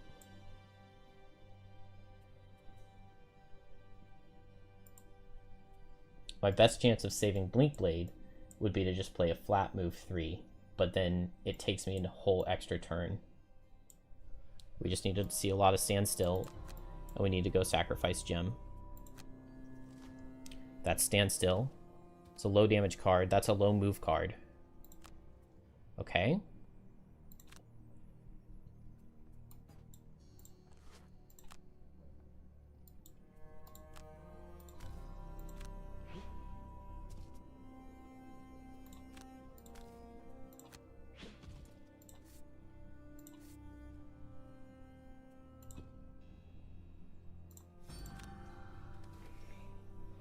Well, we're gonna win the level. But who are we gonna lose? We definitely lose Gem.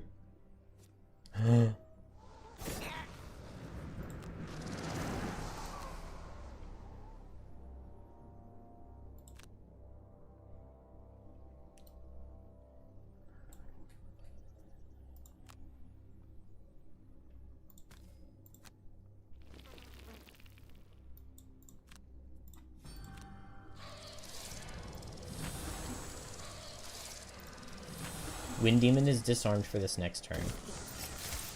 Geminate will tank a couple hits.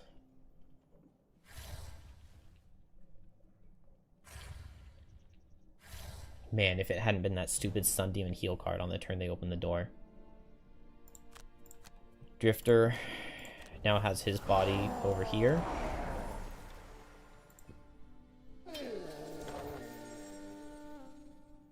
Wait, Snowflake... So Snowflake can go move 8 jump, and then move Blinkblade further away. Geminate can tank 2 hits before dying, 3 hits before dying. This guy can't attack. If it's standstill Flame Demons, we can get out with just Gem dying.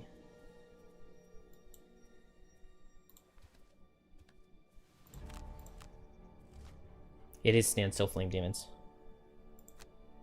And only 3 range on Sun Demon.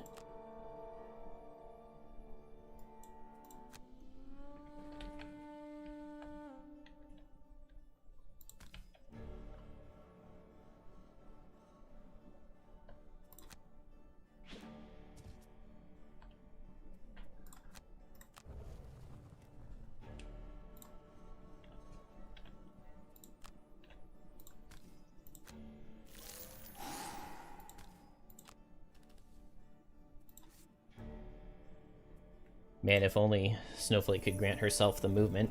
With Crosswinds, we would have deposited this turn.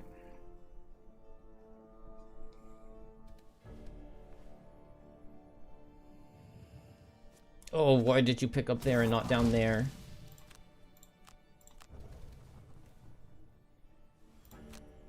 Alright. Blinkblade's body's right here with 3 health.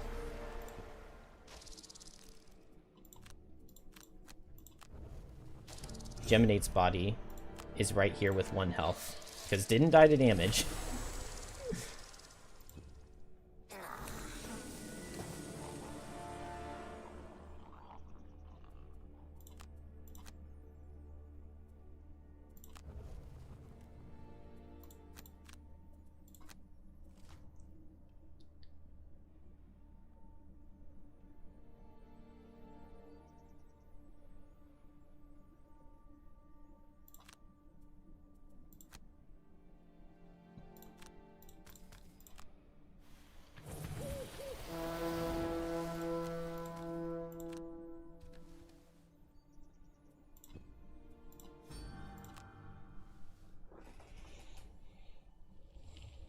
Okay. This guy would have killed Gem.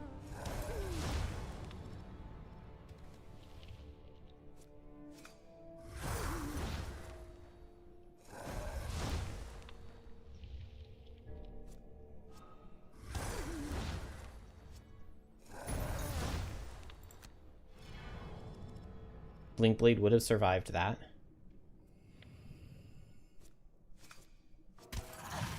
But Blinkblade would have died to that, right?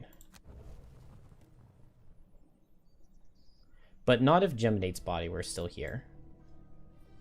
If Geminate's body were still there, then not all the Flame Demons would have attacked all of the birds. And Blinkblade would have survived. Like, if the bodies stayed in the way they were supposed to. You just did the last mission in the Lurker storyline earlier on tabletop. 2 of you fainted and the remaining guy only had 1 turn left, but you won. Good job. That's a really hard level. I think we're just saying that only Geminate died. Because the birds would have tanked for Blinkblade if Geminate's body had been there. We only lost Geminate. We only lost Geminate. Because Blinkblade still had 3 health. And they were weak hits. Alright, everyone says Blinkblade survived. We only lost Geminate. But Geminate is now permanently gone. Which is painful because that is a really good class, but I set the last of the elemental cores inside its housing and a ringing sound. Drifter was definitely safe. Man. Scary level. It's almost time to have...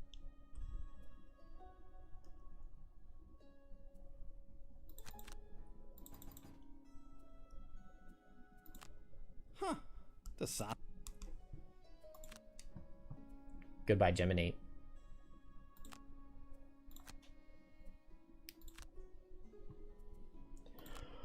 Oh, man. Alright, we'll leave it there. We'll start with Outpost phase next time. I'm so tired. I should have just sent Blinkblade back. I should have short rested him on that turn, moved in, and gone invisible, because I would have killed 2 of the Flame Demons.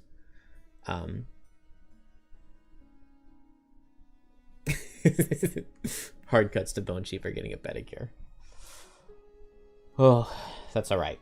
1 death is fine. We got a fair number of herbs, not the Arrowvine, which is the one that I wanted the most. And that's 10 wins.